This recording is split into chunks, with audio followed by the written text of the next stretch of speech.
Chilling tales for dark nights.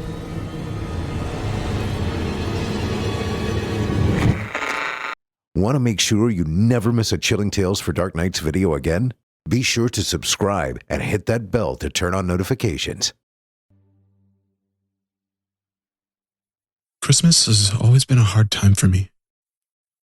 I've never felt the warmth of family coming together or the anticipation of opening gifts. I've never gone to midnight mass or experienced the thrill of sitting on Santa's lap and telling him what I want. I've never helped my mother make gingerbread cookies or gone caroling. But Christmas isn't hard because my life has lacked those holiday essentials. No. Instead, it's because of the memories that surround that annual celebration. The reminder of what I went through, of what I've seen. I'm getting ahead of myself. It happened when I was 6.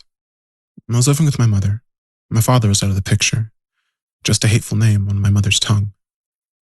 I never met the guy, and to be honest, I never wanted to. Why would I want to develop a relationship with someone who abandoned my mother and I after I was born? So, it was just the two of us. 2 quiet souls, just trying to make the most of our meager lives. We lived in a small house on the edge of town. My mother worked 2 jobs and couldn't afford a sitter, so I spent a lot of time alone in the house. She made me swear secrecy not to tell anyone at school because she was afraid social services would take me away. Looking back, they probably would have if they found out, but they never did. And I spent a lot of time in a world of make-believe. I had to. We didn't have a television or even a radio, so if I wanted to escape somewhere, it had to be in my head. I didn't mind because I didn't know any better. I spun worlds and characters, imaginary friends, and silly things that little boys fantasize about. I'd come home from school, make myself some cheese and crackers, the kind of cheese you'd squirt from a can, and launch into my world of make-believe. I was a space warrior, a pirate, a soldier, anything I could think of. I'd run around the house fighting aliens or the enemy, shooting at them with imaginary guns or fighting them back with invisible swords. Eventually, the sun would set, and I would end up asleep in my room. My mother would come home around 10, check on me, kiss me on the cheek, and then rush back to her other job, which kept her busy until after 3 a.m. So you see, she didn't have a lot of time for me. She didn't have time to get us a Christmas tree or decorate our house or anything. Christmas was just another day for me. But God, I wanted it to be so much more. I got so jealous listening to the kids at school talk about their presents, the sleigh ride they went on, their visit to Santa at the mall. I became hungry for those things. I wanted them more than anything else. I wanted to play in the snow and come rushing back inside to a cup of hot cocoa and listen to jingle bells while I warmed myself by the fire. It was all so festive, so magical. Now, I'm not telling you these things for you to pity me. I don't care about that. I'm telling you this so you understand why I did what I did. And why I went to Christmas Land.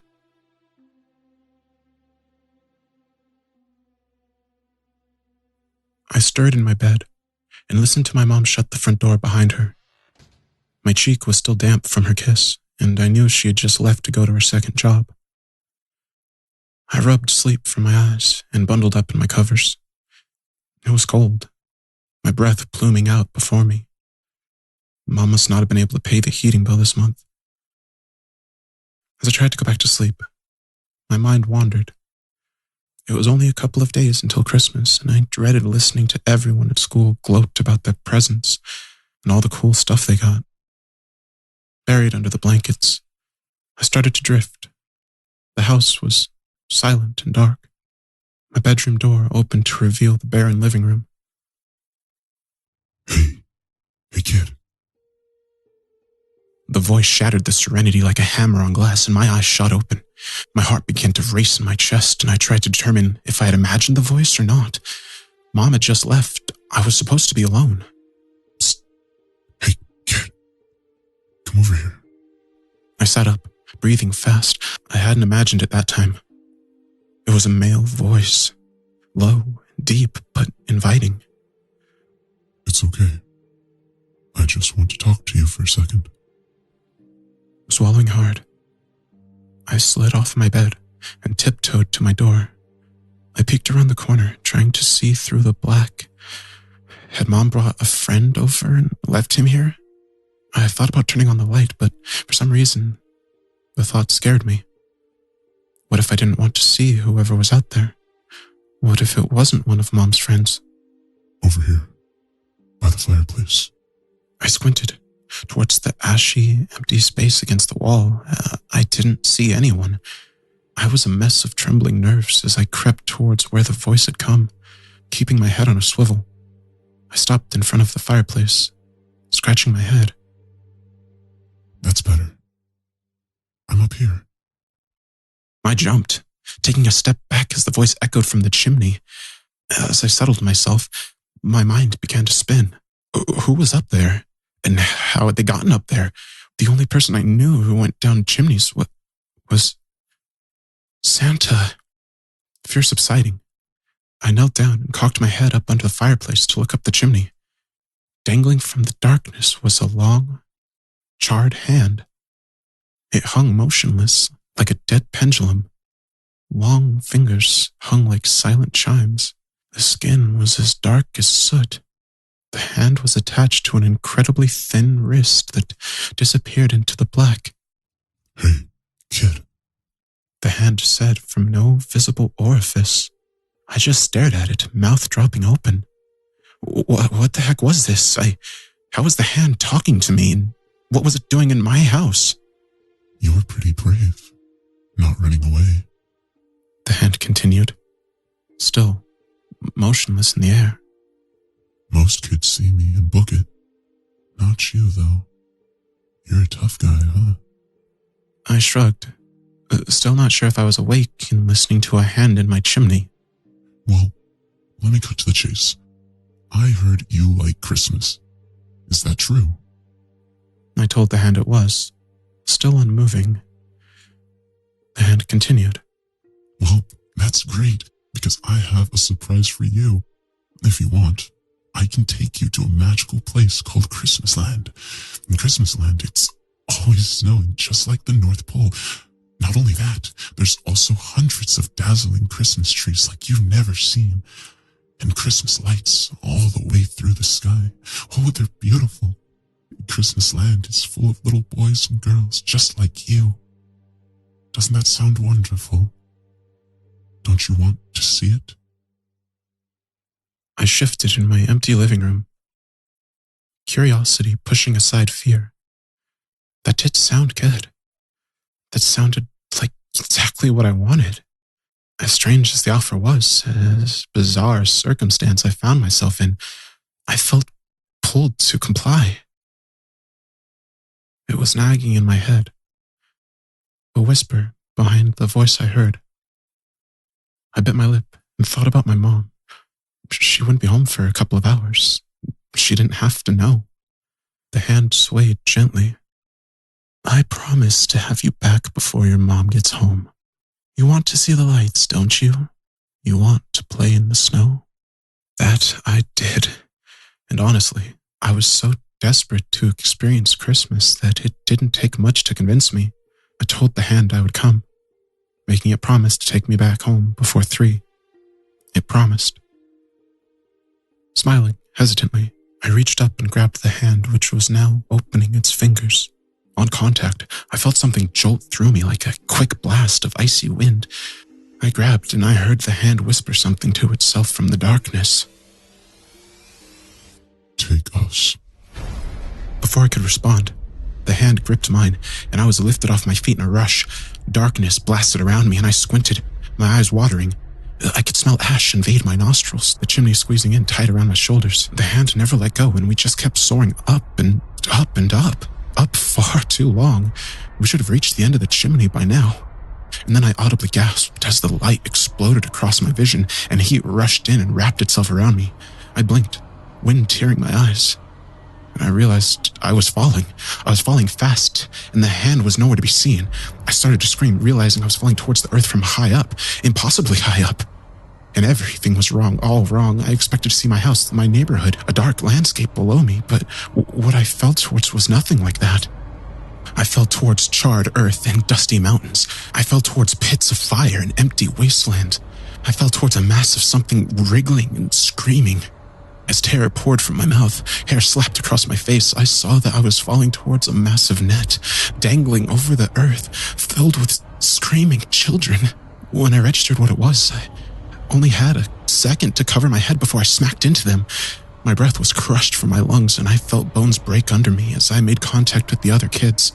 I felt my shoulders scream in pain, and I wriggled on top of the pile as hands reached for me, tried to pull me under, tried to get me off them.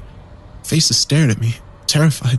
Tear-streaked faces, confusion and horror crashed together in my young mind like two trains on the same track. I didn't know where I was, what was happening, or what I'd just fallen into. I kicked at the hands grabbing at me, frantic to be free from their touch. There were hundreds of kids below me, most of them crushed and dead from the weight of those above. I rolled over and pressed my face against the mesh, looking below us. Blood dripped from the bottom of the net, and I could hear the slow grind of breaking bones in the air. And then the net began to move. I gripped it and pulled myself into a standing position, face pressed against the fibers, desperate to see where I was. The vision that awaited me still haunts me to this day. We were hanging above a vast plain of red earth. Foothills rolled below us, empty forests or foliage. Rock formations jutted from cuts in the dirt like emerging infections. Sharp angles and dangerous surfaces. Ash rained from a crimson sky, a constant curtain of never-ending flakes. It looked like snow. Walking across the expansive plains were dozens of towering, naked, sexless humans. They rose hundreds of feet in the air, all silent with eyes that looked glazed over as if they were asleep. They were rhythmic in their movement, order to their steps. They worked together, all across the horizon, bringing down nets and emptying them into colossal piles. Dozens and dozens of human mountains scattered across the horrific world. Bleeding cairns that screamed and howled in the wind. I watched in devastated horror as the children were emptied from the nets and tumbled down the piles, still fighting to get away. Even as they did, one of the enormous humans would come forward and kick them back, killing them in the process. When the piles were high enough, an enormous blazing rock was set at the top to begin a slow burn down the mountain of flesh. In a sick way, it reminded me of a star atop a Christmas tree, the orange and red stone lighting the pile with disturbing color. As it burned away the bodies, a thick black smoke wafted from the dead and rose up and up, high into the sky. My bloodshot eyes followed the dozens of plumes of smoke towards the heavens, and for a second time, my breath was robbed from my lungs. Stretching across the expanse of the sky, from horizon to horizon, was an absolutely titanic body. It was naked, like those below, but its skin was pale, almost white. Its hairless torso peeked in and out of the black smoke and cloud cover, winking down at us from an impossible height. Its head was bald, and its moon-sized eyes were closed and unmoving.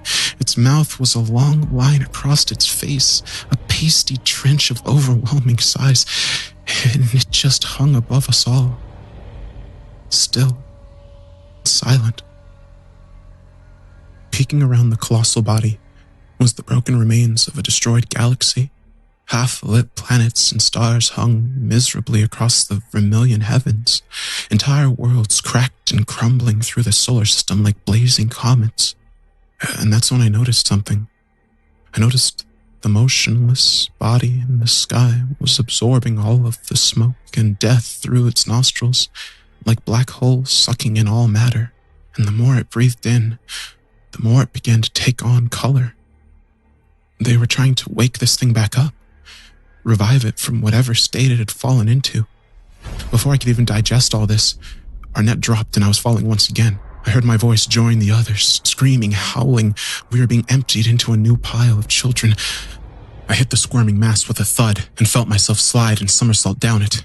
Hands clawed at me as I tumbled, rolling further down, until finally I was at the base of the flesh mountain.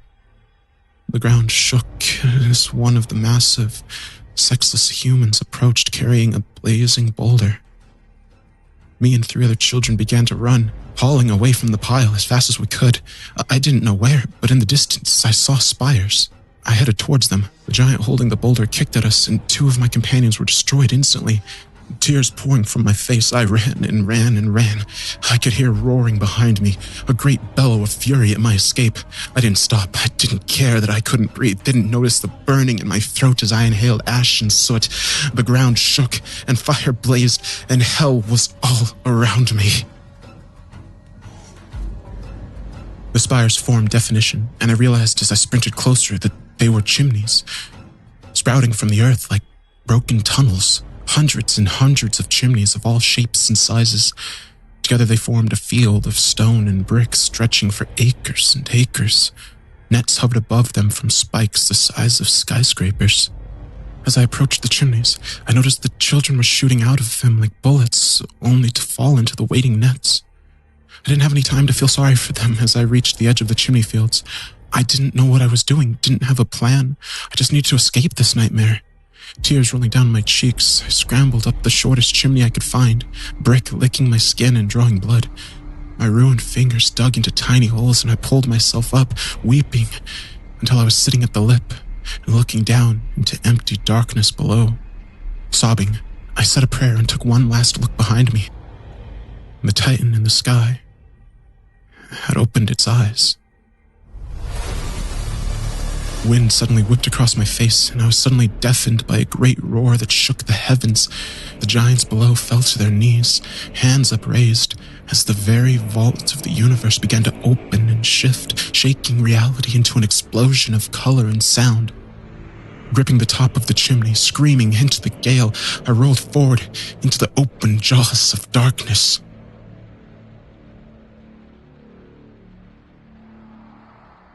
I fell. Down deep into the long neck of the chimney and listened to the world end and be reborn behind me. I fell until all I knew was darkness. When I eventually woke, I was laying in the middle of the road, surrounded by police, paramedics, and a very concerned crowd. Red lights flashed across my blurred vision, and I blinked back black. Questions rained down on me, worried faces that became jumbled to form a roar of noise. I looked down at myself and saw I was covered in blood and ash, my clothes hanging from my body in burned shreds.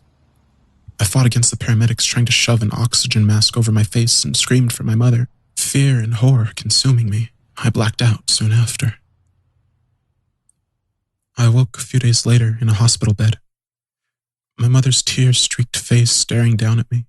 Mercifully, she held her questions back. Instead, she hugged me tight and kissed my face, whispering her love. It wasn't until I was released a few days later that I was told what had happened. According to the people who found me, I had suddenly appeared in the middle of a highway 3 states over from my house and home. It was a miracle someone didn't hit me with their car. My mom took me home, and for years didn't ask questions.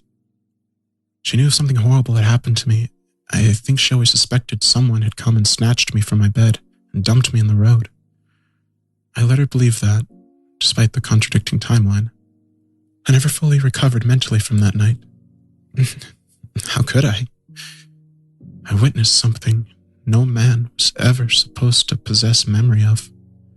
I saw something that defied everything. Where had I been taken? Where was it now? Was it some distant future or some alternate plane of existence? And just what was that thing in the sky? And where was it now?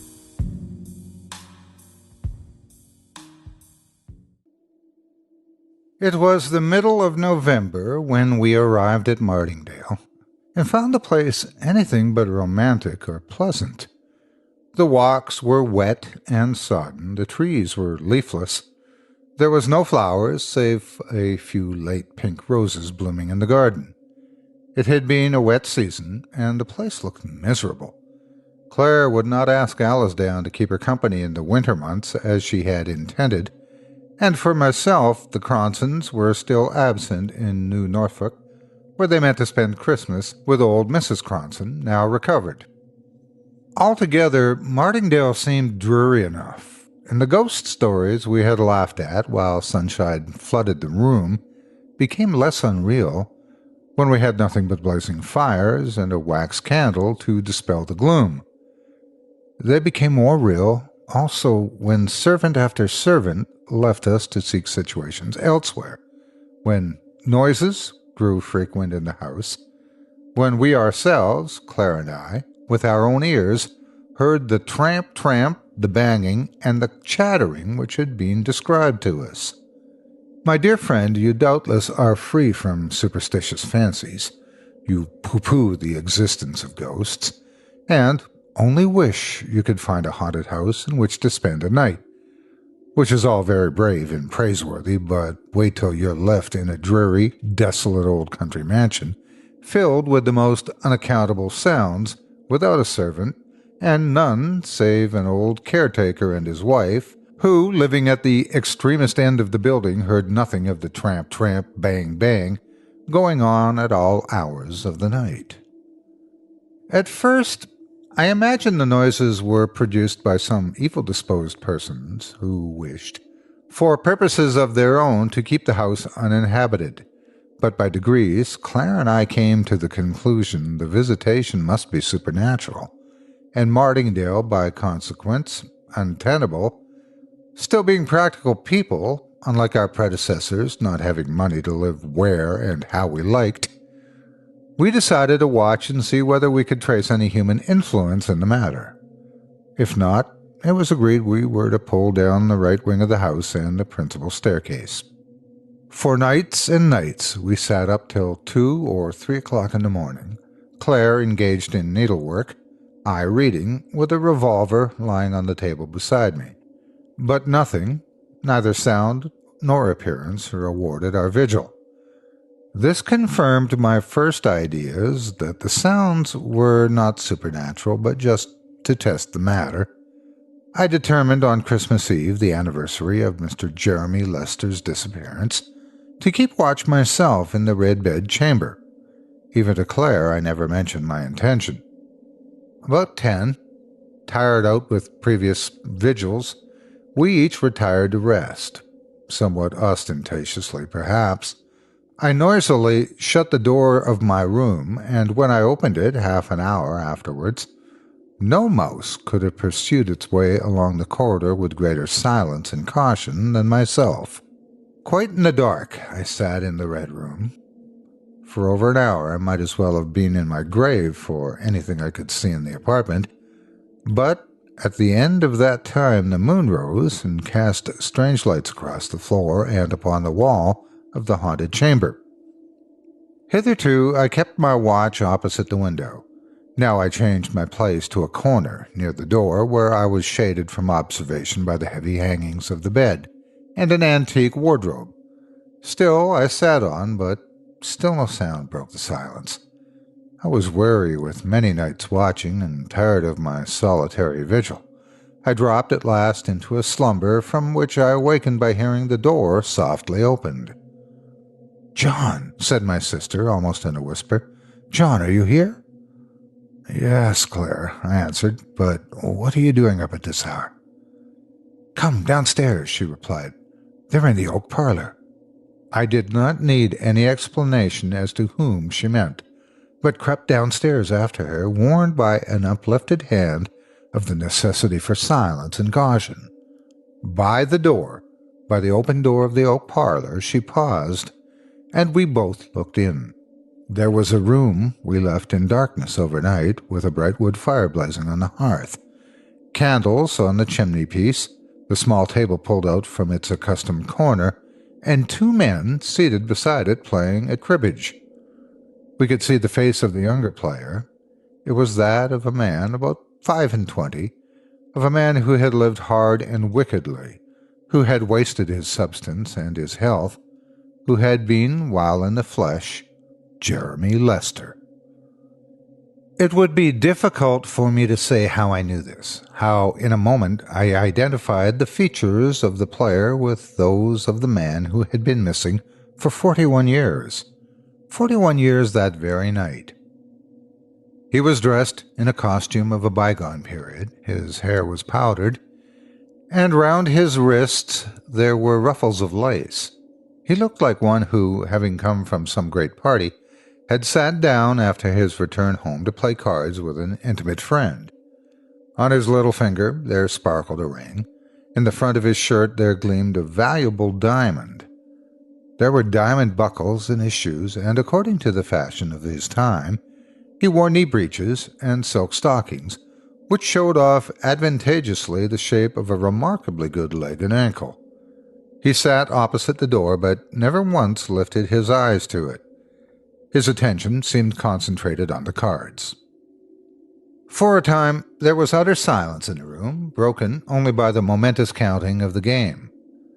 In the doorway we stood, holding our breath, terrified yet fascinated by the scene which was being acted before us. The ashes dropped on the hearth softly, and like the snow, we could hear the rustle of the cards as they were dealt out and fell upon the table. We listened to the count. 15-2, 15-4, and so forth. But there was no other word spoken till at length the player, whose face we could not see, exclaimed, "I win! This game is mine." Then his opponent took up his cards, sorted them over negligently in his hand, put them close together, and flung the whole pack in the guest's face, exclaiming, "Cheat! Liar! Take that!" There was a bustle and confusion, a flinging over of chairs, and fierce gesticulation, and such a noise of passionate voices mingling that we could not hear a sentence which was uttered. All at once, however, Jeremy Lester strode out of the room in so great a hurry that he almost touched us where we stood. Out of the room, and tramp up the staircase to the Red Room, hence he descended in a few minutes with a couple of rapiers under his arm. When he re-entered the room, he gave, as it seemed to us, the other man his choice of the weapons, and then he flung open the window, and after ceremoniously giving place for his opponent to pass out first, he walked forth into the night air, Claire and I following. We went through the garden and down a narrow winding walk to a smooth piece of turf, sheltered from the north by a plantation of young fir trees.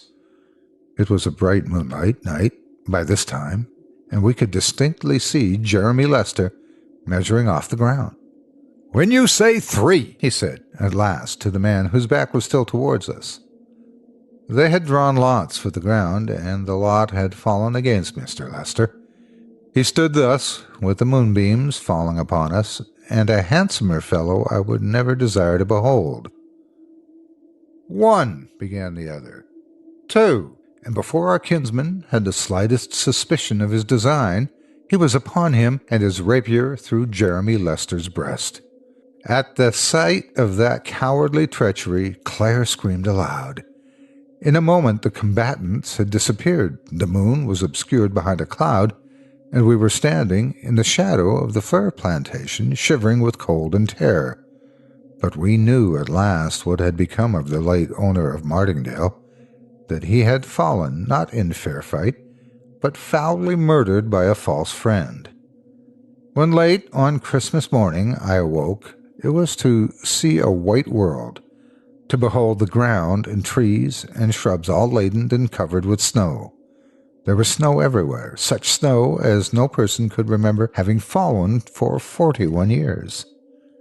It was on just such a Christmas as this that Mr. Jeremy disappeared, remarked the old sexton to my sister, who had insisted on dragging me through the snow to church, whereupon Claire fainted away and was carried into the vestry, where I made a full confession to the vicar of all we had beheld the previous night.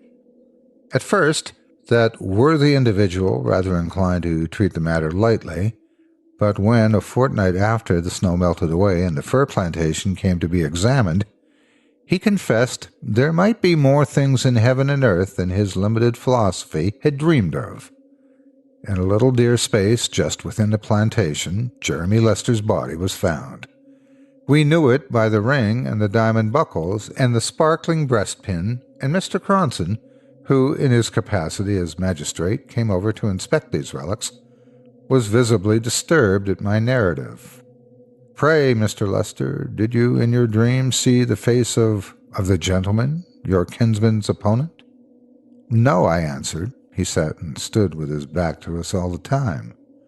"There is nothing more, of course, to be done in the matter," observed Mr. Cronson. "Nothing," I replied, and there the affair would doubtless have terminated. But that a few days afterward, when we were dining at Cronson Park, Claire all of a sudden dropped a glass of water she was carrying to her lips and exclaiming, "Look, John, there he is!" rose from her seat and with a face as white as the tablecloth, pointed to a portrait hanging on the wall. "I saw him for an instant when he turned his head toward the door as Jeremy Lester left it," she explained. "That is he."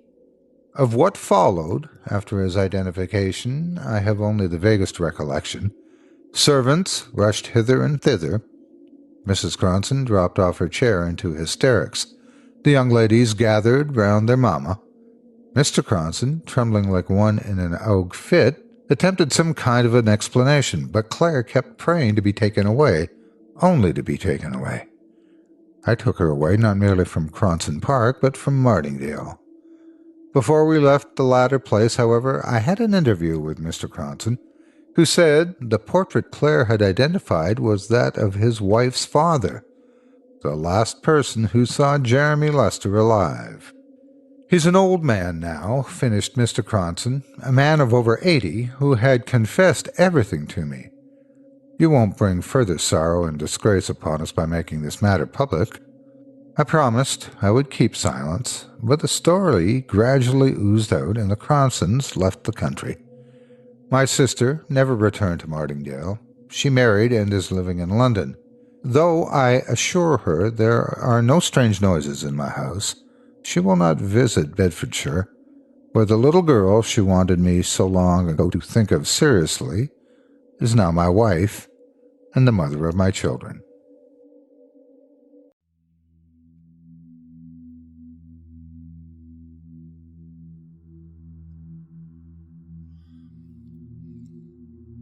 Christmas, as you probably well know, is indeed a time for reflection. A time to revisit memory and times gone by with those you've loved and those you've lost. I should know. I am, as it happens, the ghost of Christmas past. Oh. The Ghost of Christmas Past. I honestly can't stand that title. For one thing, I'm not a ghost. None of us are. Being a ghost requires you were once alive and then are not alive. Hence the whole ghost business as a whole. I mean, sure, yes, I'll often take on the appearance of whatever lingering psychic impressions remain from someone from my subject's past, but it's generally more akin to a costume than any real revival. The sad truth that humans often hate to acknowledge is that once one has moved on from their mortal coil, they stay moved on for good. Ghost of Christmas Past. I would have greatly preferred Spirit of Christmas Past, or perhaps the Essence of Memory. But I clearly don't get a say in any of this, so I suppose there's no real point to complaining. At least, not about that aspect of the job.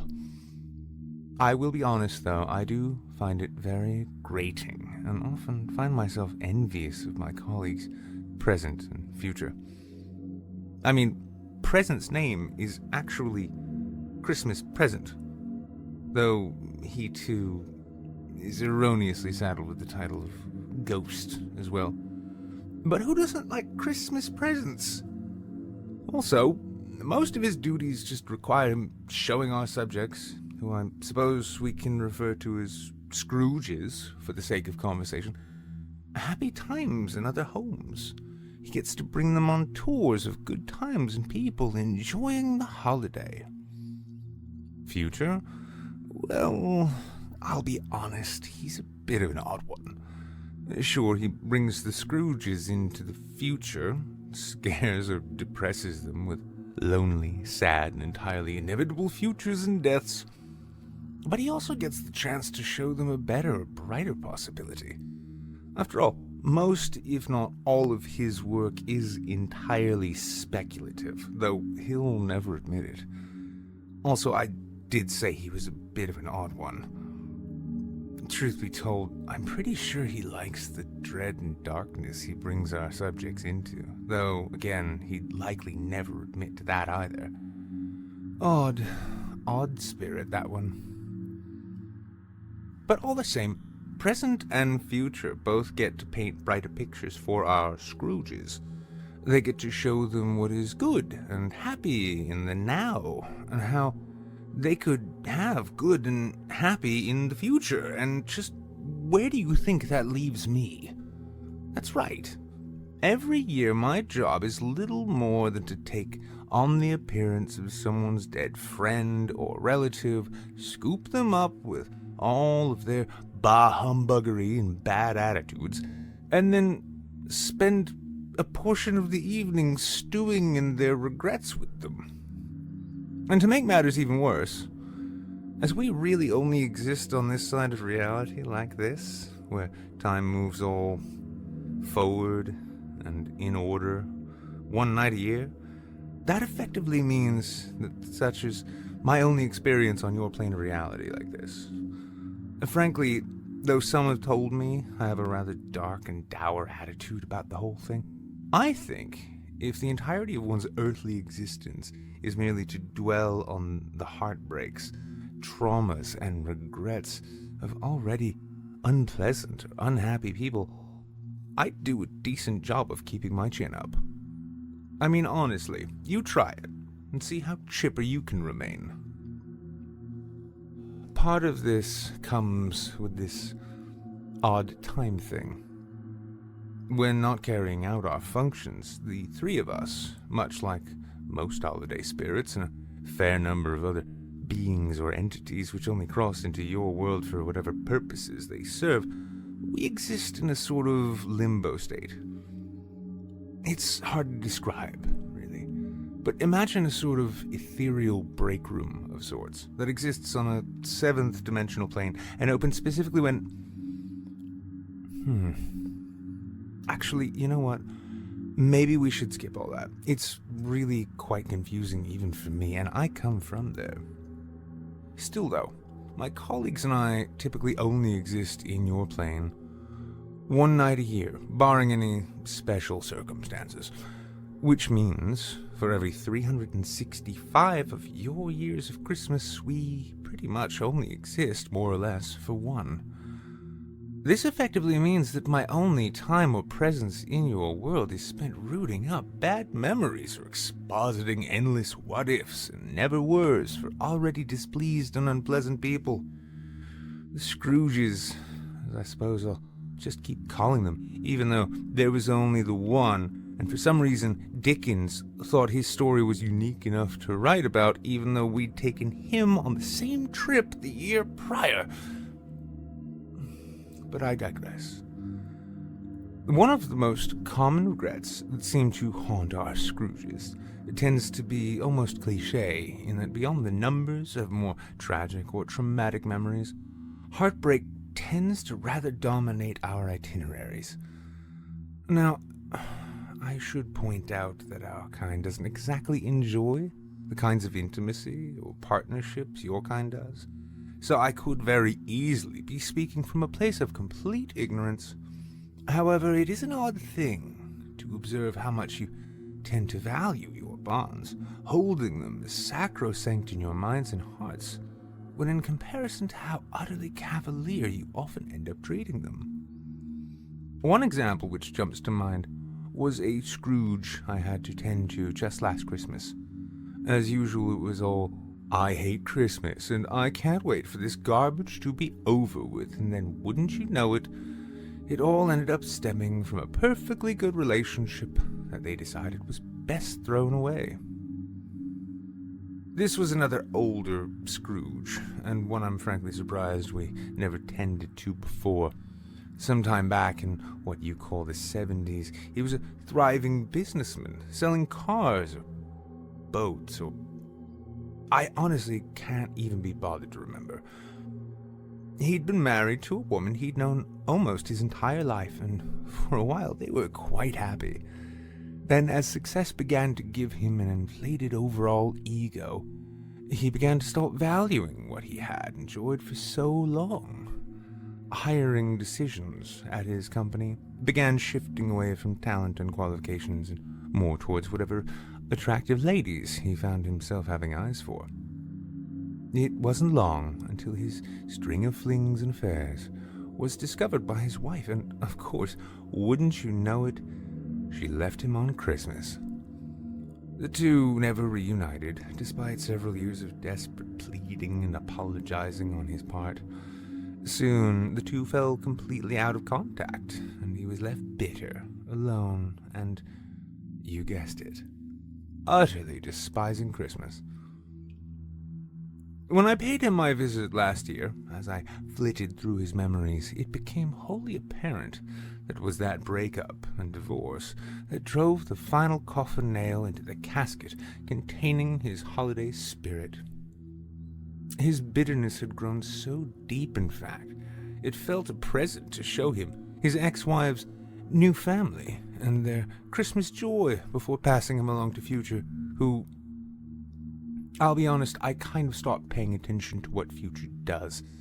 He is, as I said, an odd one, who takes glee in strange and often dark things. Present did go as far as to tell me that the wife was actually quite happy. She had not too shortly after leaving our Scrooge met and fallen in love with another man who proved more attentive and faithful. The pair had 3 children together, raised them in a happy home, and by the time Present had gotten around to them, found them celebrating with grandchildren, several of them.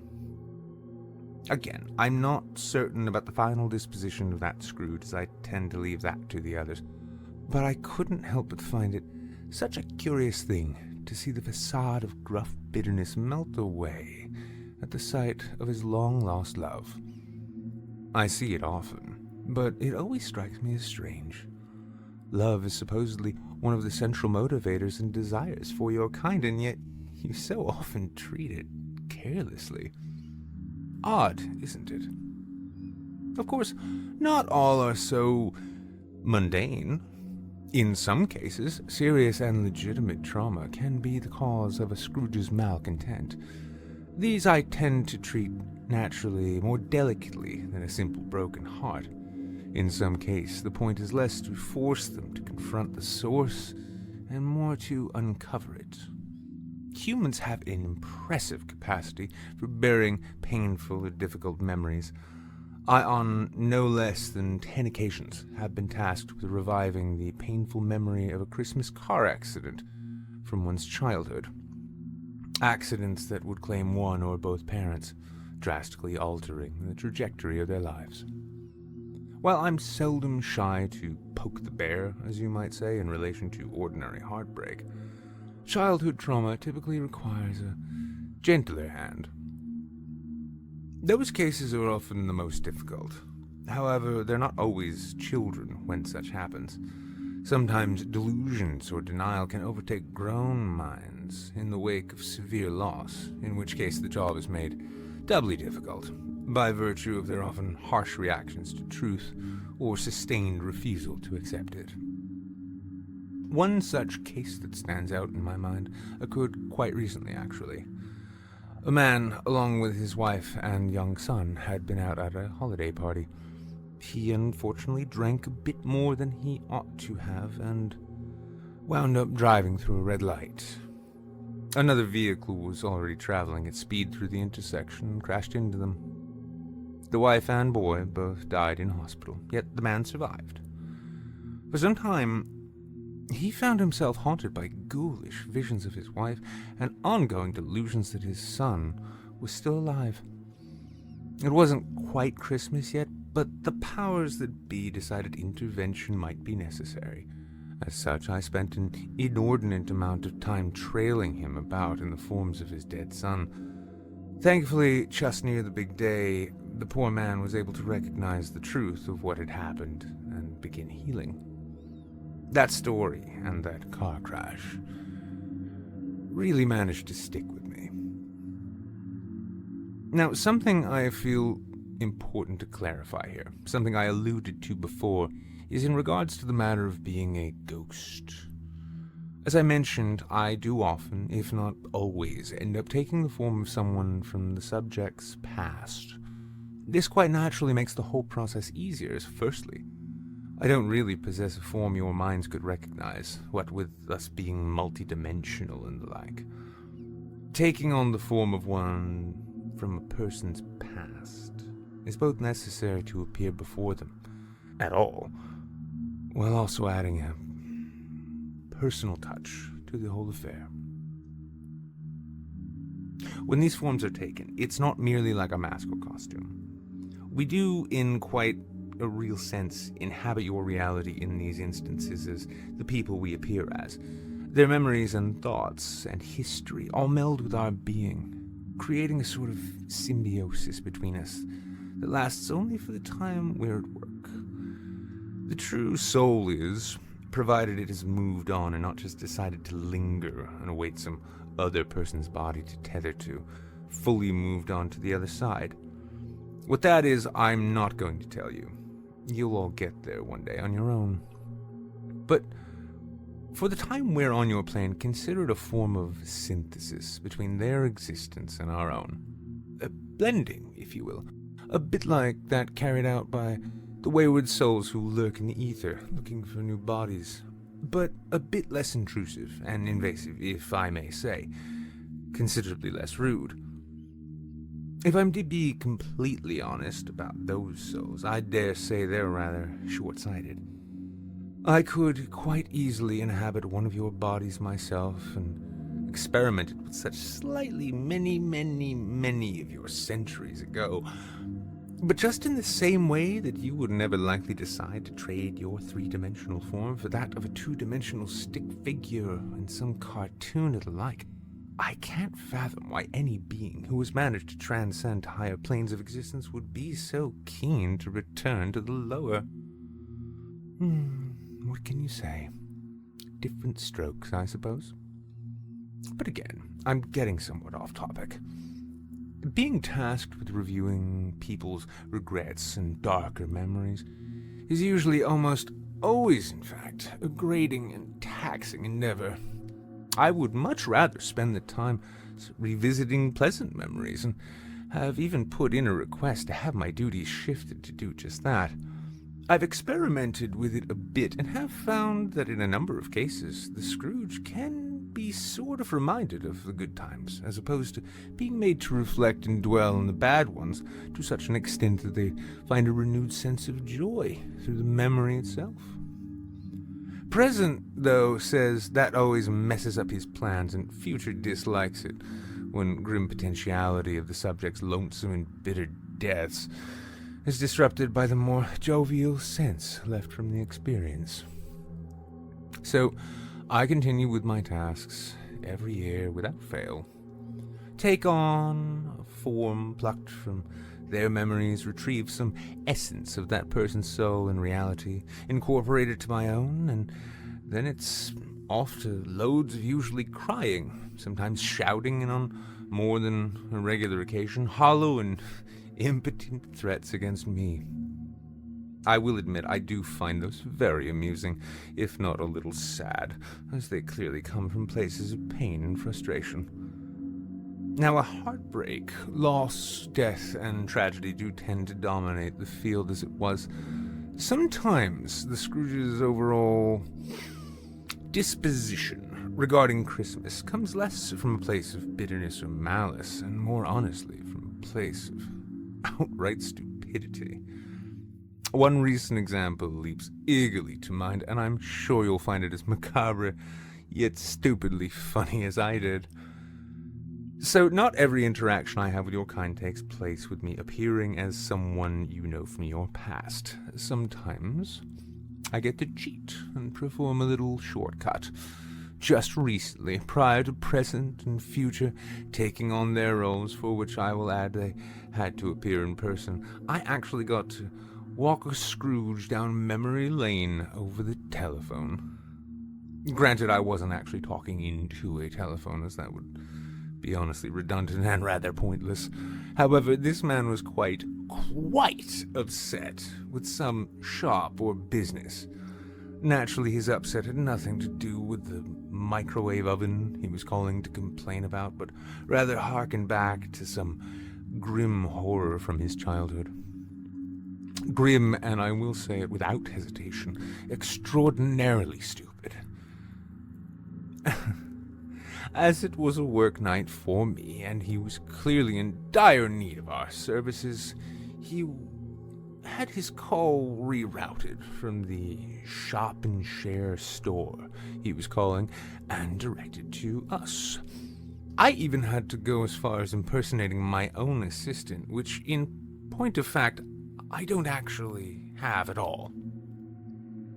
After listening to him huff and puff about how his appliance was broken, I merely reminded him of the time he'd murdered a puppy in one by cooking it on high when he was a child. A considerably scarring event which he carried around for ages, something he ended up eventually burying in his subconscious, as he dare not remember it voluntarily. Thus, each Christmas he'd fly into a fit about his microwave, oftentimes hurling them into the garbage, if he even had one at all, and would begin making phone call after phone call, demanding answers that he simply wasn't ready or able to hear or accept. Finally, this very year actually, his psyche suggested he may just in fact be ready to face the truth, which had ruined every winter for him since he was a boy. It didn't take long to break him. Wishing him a Merry Christmas at the end of the call, I quickly passed along the assignment to Present, who, for some strange reason, got it into his head that pursuing the whole dead puppy angle might be helpful, showing him his nephew, who had just received a puppy for Christmas, and highlighting how much joy the animal brought him. An odd action, of course, at least by my standards, but I suppose since it worked out in the end, that you can't really argue with results. However, all this aside, on a broader level, while I do in fact find the work generally rather depressing, and really wouldn't mind switching places with my colleagues if only for 1 year, I cannot argue with its importance. People often forget, all too often, how it is memory which forges identity, and as such, lays the groundwork for who they are as people. Their present and future all being the sum result of a sort of equation, combining the totality of variables and events of their past into what I like to refer to as the perpetual moment. The seamless ongoing now, rooted in the ever-expanding series of previous nows, which as soon as they've happened, we take to calling then. Just consider your time with me here. From where we began to where we are, one continuous moment has evolved into this moment right now and right here. It is for this reason that when I say this work is important, I mean that not only for myself, but for those who, with or without my assistance, take the time to remember and reflect on the past and how it had led them to where they are. Ideally, when done on one's own, it can afford a deeper context for what it is that fills one's life and makes it meaningful. And should one have some trouble with this, well, I suppose that's where I come in.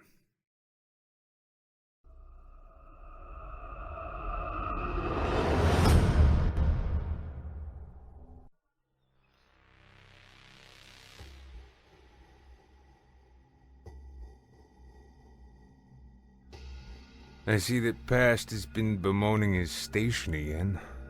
I hesitate to say he's been doing it forever, but given how he exists, more or less, simultaneously throughout every moment of history prior to this one, the present, which is my domain, and in a constant state of flux as it happens. I suppose it's not an unfair perspective all in all. I, as I assume you've deduced already, am the ghost of Christmas Present. You can simply call me Present. While Past has a point also, that spending his corporeal time on your plane, digging through old memories, and how much of a downer that can be, consider the frantic immediacy of my position. With every passing moment, I surrender one part of my existence to past, while having to accept a new one from future. Not all that unlike you humans, I suppose, but as I am not human, this state of being temporally locked in one constantly evolving moment can be, at the very least, tiring.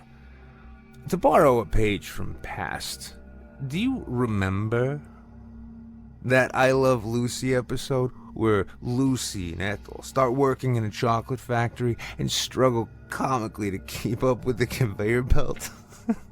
I love that episode. Yet at the same time, that's often what my work feels like. As soon as a subject is passed along to me, it's off to the races, you see.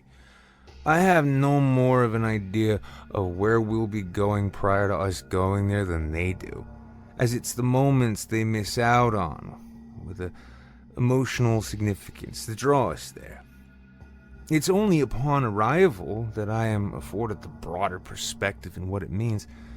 This isn't to say I'm not prepared, but putting together the proper context for the events as they unfold, despite possessing a slight dab of prescience, absolutely requires one to think on their feet. Even though I don't actually have feet. But still, it's a small complaint in comparison to the sorts of impact and ideally consequence my subjects come to recognize as they begin to put past and present together in their mind. One such instance which springs immediately to mind will be that of a woman we'll simply refer to as Dolores. An elderly widow whose husband actually died on Christmas due to a heart attack. Dolores was less the bitter and cantankerous bah humbugger one typically thinks of when it comes to this work, but rather one trapped in sadness and grief. She and her husband had shared a long life together before his passing, and raised a rather happy family along the way. However, after his death, she became withdrawn. Her communication with her children and grandchildren becoming sparser and less frequent over the years. Christmas, quite naturally, became less a source for joy and togetherness as much as a cause for mournful reflection and a deep sense of loss.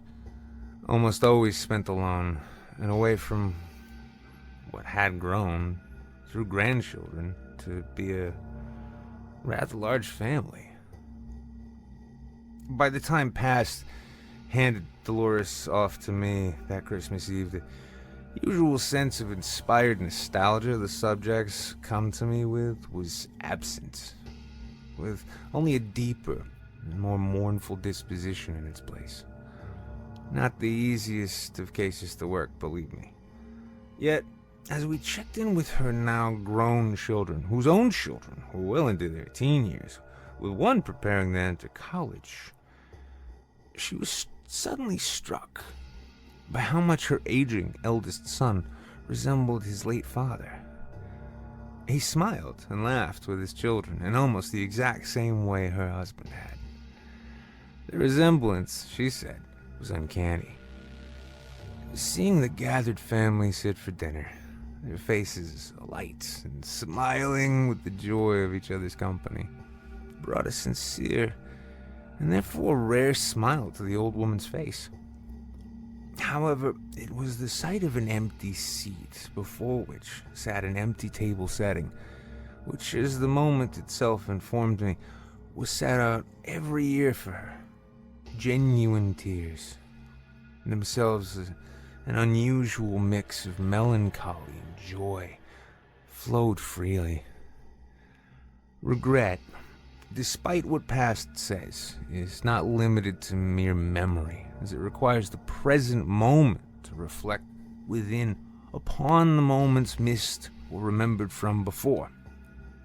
Future would go on later to inform me that in her few remaining years, she never missed a single Christmas, Thanksgiving, birthday, or really any opportunity to reconnect with her family, who were overjoyed the following day as she joined them for breakfast. These are the sorts of cases I really enjoy, not just for how they turn out, but as in the moment, to see catharsis of that sort, to see someone bound and shackled by their grief finally find some relief by exposing them to the vivacity of the now, always brings a smile to whatever face they may be wearing on the job. I suppose that is what I really relish about this occupation, if you will. The opportunity to see healing of the human soul in real time. In my time. However, not all cases turn out so well. Many, if not most of our subjects become the Scrooges, which, by the way, I can't stand that term. Embittered due to some trauma in their pasts. For Dolores, it was the sudden death of her husband and the emotional resonance Christmas held after becoming the recurring anniversary of his passing. For another case, who we'll call Martin, who likewise lost someone close, no such catharsis could be found. Though we try our very best, not every case works out in the end. Martin was a young man in his 30s when tragedy struck. He had been living with a girlfriend with whom real love had just begun to blossom. They had been friends and then lovers, and as time progressed and the two moved in together, their love for one another deepened. In many senses, she became the center of his universe and his anchor, to which the story of his life was to be tethered. It was a cool, late September morning when he awoke beside her in their bed. Offering her a good morning, he was at first confused when she failed to reply. He chuckled a bit at first, assuming she was simply sleeping deeply. The night prior, the pair had gone out for a night on the town. Drinks were enjoyed, and then perhaps a few more. At night, they had made it safely home, made love, prepared to turn in, and went to bed. Prior to her climbing in between the sheets, she took some over-the-counter medication she would commonly use to avoid headaches or hangovers. Though rare, during the night, as they slept, the combination of those and the alcohol caused her to go in cardiac arrest. She died then, quietly, peacefully, laying beside her love. Martin tried again to wake her, shaking her by the leg, only to notice then that her body was stiff as a board. She was lying face down, and as he fought to deny the creeping realization of what he was looking at, Martin began to panic and turned her over, calling her name over and over, until he saw her face. It was a mix of white and purple, as blood had begun pooling along her jawline and lips. Her mouth looked almost like she'd applied purple lipstick, and for a few fleeting moments, the final moments of his hope, he thought perhaps her makeup had merely smeared, and that she was indeed merely just in a deep sleep. This moment passed, and the reality then sank in. As the police questioned him and the medical examiners came to bag up and remove her body, an inescapable, albeit entirely misplaced sense of guilt began to wash over him. It had been his idea to go out for drinks. He had purchased the medicine, He had plans to cook for them. Naturally, had he done so that night instead of going out, she'd still be alive. There was no end to the ways in which he created to lay blame for her passing with himself, each entirely fabricated, but manifested in his mind nonetheless. When his case came to us, it was not so much a matter of overcoming bitterness, but rather overcoming the trauma of what had happened. Martin had seen death before, as the year prior he sat with his brother at his father's deathbed and saw the old man off. That too had occurred in September, making the month and season it then led into a bitter and painful experience. However, the natural passing of an older man with long-standing health problems was a mild shock compared to the sudden death of what just the night before had been a vibrant young woman whom he loved and planned his life largely around. With cases such as these, Past's job is standardly less to recall regrets from before, allowing for context in the stages of this process to come, and instead cover the important and happy moments they shared, which made their time together special. By the time Martin came to me, he was numbed. No amount of present moments shown through him to revive within him any sense of joy seemed to really take. This is in effect the nature of trauma, wherein something so drastic and devastating happens, the understanding of one's life story becomes stuck and locked, ending at that moment. The ability to process and recognize new moments is largely lost, causing not only the person to be unable to truly create new memories, but also envision a future. This was the case with Martin. Though I tried my very best to show him there was still a present for him to live within, and by extension a future that not only awaited him, but that he could forge to his desire, no amount of Christmas scenes featuring friends and family could shake him from the haunting memory of that morning. To him, Christmas could not be joyous, as it could not be shared with her. Attempts by those same friends and family to include him in their festivities and togetherness only served to Martin as constant reminders of what he lost. Having never properly accepted her death, and therefore having never properly incorporated it into his ongoing life, he became mired in the past, leaving little of consequence that either I or future could offer. To hear future tell it afterwards, the only future he had to show Martin was the inevitability of his own death, the remainder being a single, continuous strand anchored to that one dreadful morning, with little else ever making any serious sense or impact. Much as every moment I would show him being inexorably tied to his feelings of loss and grief and guilt. I always find those cases to be the worst. Thankfully, they aren't more common than they are, but every so often they occur, and there's nothing we can do. I like to think I take failure in stride, however. As for every Martin I come across, usually 3 or 4 Doloreses come my way to lift my spirits.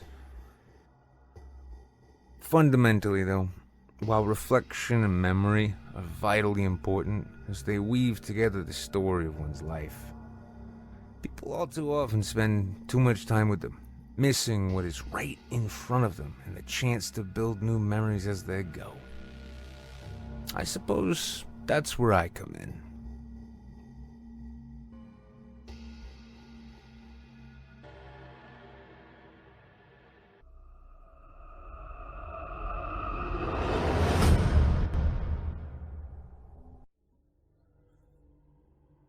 Allow me to let you in on a secret. Something not even my counterparts, from past or present, are entirely aware of. You may have noticed that we all sound remarkably the same. It is because, in fact, we are. Not merely in that we resemble one another in some way, but in that we are, in fact, all one in the same. Not merely as character for you here, but as well as throughout all of space and time, particularly time. It is only from my unique perspective that I am able to see that which they and most of you do not. We are, while beings associated with your holiday of Christmas to your understanding, in fact a bit more elemental than that. Think of us as avatars for time itself. You humans have a rather peculiar, and I might say special, relationship with time. As you perceive it in a linear fashion, its inevitable unraveling before you presents perpetual mystery and potential to your minds. Though, in point of fact, neither actually exists, your perception of such colors your lives and experiences, affording a deeper sense of connection to your place in the universe. Perhaps an example of this is in order.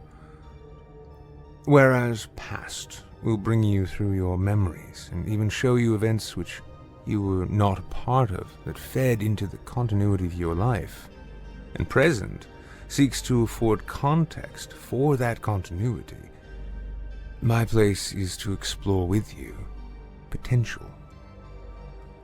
Whereas the case of Martin was one where the subject was rendered incapable of envisioning the future due to the events of his past, another case involving a man named Nathaniel took on an entirely inverted nature. Nathaniel was one whose inability to take pleasure in the spirit of the season was not rooted in his clinging to the past as such, as much as his perpetual worry about the future. Humans are meant to learn from their mistakes and even tragedies as they mature. We step in when this maturation develops negatively in ways that defy the course of things, while some become embittered or scarred over the course of their lives and others stuck and mired in the events of their past.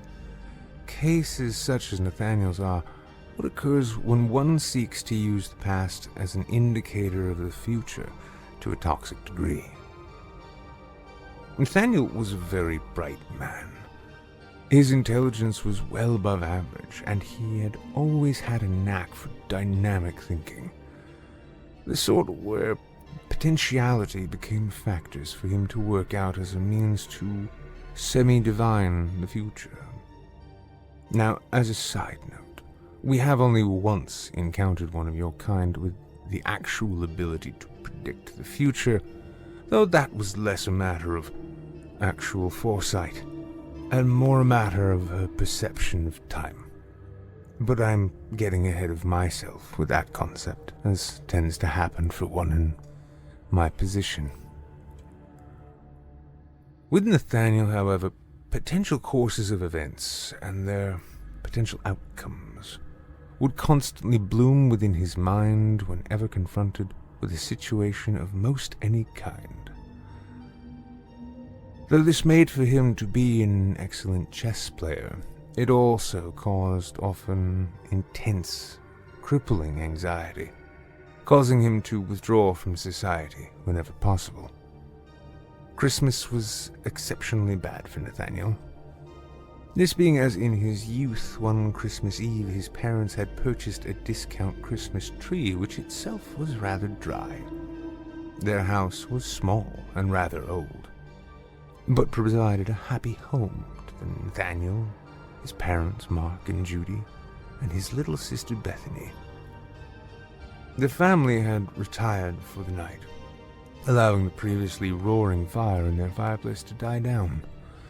It was, however, as I mentioned, a rather older house and sadly somewhat drafty.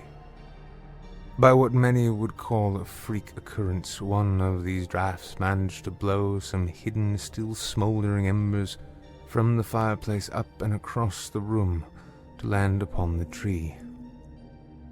The fire which resulted burned fast and hot, and took little time to properly engulf the small single-level dwelling. Upon first hearing the smoke alarm, his parents leapt out of bed, only to find the fire already creeping down the hall, blackening the air with thick smoke.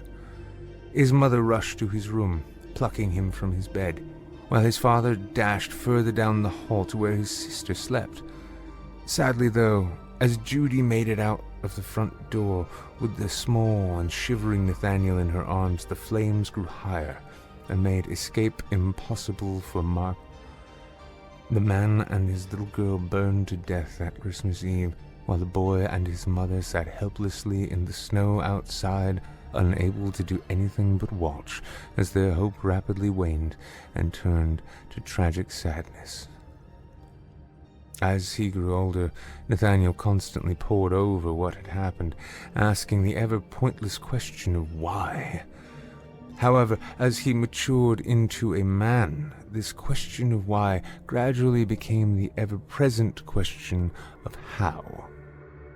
From there, predicting or attempting to predict threat and oncoming tragedy consumed him entirely.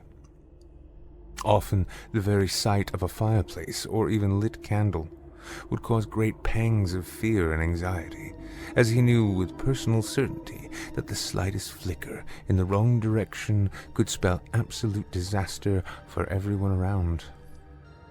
Upon buying his own home as a grown man, his first act was to seal up the fireplace, which sat in the living room with bricks and mortar.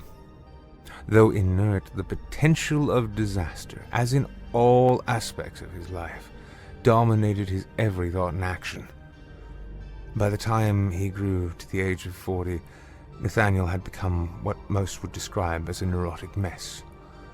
Though always invited by friends and relatives to join them for Christmas, his incessant fear of potential catastrophe left him unable and unwilling to even consider leaving the safety of his meticulously managed home, within which he had fireproof, flood-proofed, and just about any other form of proofing one can imagine. For Nathaniel, the joys of the season were as lost as joy in general, as he knew without a doubt that death, destruction, and tragedy awaited him and everyone else around at every turn, unless managed and prevented.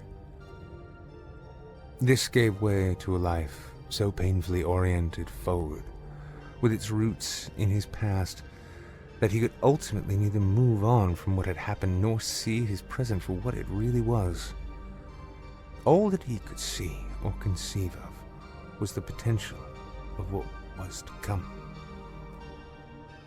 It was for this reason that while past collected his regrets and missed opportunities for happiness, and presented the ongoing opportunities as he was foregoing them, it fell to me ultimately to reorient his perspective in a rather unorthodox fashion.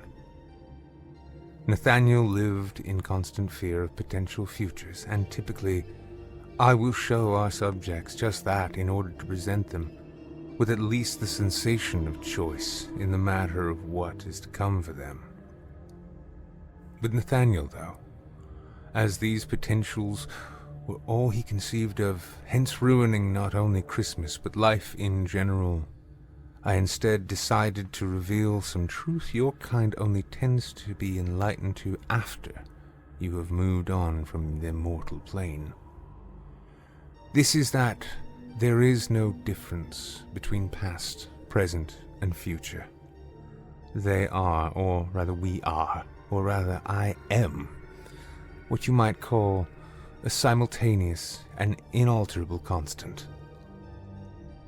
I fear I may be losing you here. So, remember how I had referenced one who could predict the future by virtue of their perception of it? That is truly what separates your kind from the truth of time. Perception. Whereas past exists in moments leading up to what you call the present, and present exists in a perpetual state of flux while gliding along your perceptions, I exist in a fashion that allows me to see the totality of it all. The same way past influences the present and the present is influencing the future, all events throughout the course of a human life act like puzzle pieces forming a picture. That picture, however, regardless of how assembled or not assembled the puzzle might be, remains what it is in spite of its relative immediate state. An easier way to explain this is as such. Last night, odds are good you laid your head down somewhere to sleep. It could have been your own bed, or somewhere else. However, regardless of where you were, you wound up there due to the confluence of events which transpired leading up to it, and time progressed for you afterwards. In this same vein, as you will lay your head down to rest tomorrow somewhere, where you end up, and your disposition then will be likewise the inevitable result of what is happening now and what factors arise from now until then. These events are themselves, in fact, unalterable. While in most cases I will lead our subjects through potential futures that their actions can affect and lead to, the true function there is simply to provide context in order to guide them towards their true and inevitable future. In essence, I simply give them the visions they need in order to get where they are going. It is not changing the picture the puzzle pieces form, but really just a piece unto itself. It may not always result in a desirable outcome for the subject, but it is always resulting in the necessary one. In Nathaniel's case, this revelation allowed him to finally let go, as without giving too much away. I allowed him to see that the catastrophe he'd spent his life fearing and trying to avoid would never have come to pass, nor would they come to pass moving forward. That his future was in fact already determined and, in effect, unalterable. This set his mind finally at ease and allowed him to actually live out his life without his constant dread or worry. This is actually a rare reaction from your kind. A question nearly all of you ask yourselves at some point throughout the courses of your lives, of whether you would wish to know the time and manner of your eventual death or not, with all the existential implications such knowledge would create, is typically one preferring ignorance as opposed to foresight. This being because while giving one an endpoint to count down to and dread if revealed, it also generally removes the nature and fundamental meaning to life and considering the future at all. For Nathaniel, however, it provided much-needed relief, allowing him to feel safe in the knowledge that ultimately his worry was all for naught. A rare reaction, to be sure, hence why I only apply such a technique in very rare and very special circumstances. Nathaniel is not alone in facing such a plight, however. In fact, a great number of your kind waste countless amounts of your honestly limited time fretting and worrying about the what-ifs of a future in a universe where uncertainty itself only comes from a lack of prescience due to your limited perspectives. As past noted, we exist dimensionally in a manner in relation to you, much akin to the way you do when perhaps looking at a drawing of a stick figure. Perhaps a better example would be to consider a book. Whether you've read it or not, the end has already been written by the time you pick it up. Pages all exist in a single contiguous constant, which forms the totality of the work. Your lives and time on this plane are much like a book in this exact manner. Though I'm certain by now I am likely badgering the point. Ultimately, our existence and function could be called and considered temporal interventionism. Though guided by what I suppose you would call fate, through time in a direction you would call forward, we exist and dip our metaphorical toes into your time stream to help you along your path. Past appears in the form of one you knew before, as it creates a link between you and those moments. Present appears as someone you've never met, to illustrate for you the presence of immediacy in being and the potential for life to happen in the moment. I appear typically, as many of your writers and storytellers would have you believe, as some form and manifestation of death. This is because it is one of the only true certainties you all share. Or, well, almost all of you share. I shan't comment about that, as it serves little purpose to my lesson for you here. It is important to remember the past without dwelling needlessly upon it or letting it control you entirely. It is important to live in the present moment and allow for new memories to form from new experiences. It is finally important to consider the future, but not fret or worry too much about it.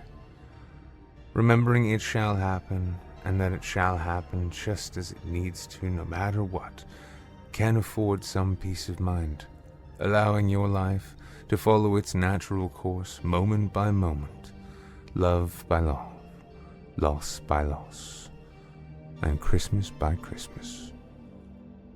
Many of you tend to forget these things. That's where we come in. Or rather, that's where I come in. Each day is yours. Make them good ones. And Merry Christmas.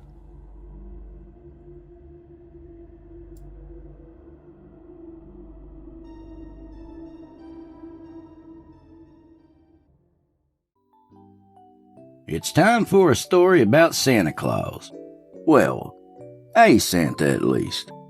And there is a difference, cause the real Santa is myth and bullshit. But this Santa was the real deal. His name was Nicholas White. And I'm going to tell you up front, I don't know if that was his real name or not. Seems more than a coincidence that his real name would be Nick, but I never knew him by anything else. It's been a long time since I talked about him. Old Nick has been on my mind a lot lately. I guess because this is my last Christmas. I still have chemo treatment scheduled, but the docs say I ain't really making much of an improvement. So yeah, unless there's some divine intervention, I'll be lucky to see Easter next year. So, here's a story. The last story I'm apt to ever tell, and I need to tell it. People need to know about Nick. I ain't gonna let his memory die with me. Now, I've got plenty of stories about him, but this one here sums it up. I'll let it stand for all the others.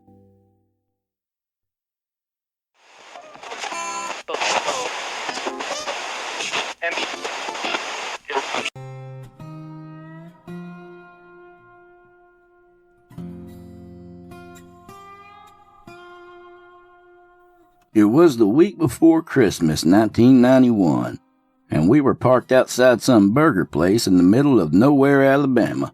I had my feet up on the dash of Nick's old Ford Bronco, one of many local newspapers spread across my lap and open to the classifieds. In the last few weeks, we'd made our way across Texas, Louisiana, Mississippi, and had landed in Alabama, working gigs along the way. Nick sat behind the wheel finishing his burger. It always took him forever to eat because he had to be careful of his beard. The white hair flowed down from his temples and over his cheeks like an avalanche of perfectly combed snow. He kept it pristine, which he had to really, because it was his moneymaker. After people saw the beard, it was just a negotiation of the price. I ran my pencil's tip down the list, stopping occasionally to read off listings to Nick. Bessemer, they got a shopping mall. Nick finished chewing, then said, Too far north. Well, we gotta make good time if we're gonna hit Florida and Georgia before Christmas. What about Montgomery? Shouldn't be a couple hours from here. That's doable, Nick said. What else you got? Handling, near the Alabama-Georgia line, and not too far from Florida's Panhandle either. Nick's look became distant and worried, and I knew that's where we were going before all the words even left my mouth. Seeing Nick worried always bothered me. Those days I was probably 5'7" and barely $150, but Nick was a big old son of a bitch. Had to be 6'4" easy, pushing 230. He looked like the real Santa if he spent his free time fixing Harleys. His black Allison Chains t-shirt stretched over his beer gut, the only part of him that had any fat, really. Point being, if old Nick was worried, I sure as hell was too. That's the one, he said. Make it happen, Rudolph. Nick started calling me Rudolph from the first week we met. Thought it was funny, I guess, with me being the navigator and all. I set up his appearances, tracked the routes for our trips, made sure he knew when and where to turn, and got us back on the road after rest stops. The name fit, so it stuck. I spent the next few minutes tracing the route out on the map. Nick tossed his trash into the can right outside his window, then leaned back and closed his eyes. I turned and looked at him. What's got you so worked up? Nick shook his head. I don't know, Rudy. This one feels different. Like pressure behind my eyes. Like a storm coming. Whatever it is, I said, we'll handle it. We always do, right? Nick nodded. I know. Come on, let's get some miles under our belt. He started the engine, and the truck roared to life.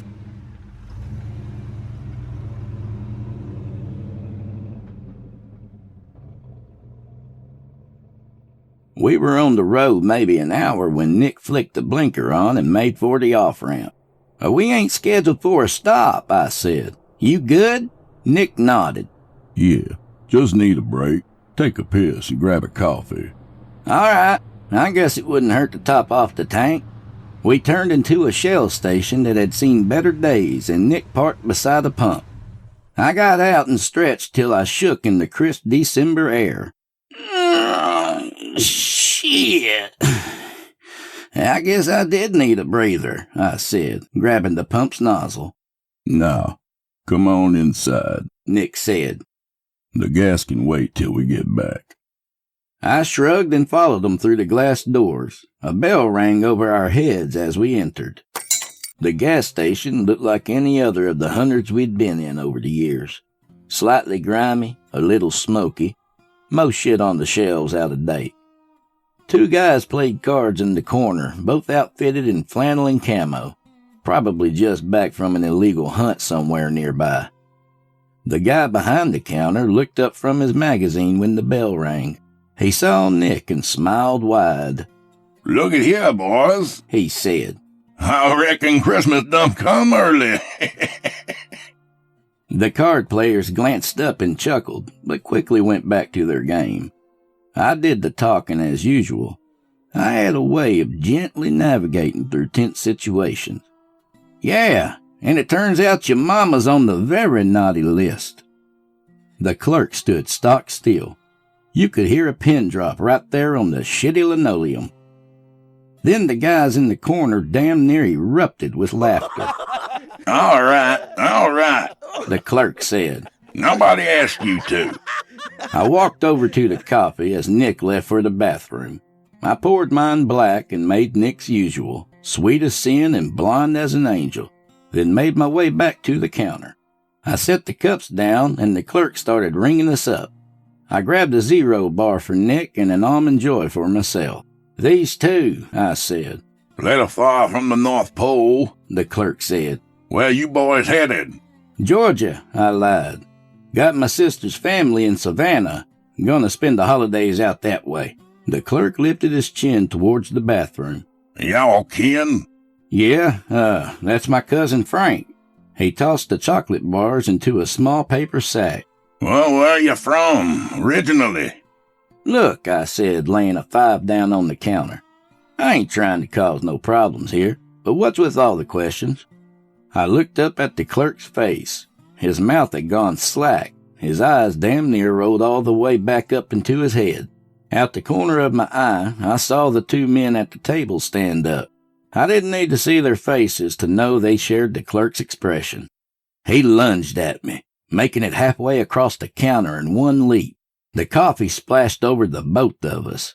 It only hit my hand, but it stung like a bitch.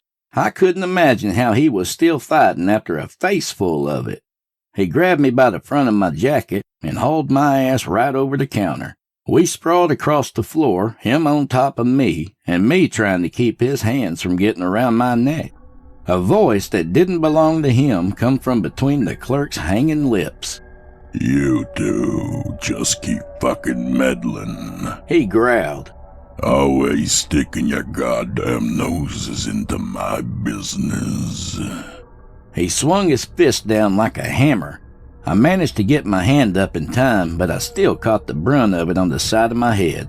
My lights came close to going out, but I could still see enough to watch Nick's big hands grab the clerk's shoulders and toss his ass against the wall. Cigarettes fell off the shelves in a goddamn landslide.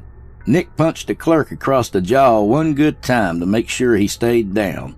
I pushed the packs off of me and spied a prize under the counter. A sleek little 9 mil just itching to come home with me. I grabbed it, flicked the safety off, and aimed it at the other two men right as they rounded the corner. You gonna want to hold it right there, boys, I said. You come any closer, and I'll let Nick beat the shit out of you before I shoot. The men stopped, and the guttural voice came from their mouths in stereo. How many times must we do this? It said, echoing from mouth to mouth. The same old song. The same old dance. Don't you two ever get bored of it all? I'll call it quits when you do, Nick said. We both know that's not going to happen. Well, then I guess you got your answer then, don't you, asshole? The voice got louder, till shit started shaking on the shelves. I will flay you both. It boomed. I will dig my nails into each synapse. Then fucking do it, Nick cried. Bring your sorry ass up here and do it. I stood up on my shaking legs. You know he won't, Nick. Old Scratch ain't got no balls to speak of. The voice growled. Do not presume to test me. Ain't no test, I said. You ain't gonna do shit, 'cause you can't do shit. Sky Daddy said to sit your ass down there, and what did you do? You bitched out and done as you were told. Get out of these fellas' heads, then get the fuck out of here, Nick said. The voice faded, trailing away. This isn't over. I'll see you soon, gentlemen.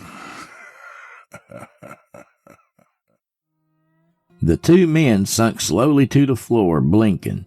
Come on, Nick, I said. Let's get while the getting's good. Yeah, he said, then headed for the door. I'll pump the gas. You mind making some more coffee? No problem, boss, I said. I trudged through the mess and stepped over to two guys, then almost pissed myself when one of them grabbed my leg. I jumped back and he let go, staring at me. What happened? He said. Sorry, brother, I said. Old Scratch used you as a meat puppet for a couple of minutes. Old Scratch? Holy shit! You saying the devil? Yeah, he had his metaphysical hand up your ass. But you're all good now, I promise. The man's mouth opened and closed like a drowning fish. I felt like he wanted me to hurt you fellers. Nah, I said.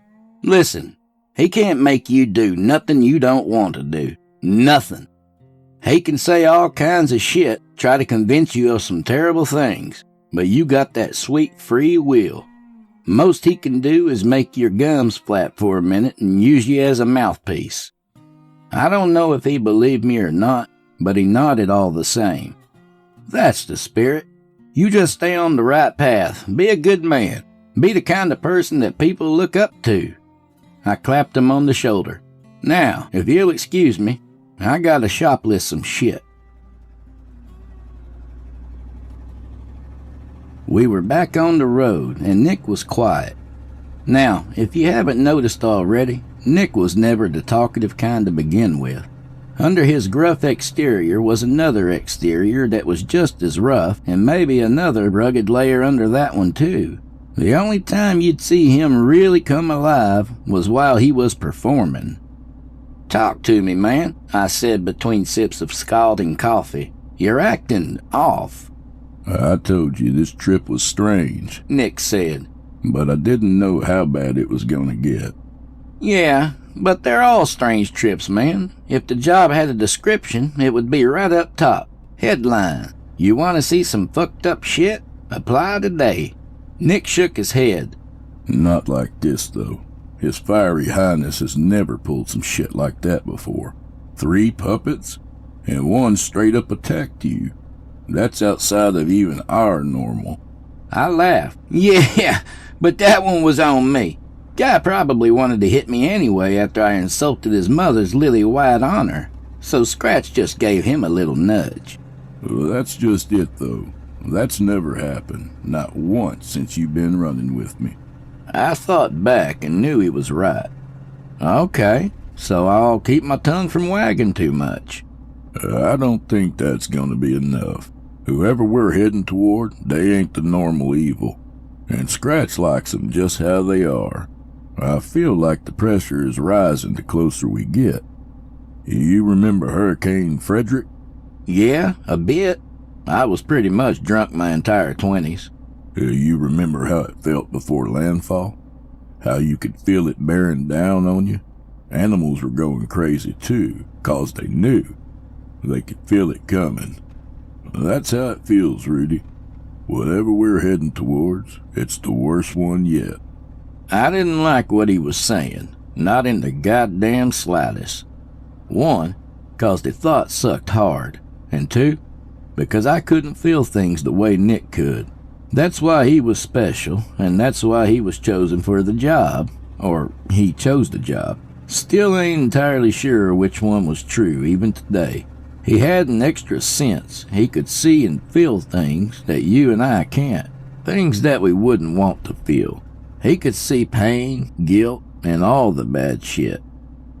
To speak plainly, he could sense evil, and whatever we were running at, it was a hurricane of the shit.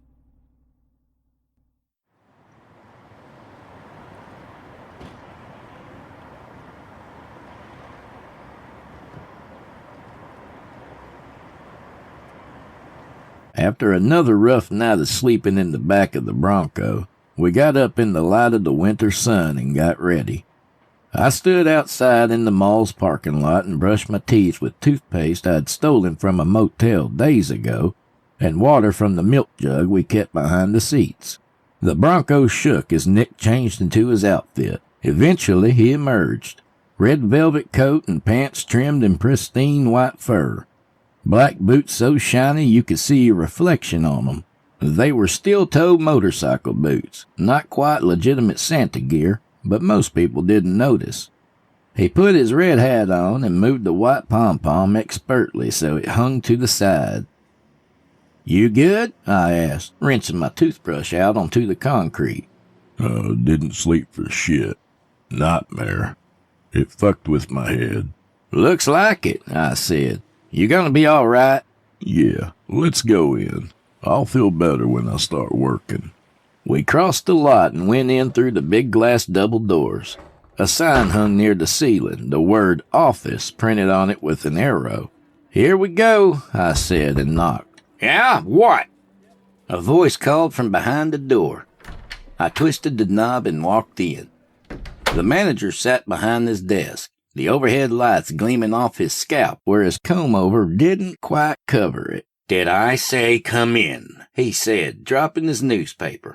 "Jesus Christ, this is why I need to hire more security. People just walking in whenever they damn well please." He stopped talking as Nick came in behind me. "Holy shit," he said. "You're the real deal, ain't ya?" Kinda obvious by now, I said, but we're here about the job. Just by the look of you, I can't afford you. The last Santa was some half-drunk guy in a fake beard. 2 days ago, he just up and disappeared, leaving me with a bunch of parents bothering the shit out of me about when Santa's coming back. Not fretting about the pay, Nick said. Whatever is fine. I do it for the kids. I nodded. Yeah, this ain't just a job, it's a calling. The manager leaned forward, his brow creased and expression stern. Look, if you guys are some kind of perverts. I could feel Nick's anger like a goddamn bonfire behind me. So I did what I do best to calm everyone down. What the fuck? I yelled. Are you serious? This man lives to help kids have a Merry Christmas, asshole. He sat back with his hands up. Okay, jeez, I'm sorry, all right? I just gotta be careful, you know? I turned to Nick. Nick nodded. Okay, apology accepted, I said. Now, he got the job or what? The manager looked from me to Nick, then back to me. Yeah, fine. Everything is set up right in the middle of the mall. We got a tent up behind the chair for a dressing room. The shift is from 9 to 1, then a half hour for lunch, then back on the floor till 6. I'll pay you in cash at the end of the day. Sound good? Deal, I said. Good. It's 10 till 9 now. Get on over there. We left and made our way through the mall, Christmas tunes blaring from speakers overhead. It wasn't too busy yet, but there were still plenty of people milling around. When we passed kids, they all stopped and stared. This was the best part of our job. Nick greeted every kid we saw, and his face lit up each time. Shit, if I didn't already know him, I'd have thought he was the real deal too. These were the only times that I saw Nick truly happy. By the time we made it to the setup, we had a line of kids following us like Nick was the goddamn Pied Piper instead of Santa Claus. He got to the seat and turned to the crowd. Ho, ho, ho! Merry Christmas! The kids cheered and called his name. He waved, his huge white-gloved hand moving from side to side. Nick sat down and made himself comfortable, then gave me a thumbs up. I walked over to his side. Welcome, everyone, I said. I'm Rudolph, Santa's navigator and right-hand man. You can all come up to see Santa one at a time. Tell him hello and what you want for Christmas. Now everyone else waiting in line, please keep your voices down so Santa can hear the Christmas wishes. And so Nick can concentrate, I thought. The first kid tentatively walked up to Nick, and the work truly started. 2 hours passed, then 3. Then finally it was time for a break. I stood up and addressed the crowd. Okay, kids, Santa has to take a short break to check on the rest of the reindeer or something. But he'll be back before you know it. So stay right there and be nice. Remember, he can still see you. I met Nick in the tent. Did you get anything? Nick hesitantly shook his head. No, maybe. I don't know. Usually when they sit down, I can feel pretty damn quick if they have a problem. But this time has been like a bunch of them have something wrong. Not all of them, but more than usual. So we got a lot of coal to give out here. That's not too out of the ordinary. He frowned. It ain't the same. Every kid has a different feeling, and it's special to them. Like a fingerprint or a blood type. Okay. What are you saying? It's like the kids with issues all have the same fingerprints. You see how weird that is? I nodded and let out a breath. Yeah, but what in the hell does it mean? Okay, listen, Nick said, running his hands over his beard nervously. What if, Jesus, I hope I'm wrong about this, what if they all have the same problem with the same person? I felt like somebody had slapped me. This was fucking far from normal. I don't think this is gonna be just some piece of shit stepdad, Nick said. Something bigger is happening here. Well, shit, I said. What do you want to do? Nick stood. We keep going, and we keep looking. What else can we do? The hours passed, and kid after kid sat down on Nick's lap, leaving with a smile and a candy cane. I kept a close eye out. I could see the wear and tear it was putting on him. Maybe every 10th kid I'd see him grimace. Not a lot, just a little. I was probably the only one who noticed. His face would just kind of get tight and his eyes would get that far away look. I felt like shit, 'cause there wasn't a damn thing I could do about it. It was his burden, and he couldn't share it. Whatever it was, gift or curse, who knows. I just wanted to help him carry it. Every kid who sat on his lap with an issue was another weight tied around his neck. We'd seen junkie mothers who sold their kids off to strangers, alcoholic dads who liked to use their fists, step-parents with hearts of pure hatred, and we gave every fucking one of them a lump of coal. They were isolated incidents, you know. We'd hit up a town, stay for a few days, and maybe find 1 or 2 naughty pieces of shit and give them their coal. Then it was off to the next town, doing as much good as we could before Christmas. But if my count was right, Nick felt something wrong with 8 kids within a few hours of his lunch break. That's not even counting the ones he got a feeling from that morning. Around 5 o'clock, the next kid in line walked up to Nick. He was black, probably around 7 years old, had a puffy blue jacket on. His brown eyes were bright and shiny and so happy to see Santa. I can still see him in my mind like a Polaroid picture. Nick put his hands under the boy's arms, scooped him up, and set him down on his lap. Nick's face contorted immediately, but he recovered quickly and smiled, beginning his usual routine with the boy. The boy spoke low enough that I couldn't hear what he was saying, but he was still smiling, so all was well, until his eyes left Nick's face and settled somewhere behind me. Whatever happened was quick. The boy was struck rigid with fear, and Nick tensed up with him. A wet spot began to form on the front of the boy's pants, and it wasn't till then that I thought to look behind me. There wasn't anything unusual, just people shopping. By the time I turned back around, the kid's father was gently lifting the boy off Nick's lap. "I am so sorry," the man said. "I don't know what's got into him." Nick laughed. "No need to be sorry," he said. "Accidents happen, even to Santa from time to time." Nick winked at the boy, and it seemed to soothe him. He gave a small smile and buried his face into his father's shoulder. "Thank you for understanding," the man said, and walked away. The boy gave a little wave as they left. "Okay, everyone," I said, standing in front of Nick. "Santa's got to go check his workshop, but he'll be back again tomorrow. Good night and Merry Christmas." There were a few grumbles from some of the parents who'd been waiting, but I ignored them and turned back to Nick, just in enough time to catch him when he fell. He leaned against me as I struggled beneath the sheer size of him.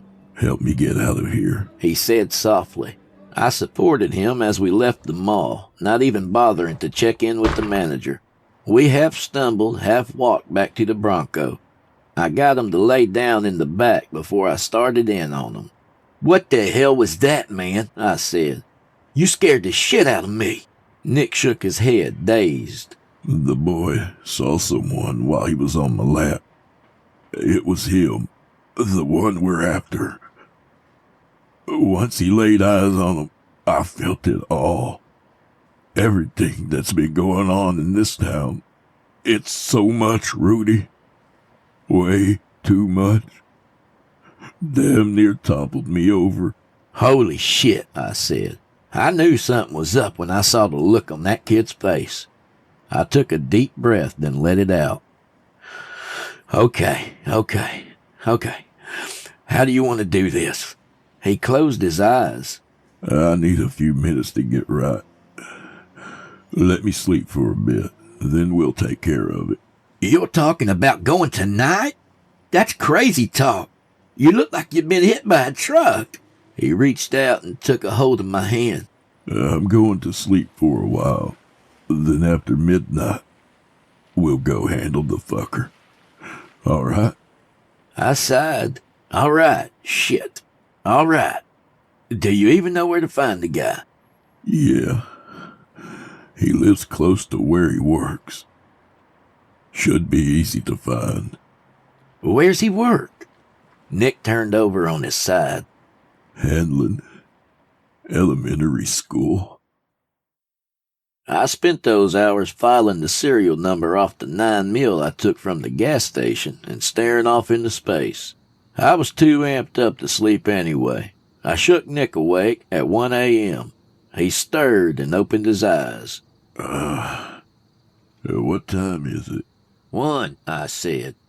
I told you midnight, Rudy. You said after midnight, and look at the time. It's sure as shit after midnight.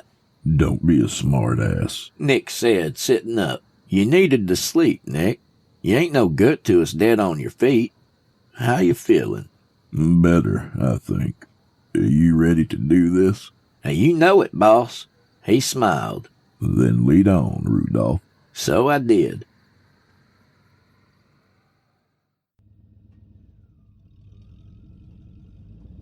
We drove around aimlessly for a bit. Well, not really aimless. All these types of towns are all about the same, really. And sure enough, it wasn't long before we saw a sign pointing us towards the school.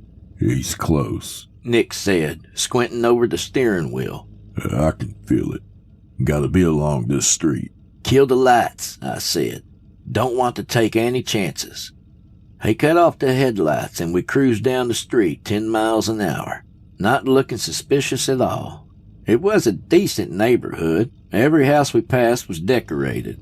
Must have been 1,000,000 Christmas lights on just that one stretch of road. I was looking at the lights and zoning out when Nick hit the brakes. Shit! I damn near hit the dash, I said. Nick took one hand off the wheel and pointed. That's it. We're here. The house was set a bit deeper off the road compared to the rest, with a bigger front yard. All brick with blue shutters. It was easy to tell because the house was easily the most decorated one yet. Christ, I said. Looks like Las Vegas threw up on his house. Nick didn't laugh. It's all a cover. He's trying to conceal all of the dark inside. I didn't know what the hell to say to that, so I just nodded. He pulled the Bronco into the driveway, then cut the engine off. We coasted in silence the rest of the way. We parked and got out. Nick adjusted his hat, then reached behind the seat to grab his bag. It wasn't big and wasn't filled with presents. We looked at each other. He held up the bag, and I patted the pistol weighing down my coat pocket. We nodded in unison and made our way down the side of the house. Once we turned the corner, the dark really settled in. I followed the sound of Nick's footsteps. The dark ended up being a blessing, 'cause without it, I may not have seen the blue light in the distance. Nick, I whispered, look yonder to the right. Blue light, you see it? Yeah, let's go check it out. The backyard led into the woods that spread the length of the neighborhood. We headed in that direction, careful of our footsteps over the pine needles and fallen leaves. As we got closer, the shape became clearer. It's an RV, I whispered. You think he's got somebody living out here? Don't know. Let's go find out. The soft blue glow of a TV shone around the curtains on the windows. I tried to peek in, but couldn't make anything out. I don't see nothing. How do you want to do this? We go in, Nick said. I'll open the door. You go in with the gun. What if it's locked? I said. Nick reached into his sack and pulled out his crowbar. Then I'll unlock it. Okay, let's do it. He gently grabbed the handle and pushed down, and the door began to swing out. I pulled out the pistol and flicked the safety off, putting my foot on the first step. Then the second. By the time I reached the last step, I could see the entire length of the RV bathed in the blue light of the TV. A man sat in an office chair, his back to me, headphones covering his ears. He was nothing but a shadow in the TV's light, blocking the screen completely. I aimed a gun at him and walked slowly forward. He'd taken out extra seats and such from the RV and replaced them with shelves. Shelves lined with videotapes, each labeled in neat print by a black marker. Tiffany, age 8, part 1. James, age 7. Michael, age 7. Jessica and Michael, age 8. Me and Matthew, age 8. It took everything I had to keep from throwing up right then and there. There were so many. Shit, I don't know how many. 100? 2? The shadow man moved and I nearly jumped out of my skin. He pressed a button on the nearby VCR. The machine whirred and spit out a tape. There was a soft click as he uncapped a marker and began writing on the label. When he was done, he grabbed a fresh cassette and slid it into the machine, pressed copy, and started the process all over. I walked closer, inching forward till I could see over his shoulder. I don't need to tell you what was on the screen. I wish to God I never knew either. I tapped the son of a bitch on the shoulder. He spun around, the cord of the headphones pulling his glasses till they sat crooked on his nose. "Who the fuck are you?" he cried. "How?" "Shut your fucking mouth," I hissed, "or I swear to sweet Christ I'll blow your goddamn brains out." "Please," he said, putting his hands up like he could stop a speeding bullet. This isn't what you think." I couldn't help it. I laughed. "Really?" I said. "'Cause it sure as shit looks like you got yourself pervert headquarters here. Is this all for you?" "No, can't be. Not with these many copies. You're selling it too, ain't you? Come on, you can tell me." This piece of human garbage had the goddamn nerve to start crying. I can't stop myself. Please. I need help." I heard and felt Nick's footsteps behind me. I smiled. "Oh, you're gonna need help all right. But don't fret, 'cause jolly old Saint Nick is here to set you straight."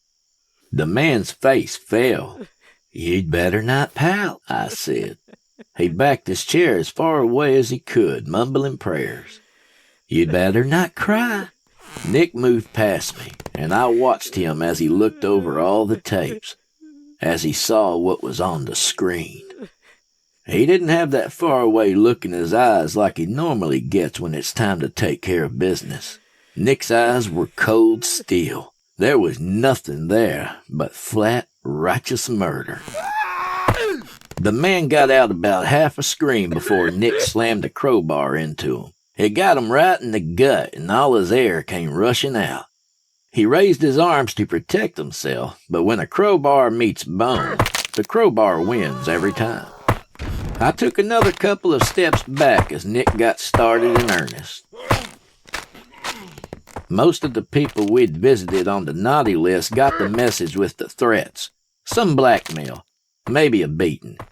And yeah, some had to be put down. But this was new territory, and I honestly didn't know how bad it was going to get. I lost count of all the times he hit them. He wasn't even aiming, just letting the blows fall wherever they may. And just like that, it was over, and the man looked like somebody had shoved a grenade up his ass and pulled the pin. Nick staggered back, every inch of white fur now red with fresh blood. "Burn it down," Nick growled.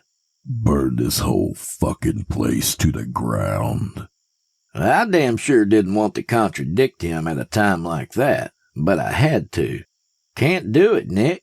This shit here is evidence." "He's fucking beyond dead, Rudy." "Well, that is definitely so," I said. "But all his buyers? They're out there somewhere, and there may be stuff here the police can use to find them." There was a moment where I thought he wouldn't listen to reason, but in the end he nodded. "If you're sure." I smiled at him. "Has Rudolph ever steered you wrong?" Nick nodded again, reached into his bag and pulled out a piece of coal. He grabbed the man's jaw and wrenched it down, then shoved the coal past his shattered teeth and into his mouth. We drove until we found the payphone, and I got out and made a quick anonymous call to the police, telling them I'd heard quite a commotion out back of the principal's house. I didn't know the address, but fuck it, they'd figure it out. I hung the phone up and was about to leave when the son of a bitch started ringing. I knew I should leave it be, but I answered it anyway. "Hello?" You know, Scratch said. I've always admired the work of you two gentlemen. Vengeance and violence, a little sprinkle of murder. What's not to like? "We shut down your fucked up video store," I said. "That's really gotta chap your ass, right?" I'll just prop up another one.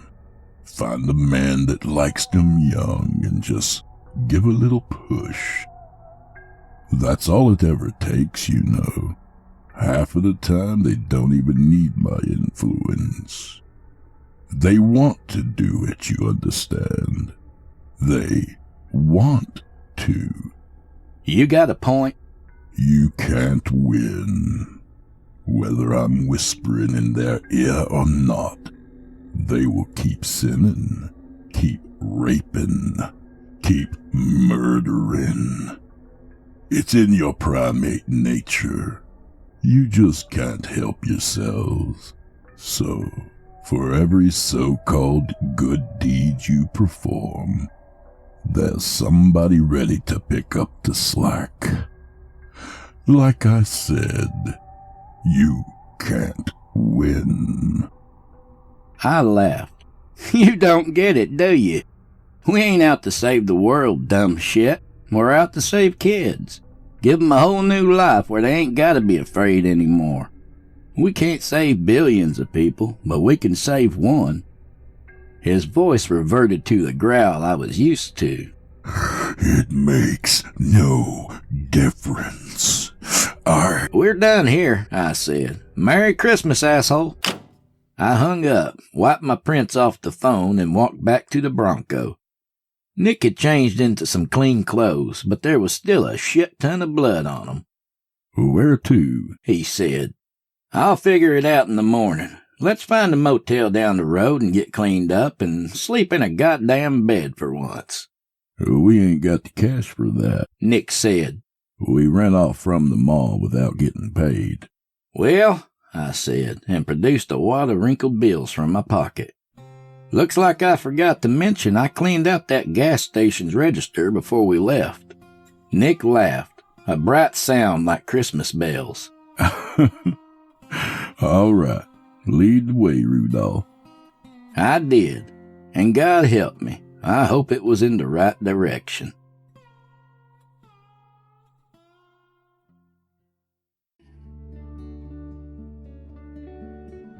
Well, well, well. Look who's still alive and kicking. It's me, in case you were confused. Rudolph, or Rudy if you prefer. For now, at least. Last time we spoke, I was on my last leg, riddled with cancer and telling you a grand old story from my hospice bed. A lot's changed since then, and I'm going to tell you all about that, don't you worry. But before I tell you what's new, I need to tell you another story from the past. We're going to have to talk about the last job I pulled with Nick, and the events that led up to it. There's some details buried that need to be dug up, cleaned up, and shined to a high polish. I need to see my reflection in the details, if that makes sense. I figure if I can see myself there, then you ought to be able to see me just fine. I need you to, 'cause seeing is believing, right? It may be a long story. When my tongue starts flapping, I ain't never quite sure where it's gonna land. I'll try not to bore you, but either way, just let an old man babble for a while, will you? It had been about a year since me and Nick shut down old Scratch's kitty video operation and handling. If you ain't heard that story, you may just want to stop here and give it a listen. It'll sure make a lot more sense if you do. Anyway, we'd spent the spring and summer months as we usually did, living off the grid at a campground in Tennessee.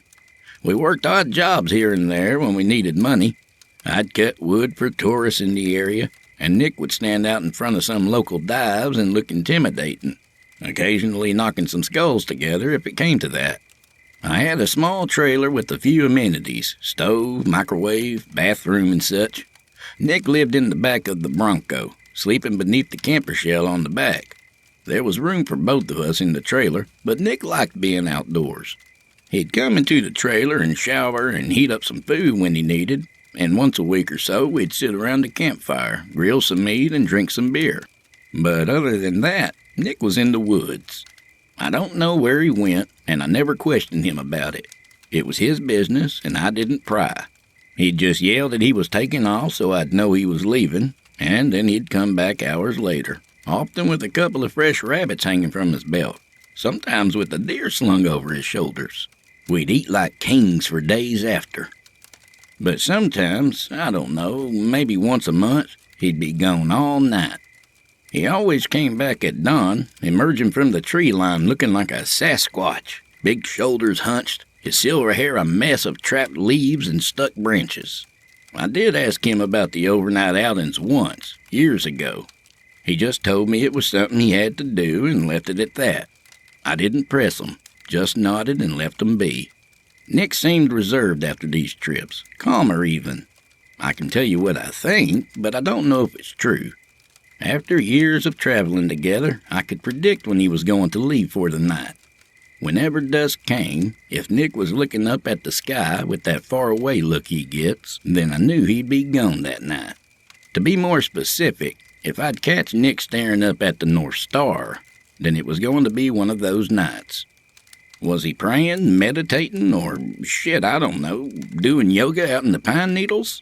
Can't tell you, but I always had the feeling it was something like that. Something that calmed him, something that pointed him in the right direction. Okay, got the preamble out of the way, so now here's the point. Like I said, it was about a year after we gave that pornography-producing piece of shit his lump of coal, and Christmas was coming up fast again. Nick had been on one of his overnight excursions, and I was fast asleep in bed when what sounded like a boulder pounded on the trailer's flimsy door. God damn! I yelled, sitting straight up in bed. Hold on a damn second. I disentangled myself from the sheets and made my wobbly, sleep-drunk way to the door. I opened it up, and there stood Nick, silhouetted against the coming dawn, his eyes a bit wild. You scared the shit out of me, man, I said. What's got you all riled up? As usual, his voice was rocks grinding against themselves in the landslide. We need to talk.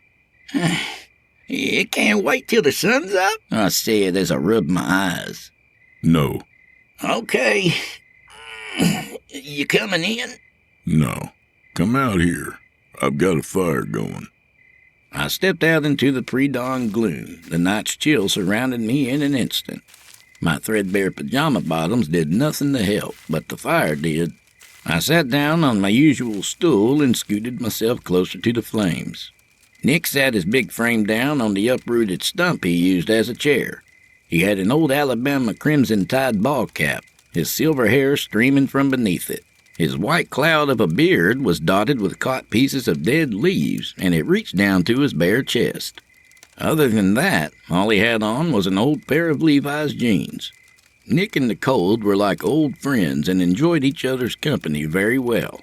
He leaned forward and handed me a crinkled and torn swatch of newspaper. Read it. He said, "Where in the hell did you get this?" Don't matter. Just read. I sighed and got to reading it. It didn't take long. 3 missing kids, all from the same area in Texas? I asked. 4 now. That article is a few days old. Another was taken last night. And how would you know that? I just do. He said. It's like I could hear their voices for just a moment last night. Scared voices in the dark. Locked in somewhere and waiting for the worst. I tossed the newspaper in the fire and watched it curl as the flames devoured it. I'll plot a route on the map. Nick nodded. This might be a bad one for us, Rudy. The pornographer was bad, yeah, but this is something else. We caught him by surprise, but I don't think we're going to be that lucky this time. I can feel the pressure, the resistance, as easily as if I had my hand against a wall. Then we'll handle business like we always do, I said with a shrug, 'cause I'll guarantee you one thing. No matter what we're up against, I ain't stopping till every asshole involved gets his coal. He surprised me with a smile. You're one of the good ones, Rudy. Always remember that. I took the compliment with a nod, but all in all, the way he said it didn't sit right with me. Pardon my poetry, but it had the sound of finality, if you will. Yep, it sounded final as shit.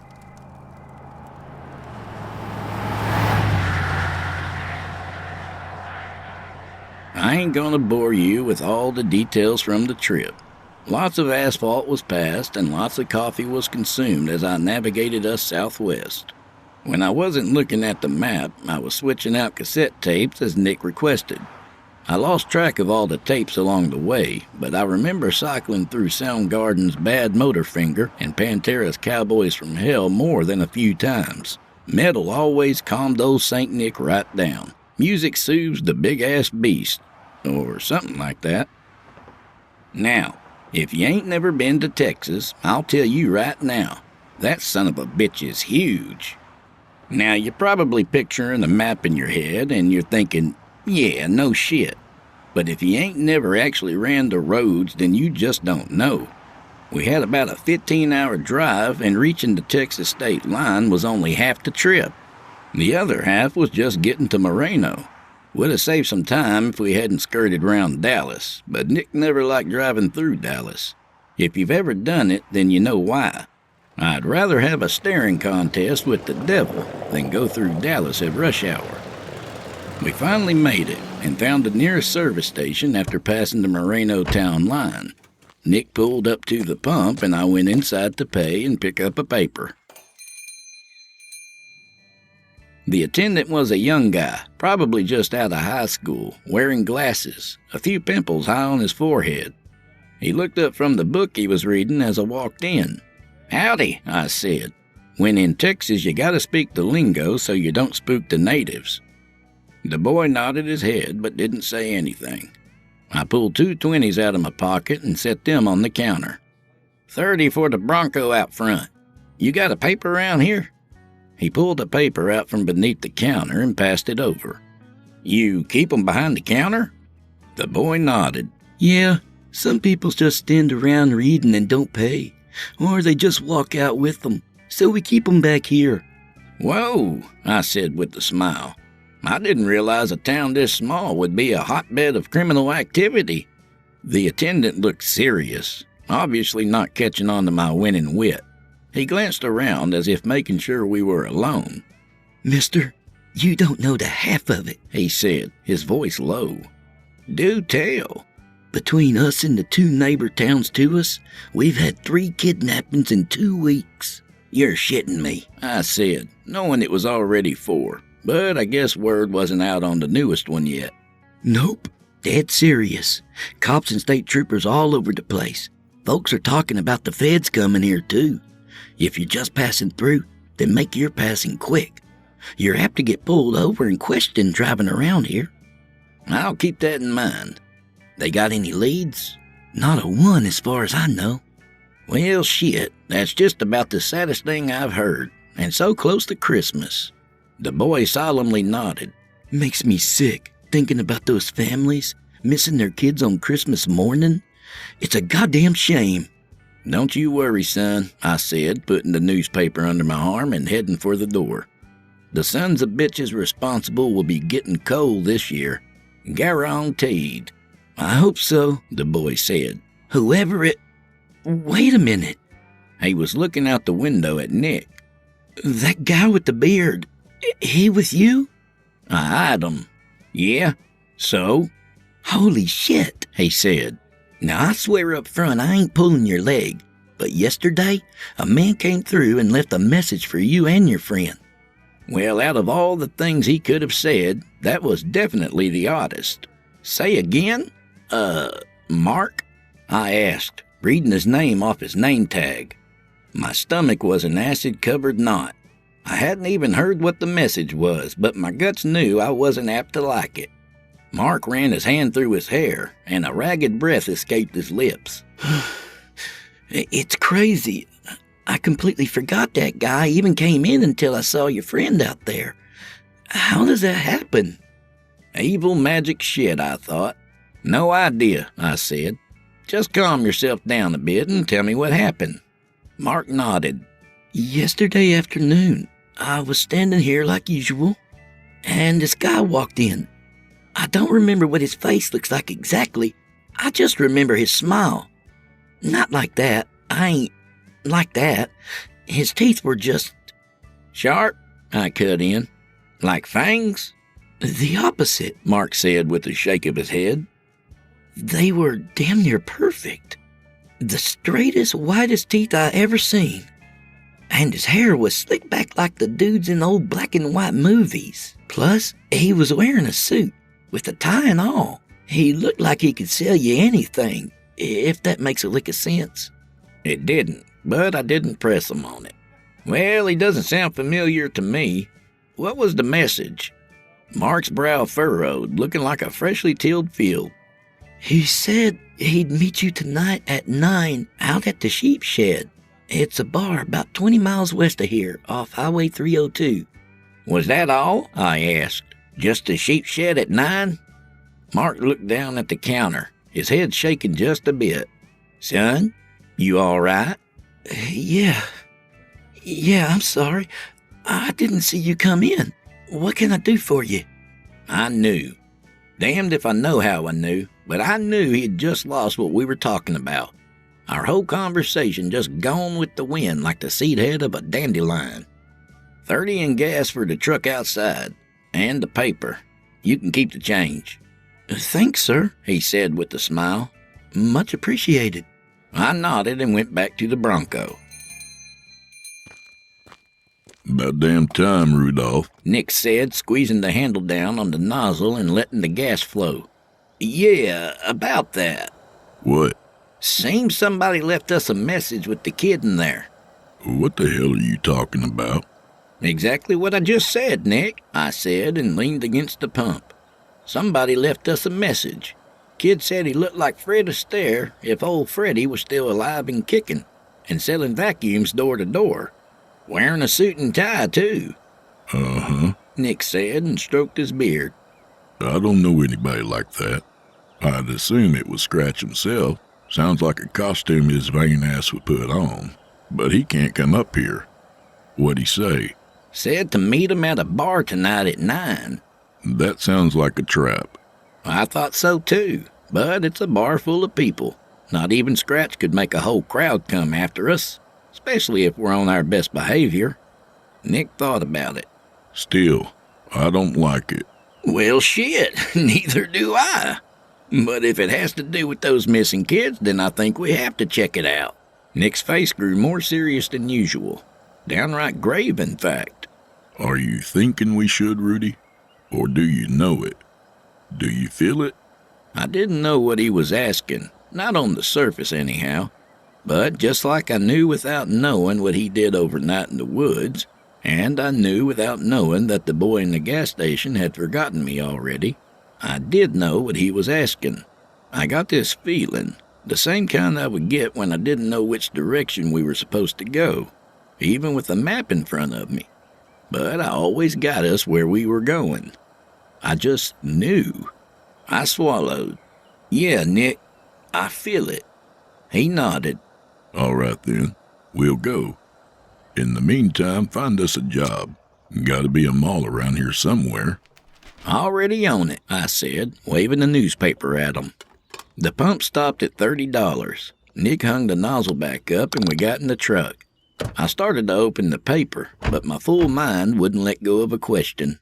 Hey, Nick. Yeah? Why is it that we always end up finding a gas station somewhere that has some ominous shit waiting for us? I thought he'd laugh, but he just stared ahead. People make paths, Rudy. Trails through forests, highways through deserts. Thousands of people treading the same ground, and the ground connecting them all.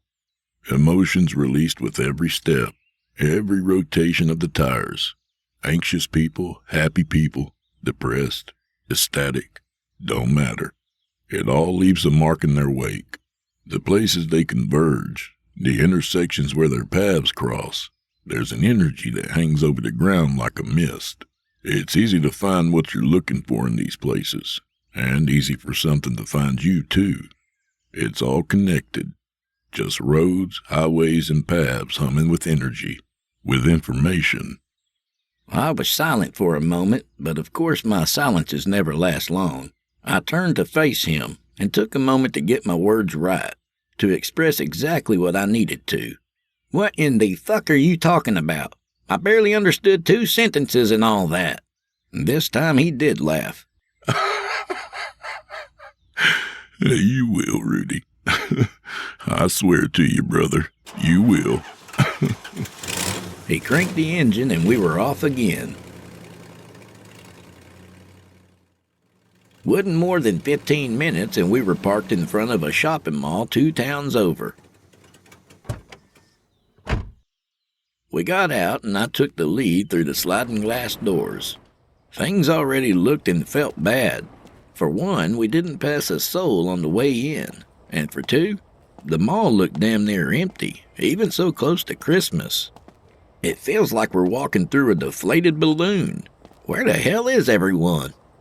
Nick shook his head, his big white beard shaking with it. I don't know. Let's try and find the office. We walked through the empty space, boot heels clicking on the gaudy tile, still colored in pastels and neons left over from the 80s.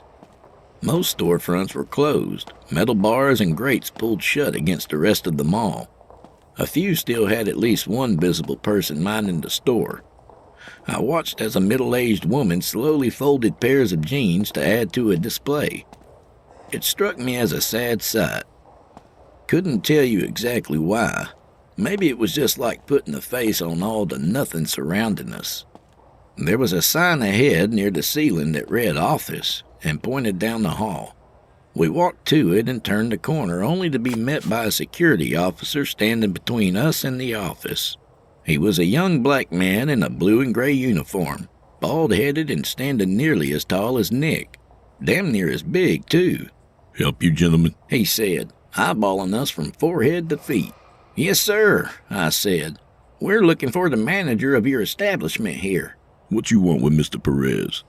We are in the business of entertaining children during the holiday season, I said, with what I hoped was a genuine smile. My friend Nick here plays Santa, as you may have already guessed by the silver mane and white beard, and I handle the business and traveling arrangements. Name's Rudy, and you are? I stuck out my hand. For just a sec I thought he wasn't going to take it, but after a little hesitation he did, and shook my hand with a slightly less than painful grip. Officer Robinson. Frank. Nick cut in with his usual demeanor. What's happened here?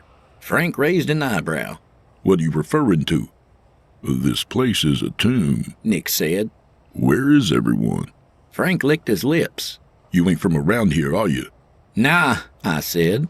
We travel a lot, working the Santa gigs all over the place this time of year. Frank sighed. Look, the town's in a bad way. Kids have gone missing. Everybody's scared of their own shadow. People are staying home and keeping their kids right where they can see them. Well, shit, I said, trying to seem ignorant. How many are we talking about? Just got word this morning of the 4th.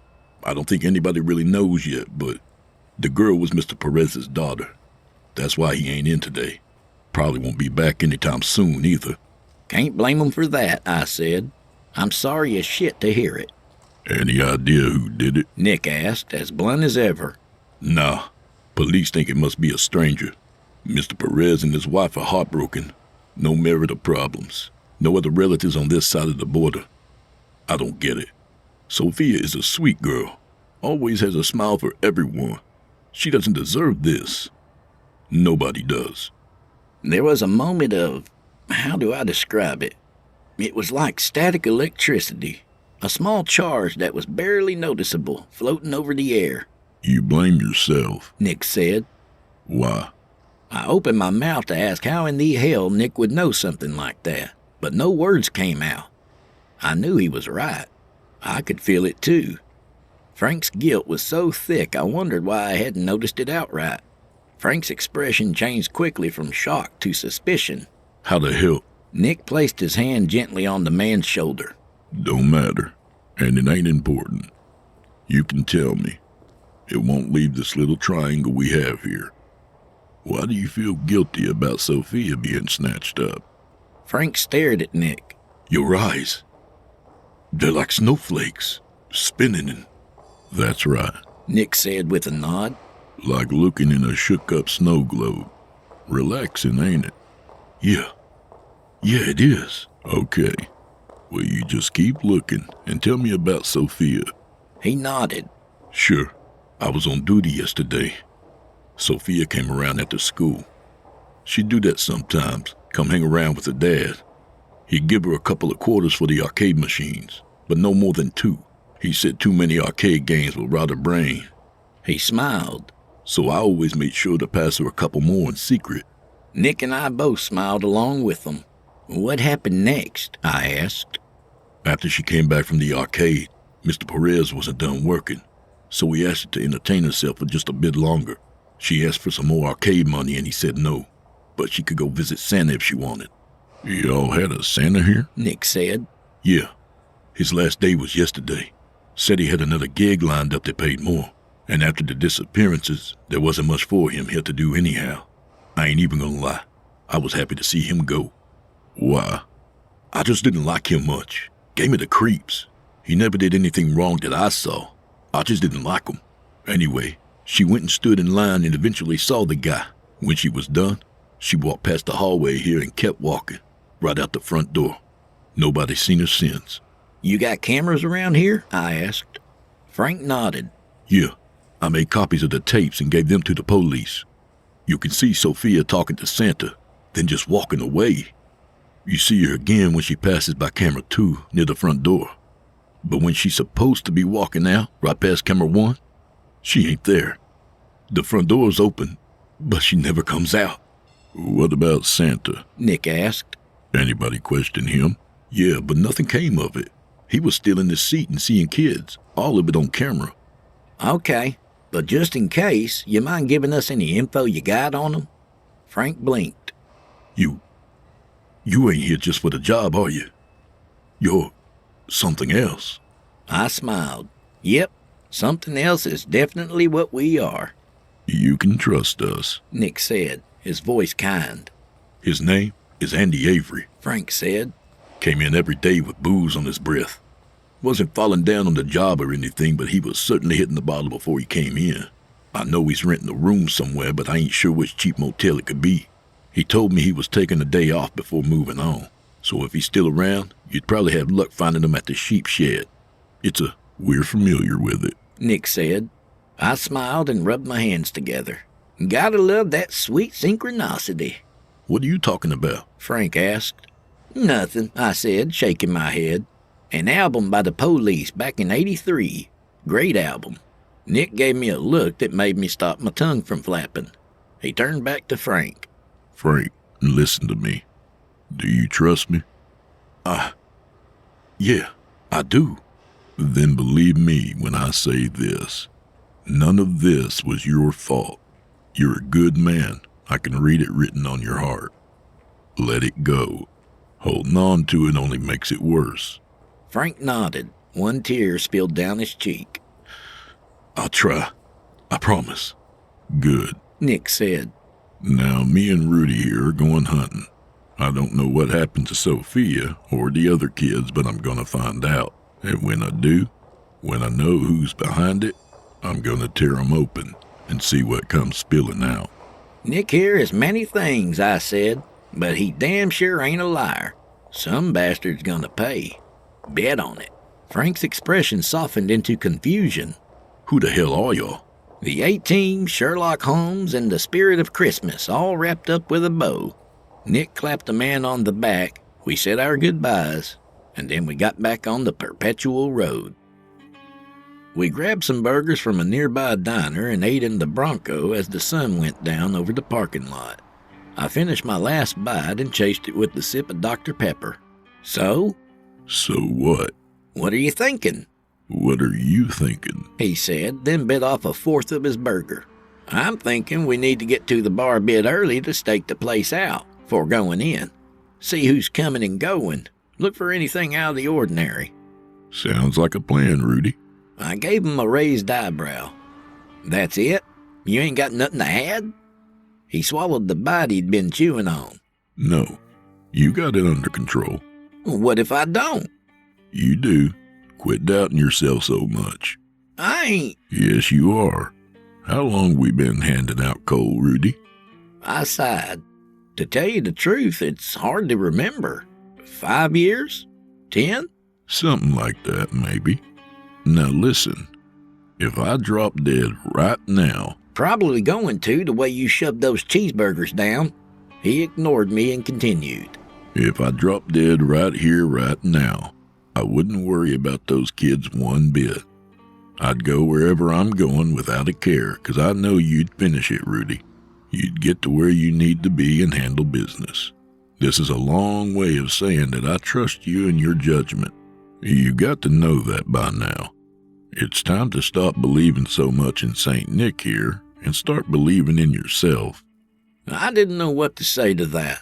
I didn't feel like I was second-guessing myself. But if Nick thought I was, felt that I was, then I sure as shit was, even if I couldn't see it. You're the magic and the muscle, Nick. I might could talk my way through some hairy shit, but you can just tear your way through. We ain't exactly even in that regard, if you hadn't noticed. Much to my shock and surprise, he laughed. You ever seen me work out? I don't know. Figured you might have a Bowflex stashed out in the woods somewhere, or some shit. Nope. I'm big 'cause my daddy was big. Simple as that. My strength comes from believing in myself, and other people believing in me too. Bullshit, I said. That sounds like a public service announcement after some Saturday morning cartoon show. Next you're going to tell me knowing is half the battle. You can think that if you want, but it's true. And goddammit, I knew he wasn't lying. But I couldn't rationally bring myself to take it as gospel. Mostly 'cause it sounded fucking nuts. Now why, after all this time of seeing the shit Nick could do, did I think this was the craziest thing? Because he was right. I could feel it. And it scared the shit out of me. I didn't say anything, just watched him as he stared off into the sky. I followed his gaze and wasn't surprised in the least to see the North Star twinkling in between the receding sunlight and the coming dark. The sheep shed was probably exactly what you're already picturing in your head when I say it was a bar settled on a strip of lonely Texas highway between towns. It was a squat square made of cinder block, all painted gray that may have once been white. The name of the joint was badly painted in italics across the front wall. But what the building lacked in flair was surely made up for by the god-awful gaudy neon sign on wheels parked by the road. We parked the Bronco as far from the door as we could and sat and watched. It wasn't even an hour before we spotted Andy Avery. He pulled up in a decrepit F-150 whose rust spots were spray painted over with a color that barely matched the dusty maroon. A bumper sticker on the back read, "Come sit on Santa's lap." The truck's door opened with a squeal and out stepped Avery, his gut hanging over the waistband of his dirty jeans, and his long beard, more yellow than white, looked like pissed-on snow. One side of Nick's mouth rose up in a soundless snarl. Let's go. We got out and walked slowly, giving Avery a chance to settle in. I made sure my pistol was still snug in the back of my waistband before I opened the door. The rowdy voices of all the drinkers inside still leaked through the thunderous guitar riff that sounded like it was coming from a V8.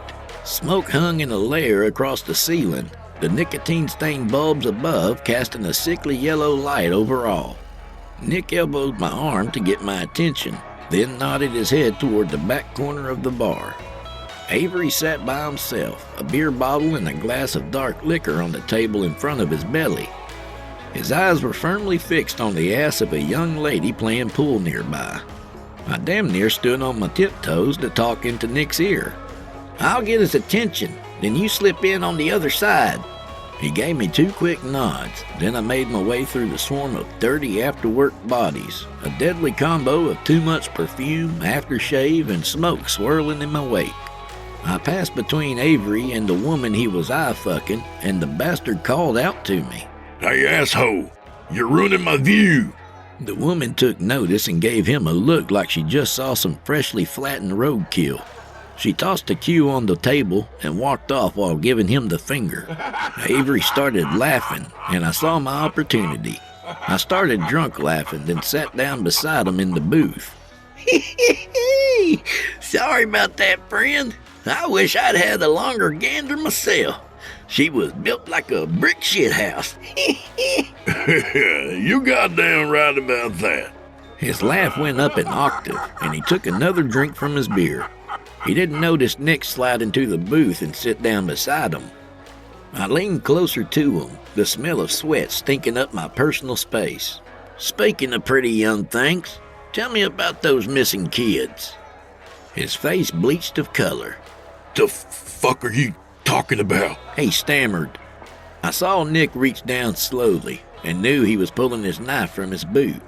I'm talking about them kids that have up and disappeared here lately, boy. Tell me about them. I don't know shit, he said. Now, Nick put his bare paw of a hand on Avery's shoulder and held him firm. The bastard turned to look at Nick, and I could see his eyes widen even from his profile. Keep your ass on that seat, grifter, Nick growled. Here's the situation. I've got 7 inches of steel that's pointed directly over your femoral artery. One small push, and you're gonna bleed out faster than the time it takes for me to spit in your dying face and wipe your greasy blood off my knife. Is that clear? Avery nodded. Please, don't kill me, he whined. That all depends on how much you want to tell us where those kids are, I said. Come on, jackass, spill it. I don't know, he stammered, then yelped as Nick pressed the tip of his blade through the fabric of Avery's jeans. It was superficial, but seeing the bastard's blood start to spread did make me smile. I don't know where they are. That's the truth. I snapped my fingers under his nose to get his attention off his leg. All right, well, let me rephrase the question for you. What did you do to those kids? He began to lie, but stopped and shook his head. I didn't harm them, okay? Oh, shit. Man, I tell you what, Nick said. I know I may look strong, but boy, is this knife getting heavy. It's liable to just fall and stick your leg like a lawn dart, all on its own accord. Okay, shit, okay. Avery panted. A couple of weeks back, a guy approached me. Said he'd pay me $2,000 if I did something for him. Go on, Nick said. He wanted me to talk to the kids that visited the mall, Avery said, sweat beading on his pasty forehead. Find out which ones was having trouble at home. Maybe likely to skip school or talking about running away. You know. Kids that wouldn't be missed for a bit if they came up missing, I said. Yeah, and I did. But when the end of my 2 weeks was coming, and I hadn't found another kid, he got greedy and snatched up the mall manager's little girl. I knew damn well that was definitely gonna get noticed. She wasn't the type to run away, so I left. God damn it, I should have left sooner. Well, don't fret about that. We would have tracked your bulbous ass down wherever you went. Who were the guys paying you? If I tell you, they'll kill me. Nick's eyes blazed as he pushed his face within an inch of Avery's. What the fuck do you think I'm going to do to you, asshole? His voice like the rumble of storm clouds. You think this knife is for show? I pushed down another 2 inches and you better hope there's a goddamn surgeon knocking a few back in the bar tonight. It was a church van, Avery squeaked. He didn't tell me his name, but I saw the van he came in. He parked way in the back of the parking lot, but I still saw it. It was from that big church off I-20 heading towards Midland. Biggest damn church you ever saw. Me and Nick shared a glance. His face showed disappointment more than surprise. What do you think? I asked. Nick looked back at the pitiful sack of shit. Let him go. I stood and gestured for Avery to leave the booth. He stood and I grabbed him by the beard. You say one word about our conversation here, and I'll make it my mission to find you and stick that knife up your ass. And you better not let me find out you're playing at Santa again." Avery nodded shakily and squeezed past me. For an older alcoholic fat man, he sure did make great time getting out the door. I sat back down beside Nick. "I know why you let him go." Why's that? "He was already dying, wasn't he? I could feel he was sick, something in his guts, but I couldn't make it out," Cirrhosis in his liver. Nick said, then downed Avery's whiskey in one gulp. And his stubborn ass ain't gonna go get it looked at till it's too late. He's gonna die miserable and in pain. "You can tell the future now?" I said and laughed. "Well, we gotta get you booked on the Tonight Show. Maybe we'll finally make enough money to retire." Nothing like that. Nick said. Yeah, I can tell he's sick, but the rest is just knowing people. A guy like that, he's just gonna press on till he starts pissing blood. Doctor will tell him to stop drinking, but he won't. "Makes sense," I said, then noticed a big red Budweiser clock on the wall. Shit, it's about time for our appointment. No sooner had the words left my ever-running mouth when the bar's door lit up around the seams. Needless to say, I was dumbfounded as hell, but I was more surprised that no one else in the place was looking at the light but me and Nick. It faded after a few seconds, and I watched through the afterimage as the door swung open.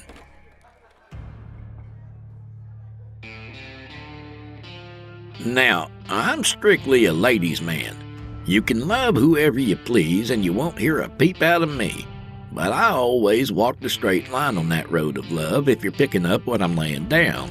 All that's to say the man who walked into the bar was about the handsomest man I've ever seen. He had a face like a movie star or a game show host or something like that.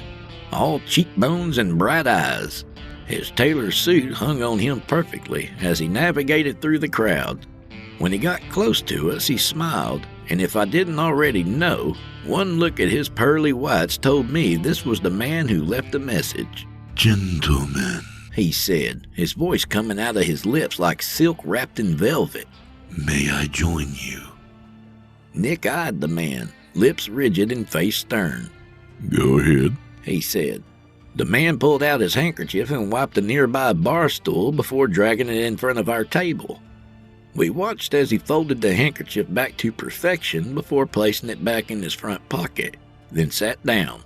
"Who are you, and what do you want?" I said, trying to sound annoyed even though I felt like shit in my britches. "Straight to the point then," the man said.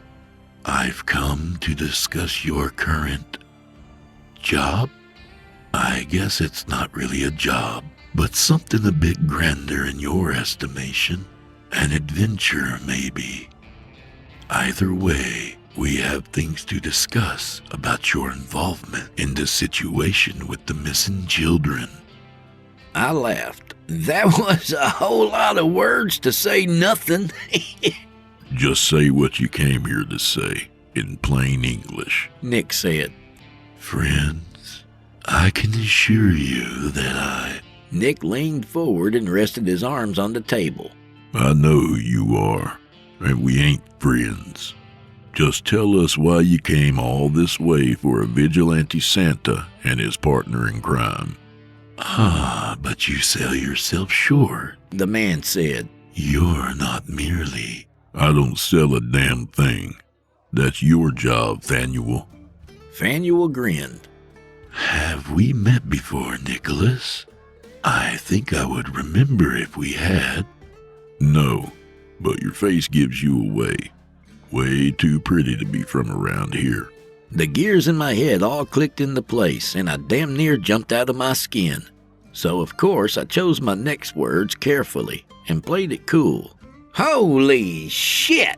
You're an angel! Are you fucking kidding me?" Fanuel nodded and leaned over the table. He pointed one expertly manicured finger toward his eyes. There were wheels in them, spinning and turning over each other in the pale blue of his irises. I sat back in disbelief. I've felt demonic presences before. Hell, I even talked to old Scratch himself on a payphone. But up until I saw Faneuil's eyes, I never even entertained the idea of seeing an angel in the flesh. Well, maybe not flesh. I still ain't sure what exactly they're made of, to tell you the truth. Don't be too impressed, Nick said with a smirk. Noah's great-granddaddy barely even gave him a mention, and Abraham's kids cut him out altogether. That's Faneuil sighed. not entirely true. Close enough. What does Sky Daddy want from us? Well, if you're referring to our Lord and Creator of all, He wants you to stop. In a day full of surprises, that was assuredly a big one. He wants us to stop, I said. Stop looking for the kids? In a word, yes. Nick shook his head. Ain't happening. Faneuil shrugged. One way or another, you must give up on this job. I'm neutral. I don't answer to him or Scratch, and you damn well know it. I've got my job, and you've got yours. Yes, well, my job at the moment is to deliver this message. Stay away from this one. I know the rules. You can come visit our plane here, so you got one up on Scratch. But just like His Infernal Majesty, you can't do shit to us. Free will surely is a bitch. Faneuil's smile dropped from his lips. All true, I'm afraid. But you forget the many skills that have been bestowed to me. The most powerful of which is that I can be very, very persuasive. Just a second, I said. Let's say, hypothetically speaking, that my associate and I decide to listen to you. It would sure go a long way with us if you told us why we needed to call the whole business off. I'm not required to explain to you God's reasons, Faneuil said. And we ain't required to do shit either. Humor me. Faneuil looked from me to Nick. Fine. The person you're ultimately after is a very prominent man with a very large following. In time, the church he has built will triple in size. He will instruct others who will go on to found churches across the country. With their influence spreading over the globe, countless people will benefit. Innumerable souls could be saved. We must allow this sapling to grow and blossom into a tree of salvation, whose branches will widen over the earth. This is the will of our Lord, our God. That man you're talking about is a pedophile at best, and a murderous pedophile at worst. Nick said flatly. I don't give a shit if he's Christ himself come again. That asshole is getting his coal tonight. Faneuil sneered. You up-jumped monkey. You stupid, stupid ape. These words came from the creator of the very universe. Which one? Nick asked with a nonchalance that I envied at that moment. Do not quibble over semantics with me. I'll not warn you again. Let this one go, or there will be consequences. We're done here, Nick said, rising to his feet. Get your sparkly feathered ass out of here before I get violent. Faneuil took a deep breath, then let it go as his smile returned. That's all you animals know is violence. If that's what you want, so be it. The angel turned to leave, then snapped his fingers. TVs I hadn't noticed before above the bar turned on, and the jukebox turned off. He swirled a finger in the air, and everyone in the bar turned to face the glowing screens. Faneuil walked away, and as soon as he was out the door, he appeared on the TVs, sitting behind a news desk, mugshots of me and Nick that didn't exist hovering over his left shoulder. Good evening. There's been a breakthrough in the case of Moreno's missing children. The two men shown here, Nicholas White and Peter Rudolph Lynch, are wanted for questioning. If you have any information on the whereabouts of these men, please. I didn't listen to the rest of the bullshit. I was too busy watching about 24 or so people all start muttering to each other and looking around. Then their eyes fell on us, and all hell broke loose. Cries echoed in the bar. Holy shit, it's them. Somebody call the cops? Fuck the cops. Grab them. The crowd moved towards us. Some people grabbed pool cues, others chairs. The bartender bent below the bar and came back with what was most definitely an illegally sawed-off shotgun. We gotta go, Nick said. No shit, but there's a lot of them and a little of us. I reached behind me, meaning to pull out my pistol when Nick put his hand on my shoulder. No guns. This is sure as shit the right time for one. You show that, and the bartender is apt to open up with that shotgun. People are gonna get killed. Yeah, us. The first guy brave enough to step up threw a haymaker that connected with Nick's jaw. Nick shrugged it off and buried his fist in the man's guts, dropping him like a sack of rocks. The next two decided to jump across the table.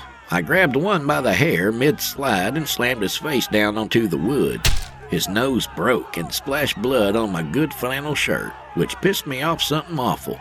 I pulled him down off the table and onto the seat and used him as a step stool to get up on the table, which with the beauty of hindsight was really a stupid mistake. The bartender had a clean line of sight over the crowd and fired. Two things saved my ass: Nick grabbing me by the pant leg and pulling me down, and the fact that the dumbass bartender was way out of range. Bottles flew out of the crowd, smashing against the wall over my head and showering me with brown glass and beer. The shotgun boomed again, and the room went silent. Well, the people went silent. The sound of a phone ringing was pretty damn loud in the new quiet. The bartender dropped the gun to the floor with a clatter. His eyes were half open and vacant as he picked up the receiver and listened. Phone for Rudolph, he said, and set the receiver on top of the bar. Nick and I looked at one another. He was still in the boxer stance, fists up and ready. He lifted his chin towards the bar, and I slowly got up and wiped the beer from my eyes with my sleeve. It was surreal walking through the crowd of people who just seconds ago wanted to take us out back and string us up from the nearest tree. They just stared ahead, unblinking and unmoving. I reached the bar, then cleared my throat as I picked up the phone. Hello?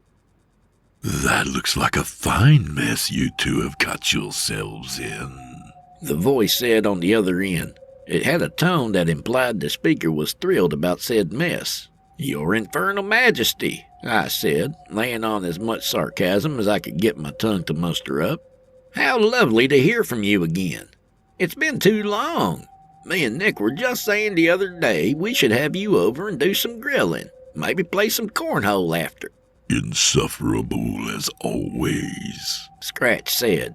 Yet here I am, suffering through it anyway. Though I must warn you, I am much better at inflicting suffering than you, so spare me your incessant drivel, and just listen. Well, shit, I was curious. I'm listening, your unholy evilness. I am in a given mood. 'Tis the season after all. So I'm going to hold these people here for a few moments while you and your associate abscond. I didn't know what the word meant exactly, but I caught his drift. And why in the hell would you help us out? Don't be dense, Scratch said impatiently. As much as I'd like the Reverend your hunting to continue going along gloriously sinning, it's in my best interest to have you and the saint dispose of him. It's as simple as that. You seriously think I'm about to make a deal? With you? It's not a deal. I have already enthralled the crowd. It's up to you if you'd like to use the opportunity to leave and continue on with your crusade. Either way, the clock's ticking. I could already see the crowd stirring again. Fine, but I ain't thanking you. No need, Scratch said, sounding bored. Just take care of the Reverend. That will be thanks enough. I tossed the receiver back to the barkeep. He didn't move a muscle, just let it hit him in the chest and fall to the ground. "Let's get while the getting's good," I called out to Nick. He made his way over to me. Who was on the phone? "Scratch. The infernal asshole wants this Reverend planted 6 feet under." Nick shrugged. All right, let's do it. I honestly didn't expect him to take the news so easily. Between that and him telling the angel that we were neutral, I was confused as shit. Not for the first time, I wondered how much Nick wasn't telling me, about how much I still had left to learn. Once we were back safe and sound in the Bronco and heading up the dark highway, I decided it was time I got some answers. "What the hell was all of that?" All of what? Nick said. "Are you kidding? A goddamn angel just showed up in the bar and tried to kill us, Nick. And you sat there holding a conversation with him like that shit happens every day. Not to mention I had another pleasant chat with the fucking devil." Calm down, Rudy. "Now, fuck that. We've been handling this business together for years, and I've always left you be. Never questioned you, never pried. But goddamn it, Nick, you've got to give me some answers here. Ain't I at least owed that much?" He was silent as I sat there fuming. Another mile passed, and another. Okay. Okay? Okay what? I'll tell you everything after this is over. I just nodded, still pissed, but willing to give him a little more time. Our nearly silent drive out to the church took about an hour. We saw the massive cross reaching up to the sky well before we saw the building. Avery was right about one thing. It was the biggest damn church I'd ever seen. Jesus Christ, get a load of that, It makes you wonder how much Jesus has to do with a place like that. Nick said. Look at that gaudy shit. You can't throw a rock around here without hitting a person who's in need. But where's the money going here? Same place it always goes. To make a rich man richer. The Bronco's headlights preceded us into a nearly empty parking lot. A few of the vans that Avery had mentioned were there, lined up on the side near an unmarked set of double doors painted to match the beige exterior of the building. "There," I said. "We go in there." Nick parked us near the vans, and we got out. I reached back under my seat and grabbed a long flathead screwdriver and a rubber mallet. He kept a lookout as I went van to van, placing the blade of the screwdriver in the corner of a window and tapping the handle with the mallet. The windows fell to random shapes of safety glass, scattering like dropped diamonds on the asphalt. Once that was done, we went to searching. I was looking through the glove box of the third van when Nick tapped me on the shoulder, making me nearly shit myself. I half fell out the door. "God damn, man! Scared the shit out of me. You got something?" He held up a backpack, small, pink and purple, and with one of them My Little Ponies on the front. Under one of the straps, written in marker, was the name Sophia Perez. Let's get in that building, Nick said. We don't know if he's got them here or... "They're here," I said. "I can feel it." And I could, like little candle flames in the dark. Nick nodded, walked over to the Bronco, and came back with his crowbar. He made short work of the doors, just shoved a flat end in between them and kept pushing till they popped apart. They opened up on a dark alley. Not pitch black, though. There was a lamp far off at the other end. We crept along slowly. There were a couple of offices, a small kitchen, and a conference room. The church looked more like an 8-to-5 office building along the back hall. The lamp we'd seen earlier was on an end table beside a small couch, and on the couch was a sleeping man. He was laying on his side in a gray suit, and the magazine he'd been perusing was spread open on the floor where it had fallen from his fingers. I tiptoed around to where his head was, but I don't know why I bothered sneaking. If he didn't hear us getting through the door, then he damn sure wasn't going to wake up from me walking across carpet. I carefully placed the tip of my screwdriver into his ear and nodded to Nick. He bent and tapped the man on the forehead. The man nearly jumped when he saw Nick staring at him. "Whoa now, partner. I said softly. You feel that in your ear? That there is a screwdriver. So if you ever want to use this ear again, you better keep quiet. He put his hands up feebly. We don't keep any cash around here. Bullshit. Nick said. The whole building stinks of other people's hard-earned money. But that ain't why I'm here. Where's the kids?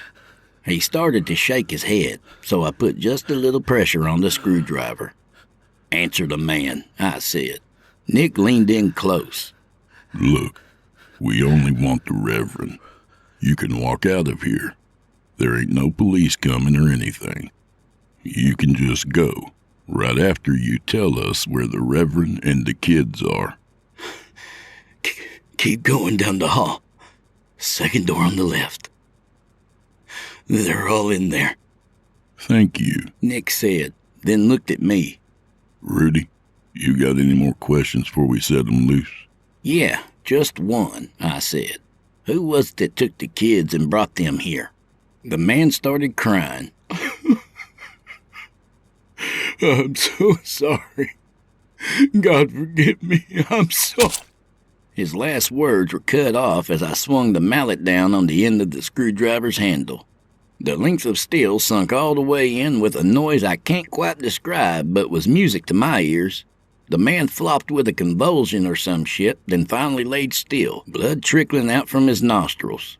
I tossed the mallet down beside him and pulled my pistol from behind my back. You ready to finish this? I asked Nick. He nodded. Lead on, Rudolph. We made our way to the door. The nice and neat etched sign on the front read Playroom. I could hear Nick grinding his teeth behind me. Taking a deep breath, I grabbed the knob and turned it, swinging the door open.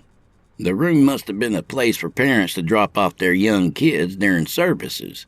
The walls were painted in soothing pastels and decorated with stars and shapes and numbers. Bible verses in cartoon fonts were hung here and there. A toy chest stood open in one corner beside a rack that had kids' costumes hanging from it. There were even some cribs in the back. Near the front of the room was a young black boy, probably no more than 10 years old, dressed like a doctor. A plastic stethoscope hung from his neck and over his white coat. Sophia sat on the floor in front of him. I guess they didn't have any kind of patient costume because she just had a sheet wrapped around her in the front.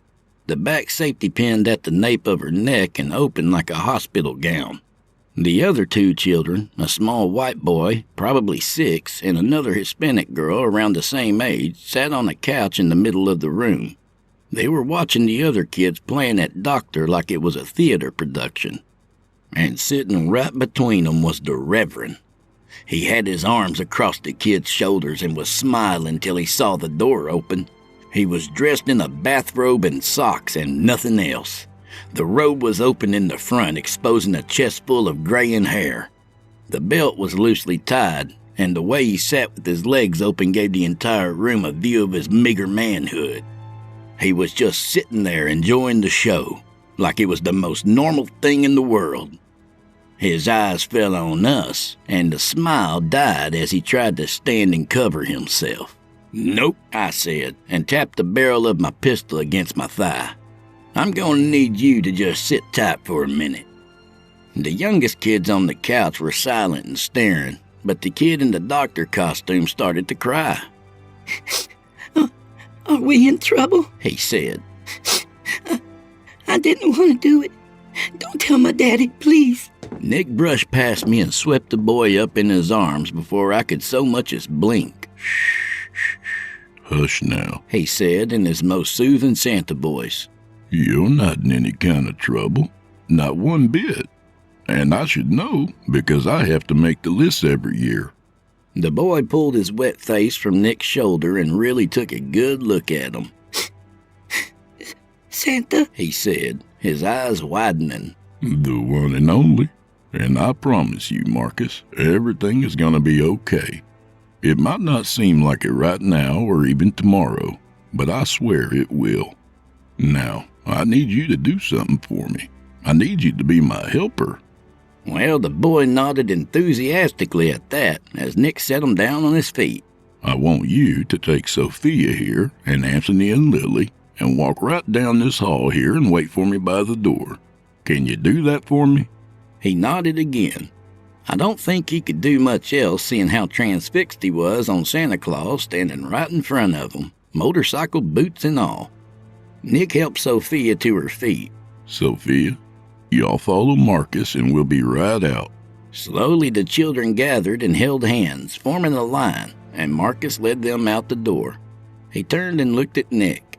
Santa, is the Reverend on the naughty list? "He is indeed." Is he getting coal for Christmas? "You can bet on it." Good. Marcus said, nodding sternly. He began pulling Sophia's hand. Come on, guys. Once we figured the kids were out of earshot, I closed the door. Without hesitation, the Reverend started flapping his gums. Look, I don't know who you are. "Who the fuck do I look like?" Nick growled. I circled the bastard and yanked the belt from his robe with my free hand. Ow! That hurt! He bleated. Good. Now, lean up and put your hands behind your back. If I have to tell you twice, it ain't gonna be nice. He leaned forward and did as he was told. I stuffed the pistol into my waistband, then went to work tying the bastard's hands together. None of this is what it seems, he cried. I found those kids and brought them here until the police could get here. That's it. Nick stared at him with enough intensity that even I felt scared.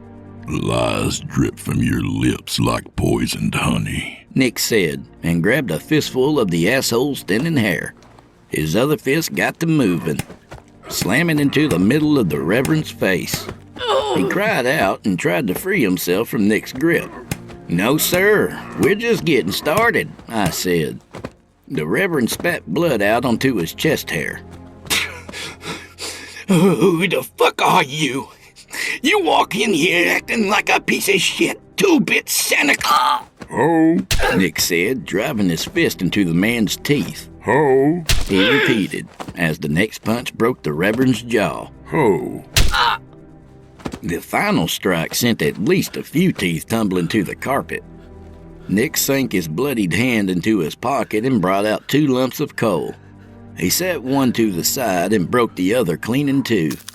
"Rudy, hold his head still." I grabbed each side of the Reverend's head, my hands getting slick with blood and sweat. The bastard's eyes were wide and wet, and blood flowed freely from his mouth as he muttered some shit I didn't understand, nor did I care for him to elaborate on. "This year is special." Nick said, pinching a piece of coal against each of his thumbs. "This year, we're gonna make a snowman right here in Texas." Nick lunged forward and shoved the coal into the Reverend's eyes and kept pushing till they popped. The blood ran down his swollen cheeks. Jesus Christ, did that man squeal! The Reverend's head shook furiously, and I nearly lost my grip, but I held on and kept him still as Nick took the other lump and shoved it into the bastard's red hole of a mouth. Nick stood back, breathing heavy. "Do the honors, Rudy." I came back around to the front of the couch, pulled out my pistol, and put 3 rounds into the mullein asshole's heart.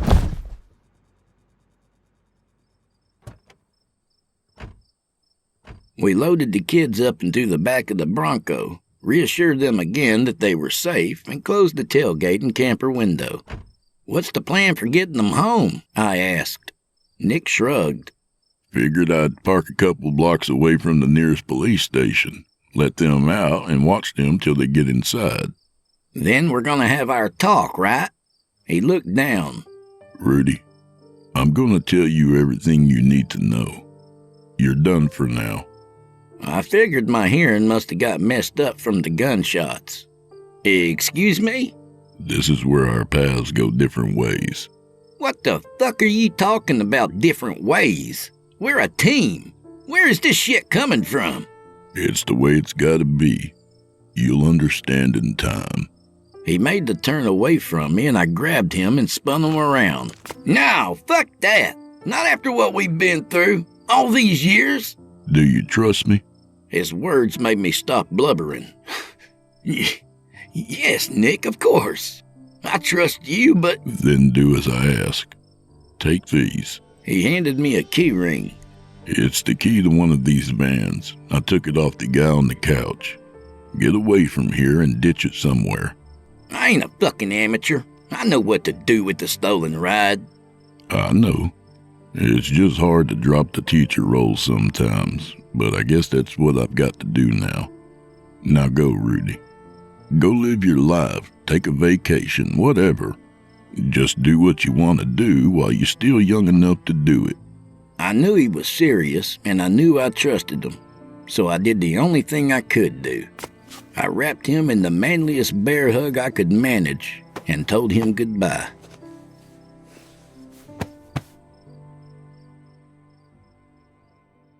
Well, that was damn near 20 years ago. I made my way back to Tennessee, and although I'm not proud to admit it, I drank and sulked a year away. I was just lost in every damn sense of the word. One night I stumbled out of my trailer and started yelling up at the goddamn sky like a lunatic, screaming questions about what the fuck I was supposed to do now until I fell over on my back and looked up at the sky, and there she was, the North Star. I stared up at her and was surprised as shit when I felt my anger draining away bit by bit. I didn't know what my purpose in life was or any zen shit like that, but I was calmer. Then I rolled over onto my side and blew chunks everywhere. Judge me if you must, but life ain't always like a movie. You can find peace and puke a bunch of whiskey up at the same time. It happens. I eventually went to work cutting lumber again, ended up hired at a mill, and in a few years became foreman. I had some relationships along the way. No weddings, but a couple of long-term situations where I was as happy as a man in love could be. Long story short, life went on for me just like everybody else. Until the cancer hit, which is where my last story began. If I remember correctly, I predicted I wouldn't last till the next Easter. Well, joke was on me. I didn't even make it past New Year's. I'm just gonna lay this next part out for you with no dramatics. I died. Yep, honest. I laid there as the heart monitor flatlined and my breathing stopped, and everything went to an empty black. If there was an afterlife, then I didn't see hide nor hair of it. I woke up to the sound of a zipper surely being unzipped, which is a pretty terrifying sound to wake up to. The black was peeled back at the sides, and the night sky was full of stars. The smell of pine was strong, and the air was frigid, but I felt heavenly. I sat up and looked around. Speaking of waking up in terrifying situations, I soon discovered I was sitting half in and half out of a body bag in the middle of the woods. If you've never done it, I wholeheartedly do not recommend it. I thought hard about my first words as a man newly brought back from the dead. "What in fuck is going on?" I yelled into the freezing air. A voice came from my left. "I'll tell you if you promise to quit hollering." There was Nick, sitting on the tree stump, bare-chested and soaking up the cold. It's damn good to see you, Rudy. Once I got myself out of the body bag, Nick handed me a fresh set of clothes, then went about starting us a fire. Nick, seriously, I'm grateful to be living and all, but as you may can guess, I am confused as fuck. He laughed. I know. I was too when it happened to me. The kindling came to fiery life, and in moments the fire was blazing. When it happened to you... After all these years, Rudy, he said. After all these years, I've got a Christmas present for you. Sorry if it's a little late, but a story can only be told when it's time to tell it. And now it's time. I only nodded, not knowing what to say. He took a deep breath, exhaled, and began. My real name is Thomas Miller, and I'm over 150 years old. You'd think I'd be shocked, but it wasn't the craziest thing that had happened that day. I was a Union soldier in the war between the states, the Civil War, whatever you want to call it. And in 1862, 3 days before Christmas, John Morgan's men attacked the supply line we were guarding. I caught a bullet and was left for dead, which I soon did. Die, that is. When I woke up, a man with a long white beard was standing over me and telling me to get up out of the mud. He said his name was Nicholas White and that he had a job for me if I wanted it. I spent the next few decades in his employ, learning from him and handing out coal to folks who needed to be stopped from whatever atrocities they were committing. He showed me the path to Polaris, and when the time came, I took over, name and all. What's Polaris? I asked. More like, who is Polaris? Nick said. And she's right up there. He pointed, but I didn't even have to follow his finger to know he was pointing at the North Star. She? I asked. You're saying that the star... Isn't exactly a star, yep. She's what guides people like us, people who go around helping kids who need it. Every time you needed directions, knew a name you had no way of knowing, or just knew what the right thing was to do, that was all her. I shook my head. Wait, you said people like us. There's more vigilante Santas running around? Indeed there are. A bunch. Nearly every society dating back to who knows when has a version of good old St. Nick. My head was about to burst with questions that I couldn't keep from flying out of my mouth. Well, how does Sky Daddy and Scratch play into all this? They don't, Nick said simply. Why not? 'Cause there's heaven, there's hell, and things in between. And things beyond. We just have to work around them, and with them occasionally.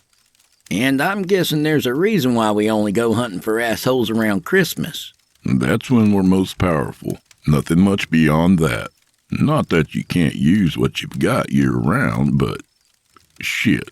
Okay, it's like hibernating. But for us, we do it in the summer months. We rest, gather our strength, then spend the coldest months delivering coal. And what about... Rudy, listen, Nick said. We ain't got much time left together. I gotta be moving on. What? I see you for the first time in decades, and now you're walking out again? Fine, but one more question. Shoot. Why'd you leave? Why'd you abandon me at that church? Nick shrugged. To give you something I wasn't given. A chance to live your life a while longer before you start your new job. So you're telling me... I stopped and took a breath. You're telling me... You're Santa Claus, he said. And I couldn't have picked a better one. I sat there with my jaw bobbing up and down till he walked over and knelt in front of me. I ain't got a sword or nothing, so I can't knight you or whatever and say some magic words that'll make it all seem true to you. But if you trusted me once, you can trust what I'm saying now. You're Santa, and you're gonna be great. He wrapped his arms around me, and I hugged him back fiercely. I'll be seeing you, St. Nick, he said. I nodded into his shoulder. It's been a pleasure, Thomas. He stood up, gave me a small wave, and walked into the trees. A minute passed, maybe two, and everything lit up. Not like fireworks or anything, but like it suddenly changed from a fingernail moon to a full moon for just a moment. And I knew Sorry, I'm Nick now, still getting used to it. I knew Thomas had gone up to be with her, with Polaris, way up there in the black of space. I sighed and stood. Getting out of the woods wasn't a problem since I knew the directions to any place I could imagine, which got me thinking. If I knew where damn near anything was located, that meant he knew all along. Ergo and therefore, I spent all those years reading a damn map and plotting routes when he already knew where we were going the whole time. I looked up at the sky and smiled. You asshole, I said.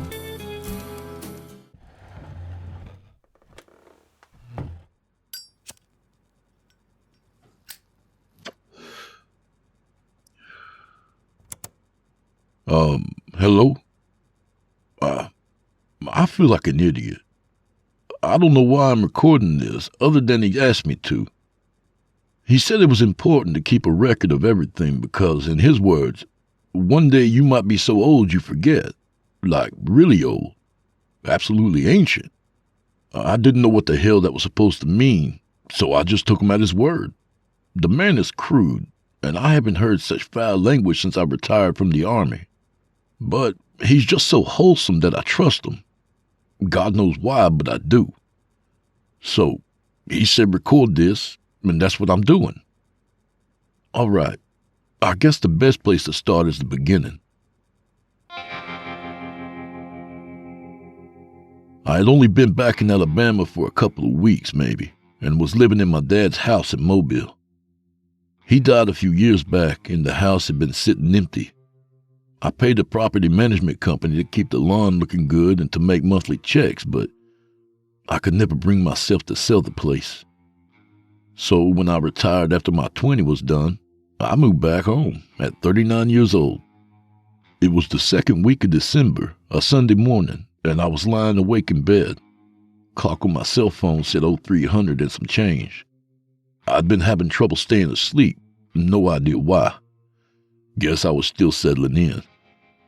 The first noise I heard I brushed off, thinking maybe it was outside, at a neighbor's house or something.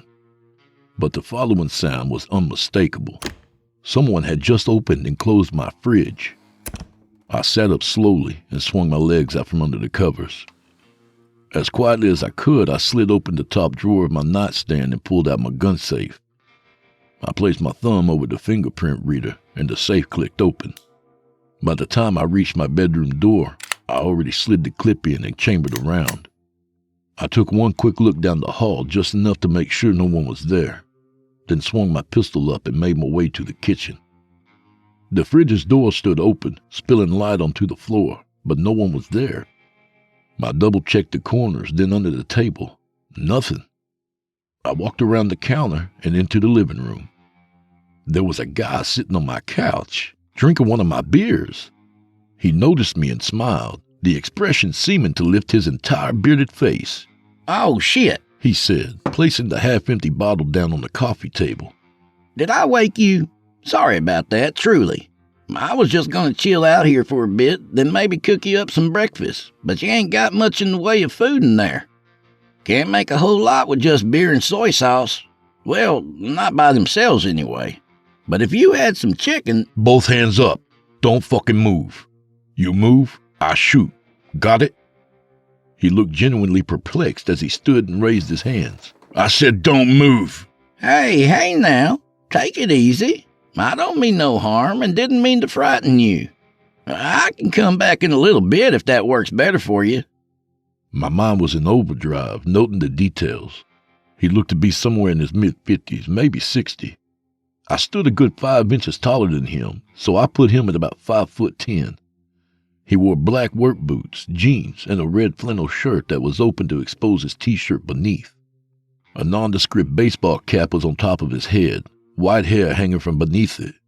His silver-white beard flowed down to his chest, but his eyes, his goddamn eyes, that's what stopped me in my tracks. They were pale blue, like the color of a glacier you'd see in a nature documentary. They were kind and wild. Does that make any sense? I haven't thought about it since then. He reminded me of Buster Scruggs. He looked like his good-natured expression hid a thinly veiled threat. It made me want to squeeze the trigger and run away at the same time. Who are you and what do you want? He took the hat from his head and made a kind of salute with it. I am Peter Lynch, also known as Rudolph, or Rudy to my friends. But right now I'm the living, breathing embodiment of Christmas. I shook my head. Jesus, man, how high are you? Is it meth? Crack? God damn it, I always thought this was a nice neighborhood. He laughed, the sound as bright as church bells. Come on, look at me. Big white beard, twinkle in my eye, breaking into people's houses in the middle of the night. Any of this sounding familiar? You think you're... I am. Santa Claus. In the flesh, friend, he said, then sat back down. Look, man, I don't know what you're on, but... Give me a chance to explain, okay? 2 minutes, that's it. Then if you want me to leave, I'll haul ass out of here. I didn't know if he was crazy or high, but I didn't want to shoot a man dead in my living room for either of those reasons. So I nodded. Thank you kindly. Now, as I said, I was Peter, until I was recruited by Nick White, the Santa before me, to be his partner and navigator, hence why I was also Rudolph, get it? We went around the country every winter dealing out justice and vengeance in equal measure to all kinds of low-life scum who needed coal in their stocking, or eye socket, depending on how much they'd done fucked up. In between visits to assholes on the naughty list, I got us gigs at local malls so Nick could get near a bunch of children and find out from them where the naughty adults were. Clear so far? He talked so fast, it honestly wouldn't have been clear even if the story had made any damn sense.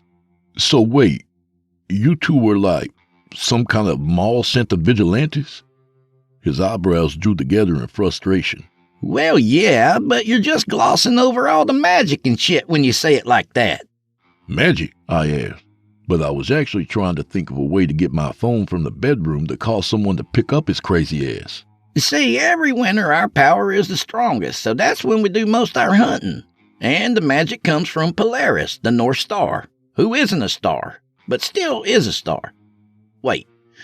Yeah, you're right. This does sound crazy now that I'm saying it all out loud. No, please, go on, I said, buying time. It's interesting. I can see now why Nick just didn't dump all this into my lap at once. Anyway, all of this is to say, I need your help. My help? Why would you need me when you got Polaroid? Polaris. Yeah, that. He sighed and slid down further until he was half lying on the couch. This ain't going exactly the way I'd hoped. When Nick recruited me, I was, excited. But you're just staring at me like I've lost my goddamn mind. I didn't argue. Okay, let's try this. You stop pointing the gun at me and have a seat. That ain't gonna happen until I get the police here. We both know you're not gonna shoot me, Marcus. How do you know my name? I know a lot about you. I am Santa, if you haven't noticed. Staff Sergeant Marcus Johnson, retired from the U.S. Army after 20 years as a combat medic. Most of that time attached to a Special Forces unit. 2 tours in Iraq, 2 in Afghanistan. I shivered. It felt like a snake was crawling up my back. I don't know why you'd bother to look any of that up just to break into my house. He shook his head. I know why you never made it to Sergeant First Class. I know what happened on your last deployment. Bullshit, I said, sweat breaking out on my forehead. Local tribe leader with a harem of very, very young boys. You ran it up the chain, but the brass wasn't biting. In their eyes, it wasn't their problem. Outside of the scope of the mission, right? You don't know what you're talking about. But unfortunately for both of us, I do, he said and stood up, his eyes cold and bright. You snuck outside the wire one night and put that monster down. Or, as we say in my line of work, gave that motherfucker his lump of coal. Brass was none too pleased, afraid of an international incident. You were demoted, detached from your group, and put behind a desk until you retired. That about sum it up? I shook my head. How do you know all that? Haven't you been listening? Fine, I didn't want to bring this up so soon, but here we are. This isn't the first time we've met. What? I've never laid eyes on you. You were a young boy, wearing a white coat like a doctor, a stethoscope around your neck. Shut up, I said. My voice sounded small. My mind felt like it had a cramp, as if it was trying to collapse in on itself. A scared boy, taken from his family and hid away in a church by wolves in sheep's clothing. Shut the fuck up, I cried, my finger tightening on the trigger. But you were rescued. Tell me, Marcus, who was it that saved you? Tears spilled down my cheeks as I thought about that day. A day I'd spent decades trying to forget. Santa Claus, I said, feeling defeated. Santa saved me. That was my good buddy Nick. And if you'll remember the shorter and less intimidating man who was there with him, that was me. And just like that, I did remember. You had a gun. told the pastor to stay where he was while I talked to Santa.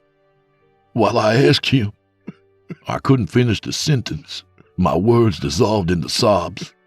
Rudy stepped closer to me and gently took the gun from my loose grip, then set it down on the couch. He hugged me and I cried harder because I couldn't remember the last time I'd cried at all. You asked Nick not to tell your daddy what had happened to you, Rudy whispered. You thought you'd be in trouble, that it was your fault. But believe me when I tell you, Marcus, that your daddy loved you no matter what. I nodded, then broke away from the hug feeling ridiculous. I wiped the tears from my face. So, I said, then cleared my throat. What do you want from me? He smiled again. That's the spirit. I want you to become my Rudolph. Well, I'm kind of partial to that name now, but you can pick any other reindeer name. You want me to what? Be your sidekick? Don't think about it like that. Think about it as more of an unpaid internship. Look, we both know you ain't got much going on around here. You haven't bothered looking for a job, no family or friends to speak of. Looks to me like you're waiting on something. And maybe this is it. I ignored that last part. Why would you even need a sidekick? If I believe this story, then you've got some kind of magic. Yes, indeed. But I could use someone with your skills. I've always been more of a barroom brawl type of fella. Nick was the war vet. Yeah? Which war? Civil, Rudy said plainly. It was my turn to laugh. You're telling me that the man I met when I was a kid 30 years ago was over 100 years old? 150, give or take. Jesus Christ. Don't go bringing God into this. Things will just get more confusing. What? No, never mind. I don't even want to know. Rudy clapped his hands. Shit! Got so wrapped up in the reunion that I almost forgot. He reached down behind the coffee table and brought up a gift-wrapped box, bow and all. This is for you. Consider it an early Christmas present. I raised an eyebrow at him. What's in it? Open it and find out. It had better not be a severed head or something. Would you have liked that better? I could have brought you one had I known. My hand stopped halfway to the box. I'm just fucking with you, Marcus. I let out a shaky breath. Don't play like that, man. I ripped through the shiny forest green wrapping paper and opened the lid of the shoebox. Inside were 5 cassette tapes, all lined up and labeled. What's this? Stories about me and Nick. You listen to those tapes, then give me a call. You can give me your decision then. Man, I don't have a tape player. Do you know what year it is? He shook his head and started walking toward the door. Check the garage. On the shelf in the back behind the blue plastic container that has all your family photo albums. But how do you... He looked over his shoulder at me and winked as he walked out the door. After spending 5 minutes digging the cassette player out of the garage, I sat down to listen.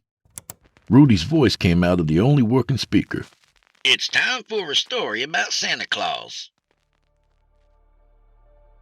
Time passed. It couldn't have been more than a couple of hours, but it felt a lot longer. By the time the last tape clicked to a stop, the sun was coming up and I was more conflicted than I'd ever been in my life. On the one hand, even after listening to Rudy's story, it still sounded absolutely batshit crazy. But on the other, I believed it. I believed every word he said, because he was there that day. I could see him in my mind's eye, him and Nick both. And the memory was becoming more potent, solidifying in a way it never had before. Maybe because it was the first time I was really letting myself relive it. There were 3 sharp knocks at the door, and I nearly screamed. Scared the shit out of me if I'm being honest. I stood up, went to the door, and looked through the peephole. 2 police officers stood waiting on my doorstep. I sighed and opened the door. Good morning. Can I help y'all with something? Marcus Johnson? The one on the left asked, young, white, with a thin mustache. Yeah, that's me. What's this about? The other one started talking before I even finished my question. Heavyset man, also white, sweating. We've had a report that you might be harboring a dangerous fugitive. Ain't nobody here but me. Officer, He ignored my question. Goes by the name of Rudolph. Do you know a man by that name? I don't know anyone named Rudolph. Officer Mustache grinned. You sure about that? Yeah, I said, feeling increasingly irritated. I'm sure. Well, Officer Heavyset said, that's a shame. I'm ashamed to admit that I didn't see the punch coming. His fist drove into my gut, and all the air flew from my lungs and out of my mouth. I didn't have a chance to hit the ground before Mustache bull rushed me. I backpedaled until the back of my knees hit the coffee table. I fell, smacking my elbow on the way down. Weight landed on top of me, and I knew it was Heavyset. He pushed my shoulder down, twisted my arm behind my back, and shoved my face into the carpet. Mustache stood in front of me, and I could lift my head just far enough to see his face. He unclipped his radio and sat it down near my ear. There was a burst of static. Then a voice as smooth as butter came through. Hello, Marcus. Do I know you? No, not personally. But I believe you know my work. Still not ringing any bells. Oh, come now, Marcus. You've seen it more than most. You've seen war, and making war is one of my absolute favorite pastimes. The tapes were fresh in my mind. Memories of Rudy at a gas station. Scratch! I managed to get through lips that didn't want to work. He sighed, and I swear there were moans behind his breath. Moans and screams. I don't care one way or another what you call me, as long as you listen. You will not assist the one that calls himself Rudolph. You will burn his tapes and pretend it was all a dream. If he returns, you will turn him away. Do you understand? You think you can come in here and... My words became a cry as Heavyset twisted my arm higher. Allow me to elucidate the situation. These two gentlemen were sitting in their car a mile away, drinking coffee and enjoying inane chatter amongst themselves. So I gave them a little nudge in this direction, only so they could deliver this message. But here's what you need to understand, Marcus, because it is the absolute truth.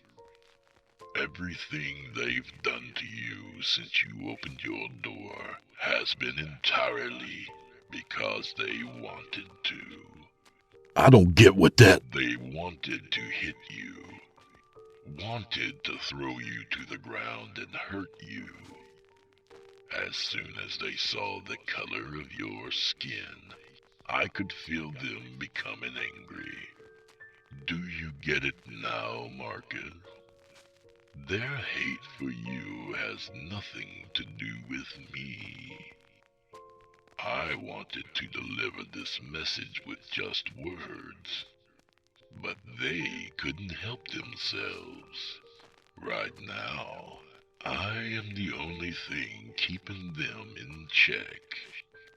You should be afraid of them, but at this moment, you have no reason to fear me.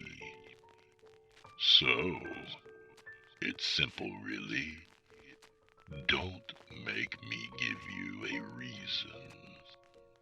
I don't believe you. You're the father of Elias, right? If you say so, Marcus. But I can tell you what I'm not. I am not a prophet, but I don't have to know the future to tell you what happens next. Yeah? What's that? I will withdraw my influence from here, and these men will kill you. And afterward, they will take that gun you have lying on the couch, and and they will wrap your already cooling fingers around the grip, and they will call it justified. And the saddest part, not one person will question it, and none of that will be my will, simply theirs. I didn't want him to be right, but I couldn't convince myself that he wasn't. It sounded so plausible, so final. Officer Mustache walked to the couch, and I didn't need to see him to know he was going after the gun. Hey, Mustache began. what are you... There was a metallic thump, and suddenly I was face to face with Mustache as he hit the floor. His eyes were rolled back into his head, his mouth drooling blood onto the beige carpet.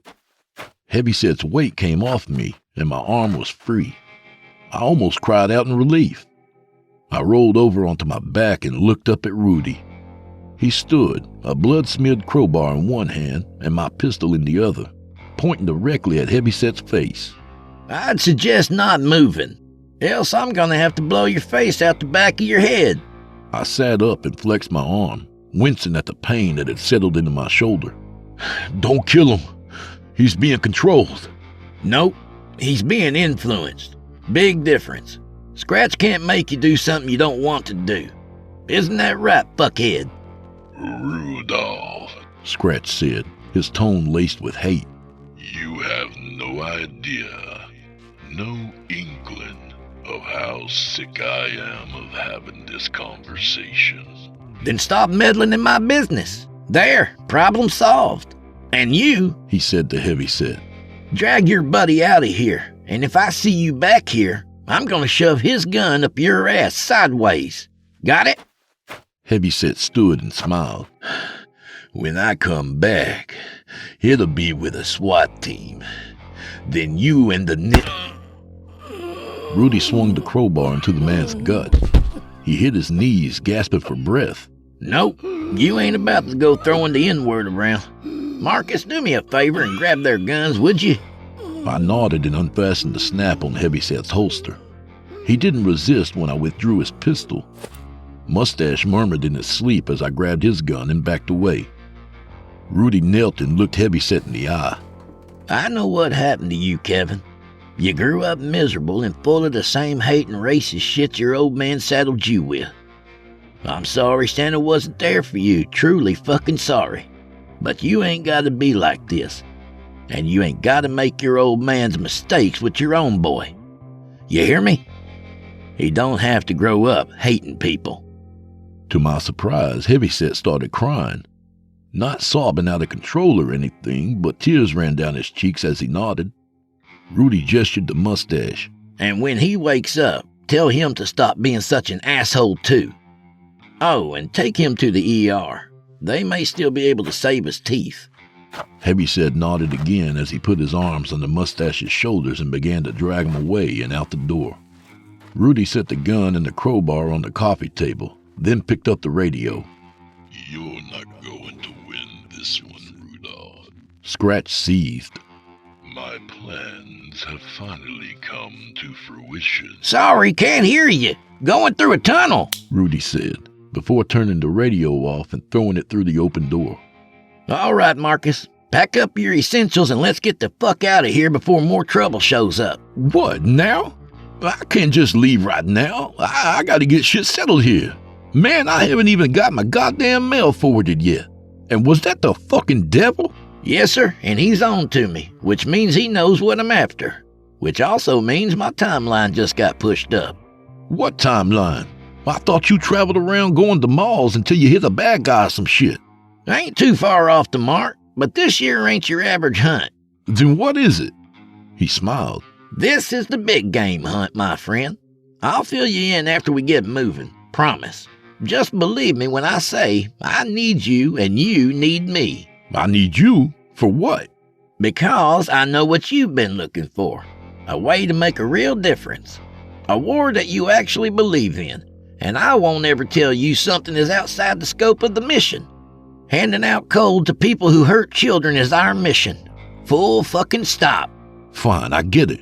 But what's so important that we have to pack up and leave right now? He sighed. I've spent years fighting drunk step-parents and handing out coal to every lowlife I've come across who dared to lay a finger on a kid. Pornographers, molesters, murderers. But today, I've got a bona fide U.S. Senator in my sights. What? You heard right. Now let's get a move on. Soon we were headed down the highway in a Ford Bronco that looked so beat up that I was shocked as hell it was still running. So where exactly are we headed? I asked over the roar of the wind through the open window. An old hotel or motel, maybe apartments. I've got an image of the building, but I ain't entirely sure exactly what it is or where. First, we gotta make a stop for some important business. What kind of business? You'll see. In another 7 miles or so, we put on the blinker and got off the highway, and then we pulled into the parking lot of our destination. A Waffle House? I said, looking up at the familiar yellow and black sign. You have important business at a Waffle House. He cut the engine and grinned. The guy we're meeting is an asshole, and I know how much he'd hate sitting in a place like this. Plus, I'm about to go balls deep on some hash browns. There's a great visual, I said, and got out. We walked in, and I must admit I was starving as well. The smell of searing onions and scrambled eggs drew me in, and by the time we sat down, I was damn near drooling. A short woman with a pleasant, ruddy face approached the table. How y'all doing? She said, pulling a yellow notepad from the pocket of her black apron. What can I get you to the drink? Rudy started ordering before the woman finished her question. Hey, darling, could I get a Coke with 2 splashes of that vanilla syrup? And a double order of hash browns all the way, please. Thank you kindly. Sure, hon. And you? 2 scrambled eggs with cheese, toast, and coffee, please. Rudy snapped his fingers. Damn, forgot about coffee. Make that 2, please. All right. Be back with those drinks. Okay, I said as soon as she was out of earshot. Who are we meeting? Well, it may or may not come as a shock, but I've got some friends in high places. The highest of places, really. And here y'all go, the waitress said, placing steaming mugs of coffee in front of us. That was fast as hell. She smiled. Remember that when you tip. She gave Rudy a wink, then walked away. Anyway, Rudy continued, we're meeting an angel. If you listen to the tapes, then you already know who I'm talking about. Fanuel, I said. It sounded like you two didn't exactly get along. We didn't. Still don't, mostly. But we've buried the hatchet since then. Even helped each other out a time or two. He's still an uppity jackass, but we can be civil when there's a job needing done. Rudy lifted the mug to his lips and drained the coffee in a few quick gulps. I stared at him wide-eyed. Didn't that hurt? No, not really. I'm so cold inside that it feels nice. I remembered I was talking to a man who had come back from the dead, so I didn't press him on it. But still, you feel pain, right? He cocked his head, lost in thought. In a way, I guess. I know when I'm hurt, but it's a faraway feeling. Let's say somebody stabbed you. That'd be intense, right? Like someone screaming in your ear. For me, it's like that scream comes from down the street. Are you invincible or something? He laughed. Nope, can't say that I am. But I'll tell you what, death has made me a hell of a lot tougher. Wait, do I need to die to become part of this team or whatever you call this? He looked me straight in the eye. Who said you haven't already? Immediately I felt numb, and my mind went looking for the memories of every time I'd been injured during my deployments. Was it the shrapnel I took in the back from the grenade while I was protecting the VIP during my first tour in Iraq? Was it the 7.62 round that came half an inch away from hitting my femoral artery? Rudy slapped the table and guffawed. The look on your face! You were so spooked! I bit my bottom lip, fighting the urge to punch him. You ain't dead, he said, wiping a tear from his eye. God damn, that was funny. I had multiple things I wanted to say to him, but the waitress appeared with our food. She put her plates down in front of us. What I owe you, darling? Rudy said, still chuckling. She shook her head. It's all right. Y'all can pay after you eat. I'd rather settle up now. You never know when you may have to leave in a hurry. Well, okay. It's $25.19. Rudy pulled out his wallet, a thin old thing made of blood-covered leather. He pulled a $100 bill out and placed it in her hand, then opened the wallet above the 100 and shook it. A dime, a nickel, and 4 pennies fell into her palm.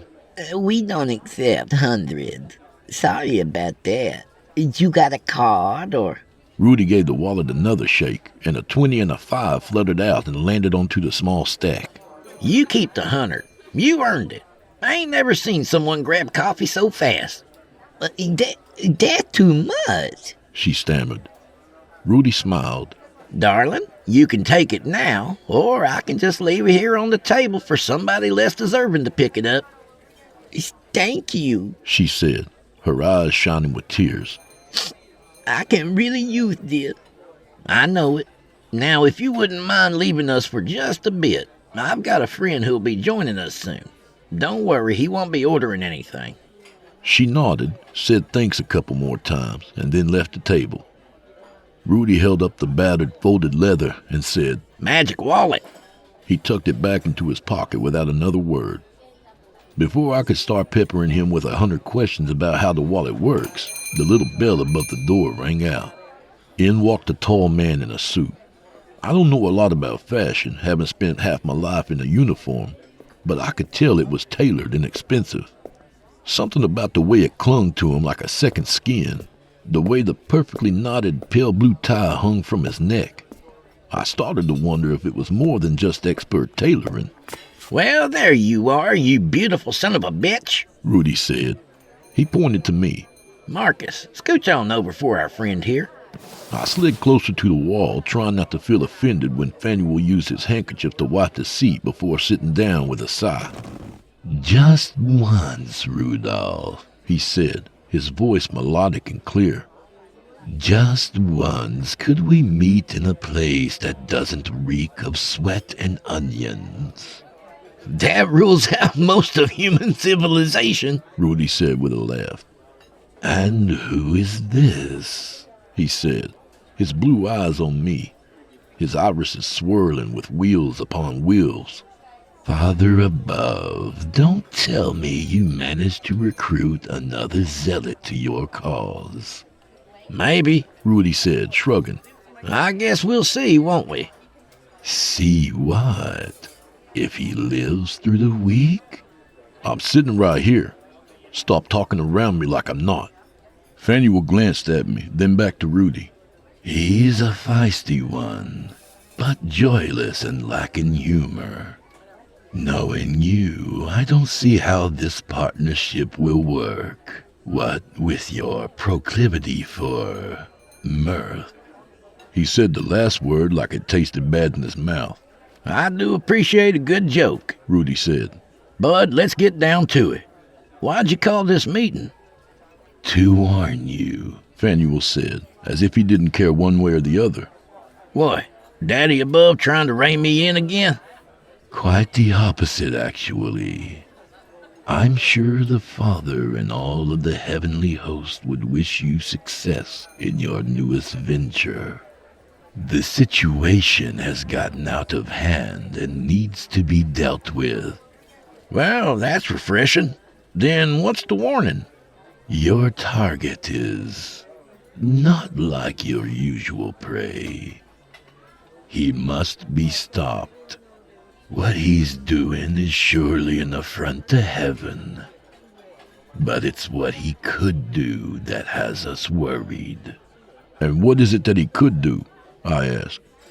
Faneuil leaned forward, causing me to draw closer to him, like he had his own gravitational pull.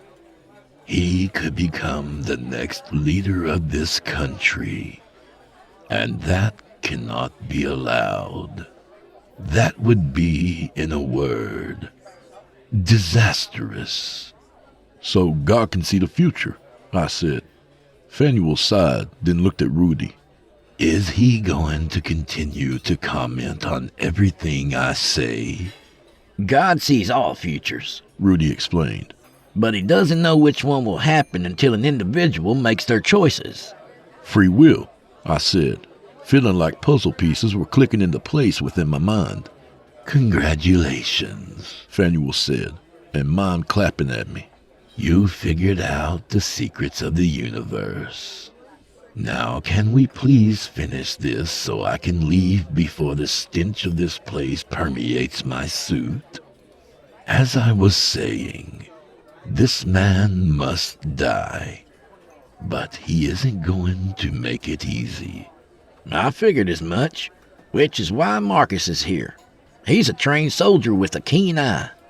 Is that so? Faneuil said, raising an eyebrow. Tell me, Marcus, what does your keen eye see? For one, you don't have to worry about the smell sticking to your clothes. There's some kind of illusion, a trick of the light. And two, you're nervous. You can't sweat, but you would be if you could. You want out of here, and fast, because you're not supposed to be here, right? I can assure you that I don't need permission. So there's more to it. You tell me which one it is. Either you're responsible for this mess, or you're supposed to be cleaning it up yourself. But instead, we're doing the dirty work, so no more attention is pointed your way. Which one is it? Faneuil glared at me, his eyes growing brighter. Well, Rudy said. Is he right? Yes. So which is it? Both, Faneuil said with a sigh. I've tried authoring this man's destruction many times over the past decade, but somehow it eludes me. I don't know what is protecting him, but it's powerful. More powerful than me, as much as it pains me to admit it. Why not ask your bright-eyed brothers for help?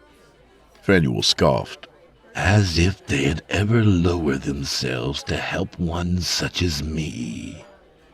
And even if they did, I would literally hear about it for eternity. Gabriel is enough of a blowhard as it is. And Michael is insufferable even at his best. When we first met, your predecessor said I was little more than a footnote in our history. He was right. But if I'm ever to change that, then I can't be seen as weak. So, asking any other angel for help is out of the question. And don't look so smug, Rudolph. What? Rudy said with a smile. I told you he had an eye on him, didn't I? Faneuil pinched the lapel of his suit and pulled out a wisp of light, which then solidified into a piece of paper the size of a business card. The address. Guards will be patrolling, and whatever is keeping him hidden will surely be with him. That's all I can tell you. My vision is occluded from all else. Rudy took the card. Thanks. We'll handle it from here. I trust you will. Until next time, Rudolph. The angel left as quickly as he had come. I watched him as he walked out the door and into the parking lot. His suit shimmered and dissolved like rising steam, and great wings spread from his back. They flapped once, and he was in the sky, and then gone. I don't know if I'll ever get used to that. Sure you will, Rudy said, placing the card into his shirt pocket. Before long, all this crazy shit will just seem like another Tuesday. Come on, let's skedaddle. The miles flew by as we drove. Rudy was uncharacteristically silent and sullen. I don't like it, he said. Not one damn bit. Maybe if you explain what we're actually doing, I could help. Shit. Yeah, sorry. I've been working alone for years. I ain't used to explaining myself. Here goes. You know Mr. Matthew Dorr? Yeah, senator for this district. Was investigated for dating a 17-year-old or something a few years back, but nothing came of it. He's the one? That he is. But what else has he done? Or was the teenager enough to put him on your naughty list? It would, but that ain't all. He raped at least 2 women in college. But you'll never get those records unsealed. You ready for the rest? I nodded. but his tone made me question if I was. Doris spent the past 7 years or so overseeing a human trafficking operation. Mostly preteen runaways and almost all girls. But in the past couple years, he's been grabbing illegal immigrants since no one seems to care when they go missing around here. His clients are all high up in the government or extremely rich, or both. You ever see him on TV bragging about never taking campaign donations from big business? That's 'cause he's got plenty of money coming in from his buddies and their hobbies. Bullshit. There's no way that would stay covered up this long. How long did it take them to get Epstein? And his operation was much more public than Doris. Shit, Epstein practically flaunted it. Dor is smarter and savvier. I don't find it hard to believe it's happening, just that no one has caught on. Marcus, look at the bastard. All-American white guy with a smile like a game show host and the hair to match. None of his supporters will ever believe it. And if his enemies accuse him, he'll just give them the old persecution routine. I'm a white Christian man, so everyone is after me. Then he'll accuse them of exactly what he's been accused of. Persecution and projection. And if that don't settle it, he'll just call it fake news and the media will move on to something else. I thought about it for a moment, listening to the drone of the Bronco's engine. You're probably right. So what's the plan? He's got an old place near the boonies. Human cargo gets dropped there, and they put them up in rooms until they have a buyer or until heat gets close. This is the third location that I've found, but the first that's still active. Every time I've gotten close, they've packed up and left. But with the address Fanuel gave us, I know exactly where the fuckers are right now. How do we know Dora's there? We don't, but I've got 2 reasons why I believe he is. He's a control freak, and he likes to have the first pick of new girls. My stomach flipped, and I could feel the eggs I'd just eaten threaten to come back up my throat. This is all real, isn't it? I asked. Rudy gave a solemn nod. Unfortunately. He lifted one finger from the steering wheel and pointed. Look up ahead. We had just passed through what was left of an old town, a victim of neglect and time. I vaguely knew where we were, remembered there used to be a paper mill around there somewhere. I guess when the mill closed, the town went with it. Rudy's finger was pointing at a squat 1-story building, the no color of sun-bleached paint. It was an old motel. Must have been a mom-and-pop kind of place because I didn't recognize the name. That's it? Yep. I'm gonna park a couple 100 yards off, then we'll go on foot. Then? Then if you see anybody that even remotely resembles a human trafficking pedophile, you give them their fucking coal. But try to be as quiet as long as you can. No reason to alert the rest before they know we're coming for them. Got it. I reached below my seat and pulled out my pistol. Quiet as long as we can. Go loud if and when necessary. I paused for just a second, feeling the thumping of my heart trying to escape my chest. Rudy placed his hand on my shoulder. You got this, Marcus. I nodded. Yeah, it's just been a while. I always get queasy before missions. It'll pass. Good. Let's get to it. We exited the Bronco. I took one of the cop's pistols from under the seat and Rudy took the other. He began to walk off in the afternoon light, pistol in one hand, crowbar in the other. Stick with me, he said, walking in a straight line toward the building. I grabbed him by the shoulder. You told me you're more of a barroom brawler type of guy, right? Yeah. Then let me take point on this. We got some cover between us and them. Let's use it. There are at least 6 abandoned cars, 2 dumpsters, and some low scrub between those trees on the east side. We'll have to detour to the left for about 25 yards after the second dumpster, but we'll come up behind the building. I'm going to head right and post up behind that Chevy. When I signal you, meet me there. Got it? Rudy grinned. I knew you'd come in handy. Lead on, Comet. Comet? Prancer? Absolutely not. We'll work on the code name later. Okay, I'm going. Stay low like I do. I ran hunched at the waist, gun hanging low but ready. When I hit the Chevy, I gestured for Rudy. He ran over. Like that? He said, squatting beside me. Just like that. We're going to keep going one at a time, all the way up. He nodded. I nodded. Then we were on our way, moving like chess pieces, square by square. We eventually reached the second dumpster, then cut left into the sparse tree line. A chain link fence wrapped around the rear of the building, but most of it had fallen and rusted years ago. There was a box truck in the rear parking lot with 2 men standing guard outside. That was a bit of an overstatement, since neither seemed to be actually paying attention to their surroundings.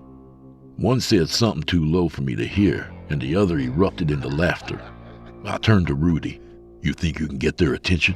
Try to draw them closer? Yeah, I can perfectly imitate a reindeer mating call. Should work. Seriously? Is it magic or? Nah, I'm just fucking with you. But don't worry, I'll get them closer. I stifled a laugh and shook my head.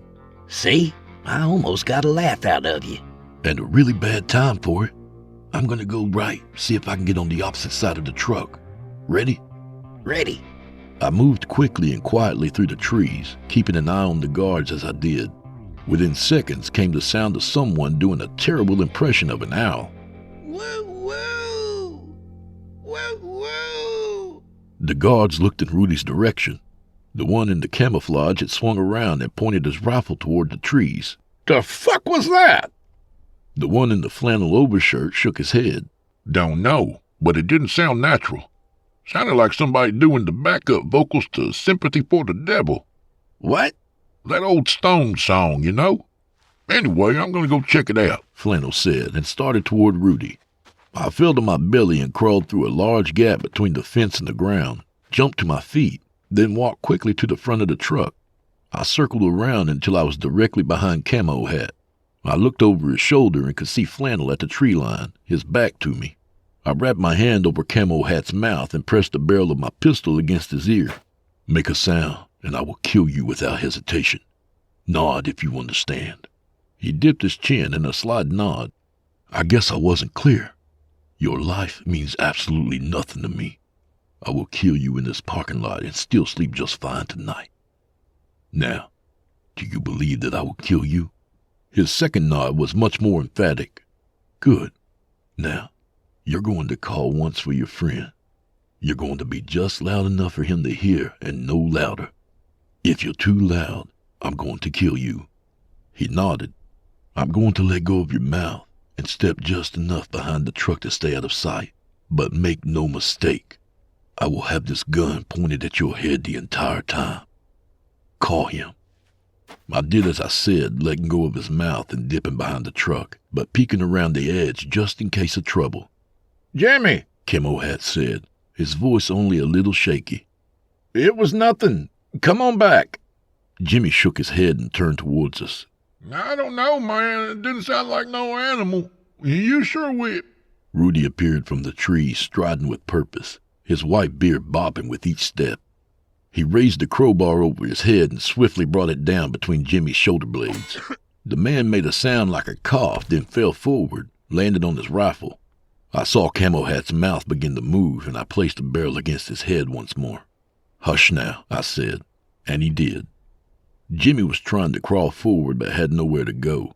Rudy brought the crowbar down again, and this time on the back of his head. Blood flew and painted a crimson diagonal line across Rudy's beard. He gave Jimmy a gentle kick, but he didn't move. Satisfied, Rudy walked over to where Camo Hat and I were standing. What the hell kind of animal noise was that supposed to be? It wasn't. I was doing the backup vocals to Sympathy for the Devil, he said, and then burst out into song. Just as every cop is a criminal, and all the sinners saints. He turned his gaze to Camo Hat. Well, which are you, friend? Which what? Camo Hat said. Sinner or saint? I, for one, am a saint. Guess which one? He shook his head. I don't know. Rudy shook his head, an incredulous smile splitting his lips. Well, which one do I look like? You know anyone else going around with a big white beard and spreading Christmas cheer? Camo Hat's eyes flicked to Jimmy's body. You call that Christmas cheer? Rudy raised his eyebrows and shrugged. Made me feel cheery. He looked at me. What about you? Pretty fucking cheery, I agreed.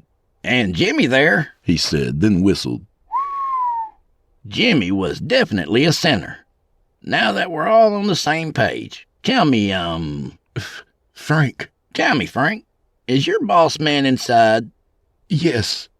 And how many goons has he got with him? 6. I felt something off about that single syllable. I pressed the barrel of the gun harder against his scalp. Okay, 3. Good. Rudy said. Now, do you want to die this evening? No, sir. Hand over your rifle. Frank did as he was told, unstrapping the rifle and handing it over to me. Answer a question. Rudy said. Did you know what was in that truck? He shook his head. Nobody said. I was just told to stand here to make sure nobody bothered it until the other guys came to unload it. Shit, I just started this job today. I exchanged a glance with Rudy. Rudy stared into his eyes, then nodded. Get the fuck out of here. Head through the fence and keep running till you collapse. Do I need to tell you what will happen if I see you again? He shook his head violently. No, sir. Leave your phone. Frank pulled out his phone and I snatched it and stuffed it into my front pocket. Now go. The man never looked back. I handed my pistol to Rudy, then he gestured to the truck. Let's get her open. I grabbed the handle and flipped it open. Then Rudy and I pushed the rolling door up. The smell of piss and sweat rushed out as we stared inside. There were 7 girls all huddled together at the back of the cargo space, clinging to each other and whispering hurriedly in a language I didn't understand but sounded like Spanish. The youngest looked 10. The oldest could have been 16 or 17, but I couldn't tell for sure in the low light. God damn. I was still hoping we were wrong. There still may be more inside the motel, Rudy said, then hopped up into the truck. The girls' voices grew frantic at the sight of him. Hey now. Take it easy. We ain't with those other guys and we're here to help. Does anyone here speak English? One dark-haired girl raised her hand timidly. A little. What's your name? Maria. Maria, Rudy said. That's a beautiful name. Could you please tell everyone here that my friend and I are here to help? She gave them the message, and I could practically see the tension leave their bodies. Good. Now, let them know that we're going to shut the door again, but we're not locking it, okay? I want everyone to just stay right here until we get back. We're going to, stop the bad men. It took Maria a couple of minutes to explain and get the rest of them to calm down. But eventually she turned back to Rudy and nodded. Thank you, Maria, Rudy said. We'll be back as soon as we can. We rolled the door back down, but left the handle flipped open. Rudy nodded to the rifle I held. You know how to handle that, right? Yeah, it's an AR-15, I said, sliding the bolt back and checking the chamber. Not much different than the M4 I used to carry down range. Good, then I'm following you. There's a fire door right there. We're going to have to go through the front. Any side door is probably locked, but even if it ain't, there still may be an alarm. Good point. Lead on. We circled around to the front. There was an awning over the glass double doors big enough to park a car under on a rainy day. I posted up beside the door, Rudy right behind me. I'm going to take a look, I whispered, then slowly peeked around the edge. See anything? I turned back to him. Small lobby, barely lit. Front desk in its own alcove to the right. Couch in the middle between 2 fake potted plants. Door on the left that probably leads to the hall. Partially open, light shining through. What color was the carpet? Beige or brown, I couldn't tell. Not enough light. I was being sarcastic, Marcus. I smiled. I know. You might be worth keeping around after all. Okay, the door opens out. I'm going to try to grab it and hold it open, then you come around and go in. Keep your gun up. On 3. 1, 2, 3. I pulled the door open and Rudy whipped around me, then immediately jumped to the right. There was the telltale boom of a shotgun and the glass exploded in the door frame, peppering me with jagged pieces. Rudy crawled behind the opposite wall, then reached around to return fire. He fired 2 rounds before ducking back. The shotgun boomed again. He's behind the door, Rudy yelled. Another blast from the shotgun and the other door fell into pieces, sending glittering shards across the sidewalk. I knelt and leaned away from the wall and set my sights on the hall door. I exhaled slowly.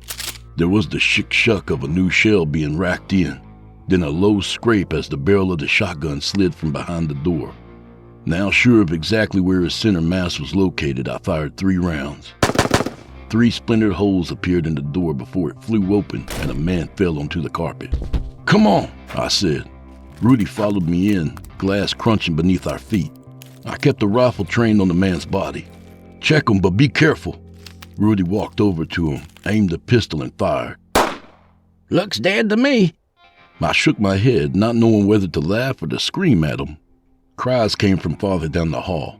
"I guess they know we're here." Well, let's go say hello. We never got the chance. Shots reverberated from the hall and I threw myself flat. "God damn it!" I cried, crawling over to Rudy. "We can't get down the hall with them all firing from the other end." I'll hold them off, Rudy said. "They don't know there's 2 of us yet. You circle back around to that fire door we saw, and I'll keep throwing bullets their way." I nodded. "Be careful!" "Hurry up and go!" I crawled through the glass, feeling it bite into my forearms and my thighs as Rudy fired back down the hall.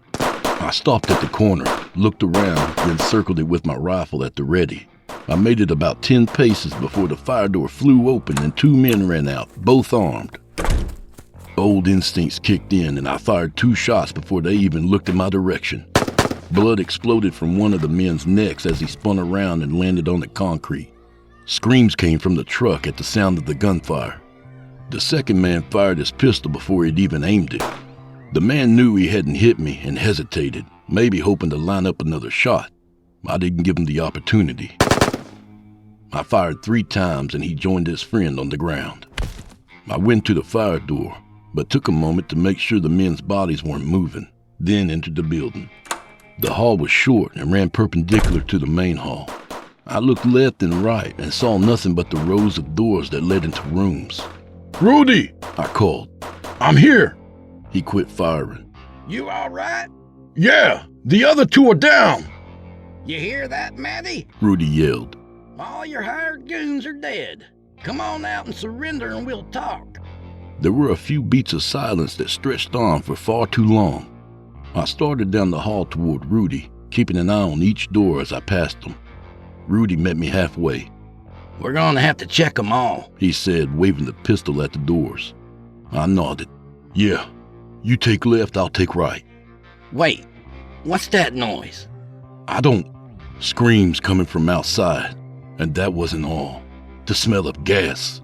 "Shit!" Rudy cried. "Come on!" He barreled past me and was beyond the corner before I could even swivel around. Maybe if I had been quicker, things would have been different. I ran and reached the corner in time to see Rudy outside, framed by the fire door.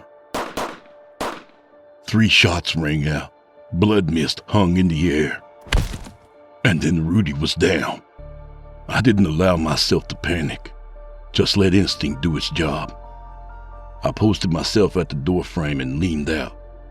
There was Senator Matthew Dorr, standing barefoot in the parking lot wearing nothing but pajama bottoms. His focus was on Rudy. "Drop it!" Dorr smiled, his teeth white and gleaming. "Drop this?" he asked, waving the pistol. "Or this?" In his other hand was a Zippo-style lighter, its flame wavering in the slight breeze. He held it over a puddle beneath the large fuel tank on the side of the truck. A soaked cloth hung from where the cap had been. I held the rifle firmly, the stock pressed against my cheek, my sights on his wrist. "Don't," Rudy croaked. "Don't shoot, Marcus. Can't risk it."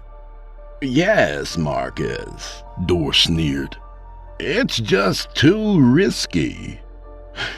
"Let the girls go, Dorr. Then we go our separate ways." He shook his head, his expression a parody of sadness. "I'm afraid that's not going to work for me at all. See, if you 2 are dead and the trash in the truck is torched, then there's nothing tying me to this place at all." "Trash?" "Well, I'm just assuming. I didn't get to try any of them out yet before you 2 showed up." My finger tightened against the trigger. "Those are human beings in that truck, just like you." "No, not like me. There's nothing quite like me." The air around me shimmered. The building, the truck, everything just disappeared. Suddenly I was in a room. What I thought at first was a huge room, but then I realized it wasn't huge. I was just smaller. The walls were decorated in soothing pastels. Stars and shapes and numbers hung upon them. I'd looked at my rifle, but I wasn't holding it anymore. Instead, my hands held a stethoscope. Small, cheap, and plastic. A child's toy. I dropped it with a cry of disgust. It fell in slow motion past my white lab coat. Dor was sitting on the couch, dressed in a bathrobe and white socks. "You see, Marcus," he said, his slick gelled hair shiny in the overhead light, "I have a natural talent for persuasion. You don't succeed in my line of work without it. But a few years back, I had a visitor. He spoke to me over the TV. Can you believe that? Offered me a piece, just a small piece of his power, and a chance to ascend. This time next year, I'll be announcing my candidacy for president. Can you imagine how much good I'll be able to do?" "Good?" I said, my voice small, the voice of a child. "I give these girls a purpose. They come to America, the greatest country that's ever been, looking for a better life. I give that to them. They're fed, clothed, given work. So what if the work is servicing some old rich guys? It's not like they're going to do better on their own. So when, not if I'm president, so-called human trafficking laws will be the first to go. And then, on to bigger and better things." "You're inhuman," I spat. "And you're a small, scared little boy," he said. "Aren't you, Marcus?" My eyes filled with tears. Everything turned blurry. "No, Yes, a scared little boy. But it's okay, I'll make you feel better," he said, and patted the cushion beside him. "Boys aren't usually my thing, but for you we'll make an exception. Come on over here, Marcus." I didn't want to, but my feet wouldn't obey. I started walking to him. "I don't want to play anymore," I said with a sob. "I never wanted to." And I was standing in front of him, and he leaned in close to me. "Don't worry," he said. "We won't tell your daddy. It'll be our secret." I froze, my mind flooded with the memory of a man. A large man with a large beard. The biggest man I'd ever seen. I remembered him picking me up. Remembered how his arms felt. How safe I felt. "Santa?" I had asked back then. "The one and only," Nick had said, his beard tickling my face. "And I promise you, Marcus, everything is going to be okay. It might not seem like it right now, or even tomorrow, but I swear it will." Dor's expression changed, turned to a look of confusion. "What are you?" I reached out and grabbed his hand, and as my fingers closed over the lighter, the world, the real world, returned in an instant. I looked into Dor's eyes and saw his fear, and everything was okay. I slammed my head forward and felt a satisfying crunch as his nose broke and his front teeth turned inward. He reeled and stumbled before landing ass first on the ground. I snuffed the lighter's flame, then tossed it aside. "You broke my nose!" Dor screamed, blood flying from his lips. "You're fucking dead, do you hear me? No judge is ever going to convict me. And when it's all over, I'm coming for your ass with a goddamn army." "Convict you?" I said with a laugh. "You dumb motherfucker. We're here to kill you." His eyes grew wide.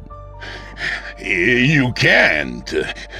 Because you're still in the church." The air shimmered again, but it was fleeting. his fear weakening whatever persuasive power he had left. You're just a scared little boy, afraid when you get home that Daddy is going to hate you, that your friends are going to call you a faggot, and that everyone's going to know it was your fault in the first... I fell upon him. I punched him and clawed at him with my nails. The flesh of my knuckles ripped as I struck his face and neck, and God knows what else, because I was just swinging, not caring what I was hitting. I was crying and screaming, and his blood mixed with the tears on my face, and all I saw was red, and the whole world was red, and he was just meat beneath my fists. I felt Rudy's arms around my chest pulling me away, and I let him. He crawled all the way over to me, a trail of blood behind him. "You're all right now. You're all right," he said, teeth clenched against the pain. "At least I hope you are. Because I'm pretty sure I'm bleeding to death." "Oh shit," I said, rolling him over onto his back. He had 2 bullet wounds high up on his chest near his clavicle, and another below his breastbone. "Fuck, this ain't good, Rudy. We gotta get you to a hospital now." He shook his head, then patted his hip. The crowbar was there, threaded through a belt loop. "I got a little more time," he said, then grabbed my hand.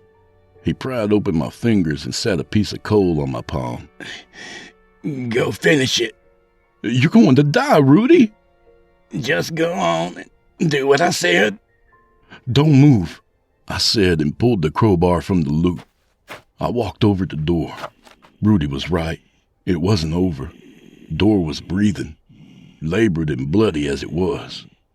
He looked up at me with his remaining eye. His lips moved as he tried to speak.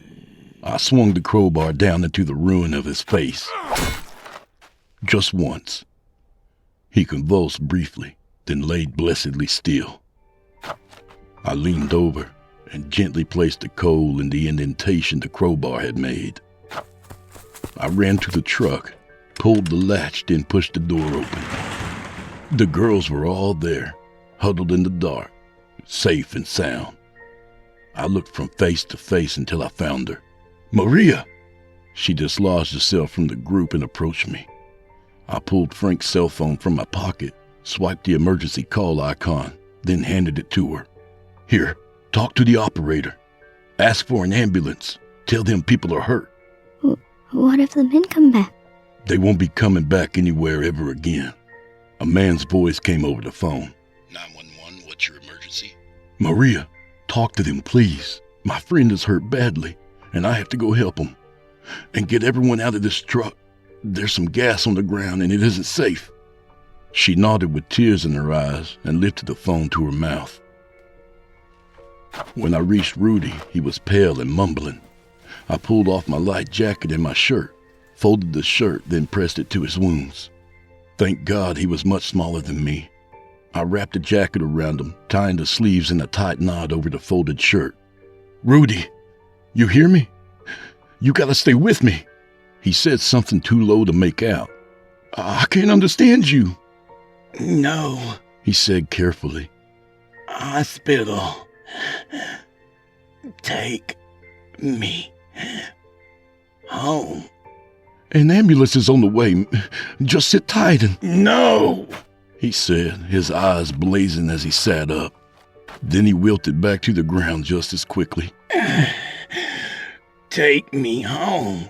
"I don't even know where you live, man." "North. You can't miss it." I wanted to shake him. "Do you know how much shit is north? Montgomery? Birmingham? Fucking Tennessee? You gotta give me more than that." But he was silent, still breathing but silent. I hefted him up and laid him over my shoulders in a fireman carry, then ran for the Bronco. "All right, north it is." Got him strapped into the passenger seat, jumped behind the wheel, then peeled out onto the highway. "North," I muttered to myself. "What is north of here? Where does a guy like this even live? A campground?" A mile passed, then 2, then 3. Panic set in. "Rudy," I said, taking my hand off the wheel to shake him by the shoulder. "You gotta help me here. Where do you live? Where am I taking you?" There was no response but his shallow breaths. "God damn it, Rudy! Wake up!" Nothing. I slammed on the brakes and pulled over on the side of the road. "Hey!" I cried, looking up at the roof of the cab. "God! Polaris, somebody! I need some fucking help here! I'll even take the angel! Just somebody tell me what the fuck to do!" I dropped my head in my hand, feeling ridiculous and ashamed. I wiped the sweat from my face and stared ahead at nothing. Not 5 yards ahead on the right, the guardrail abruptly ended, then began again after a 7 or 8 foot gap. A dirt road led down an embankment and disappeared into the trees. It wasn't there when I pulled over. I absolutely knew it wasn't, but I had come this far, went through all the hell and blood on little more than faith. I guess I could follow on a little bit longer. I hit the gas and yanked the wheel to the right. The Bronco split the guardrails and went headlong into the woods. Branches flew by, swiping the sides of the truck and slapping pine needles all over the windshield. We bounced up and down with every bump and dip in the pitted road. Beyond the windows, the sky grew dark. "What the fuck?" I said, watching as the late afternoon light became evening, then fell dark all within the space of 30 seconds. Stars shone bright over the treetops.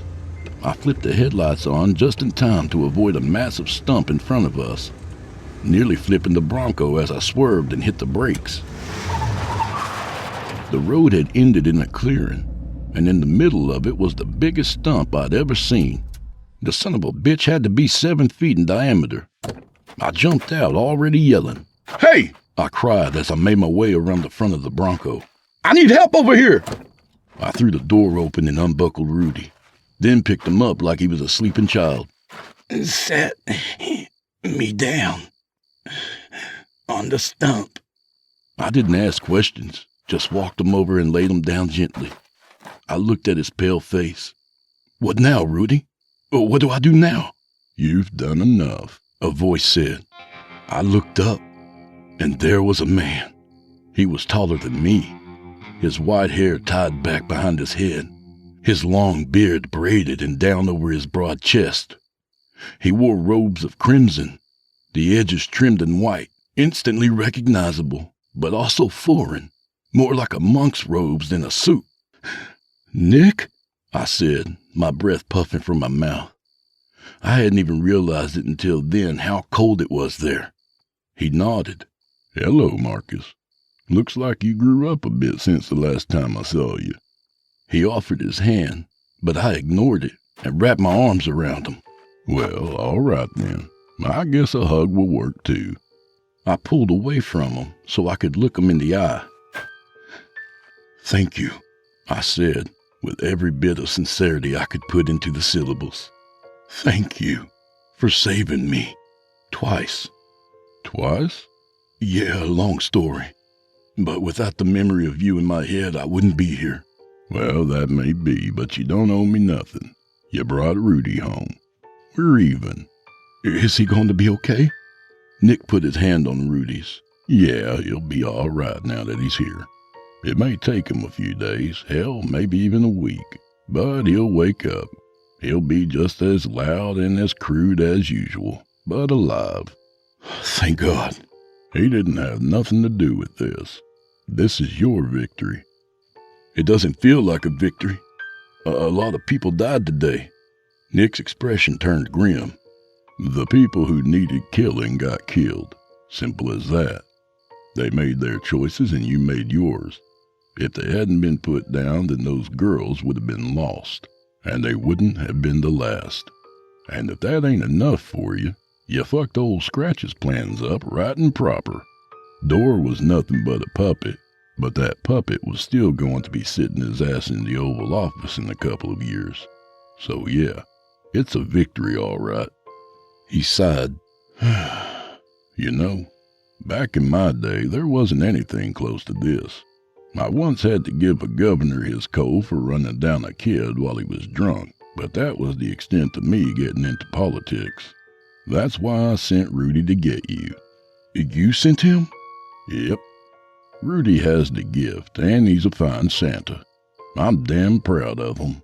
But times are changing, and we have to change with them. Rudy needs you.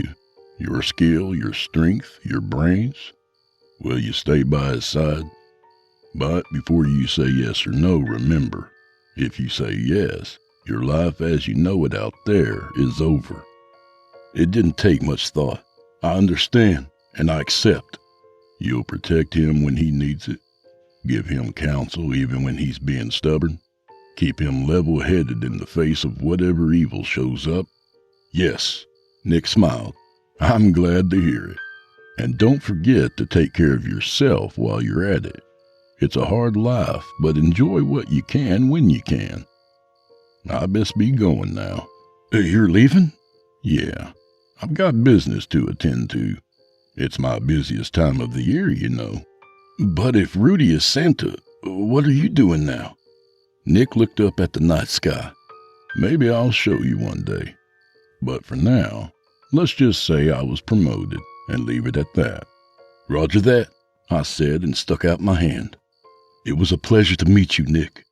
He took it in his own hand and we shook. You too, son. Take care now.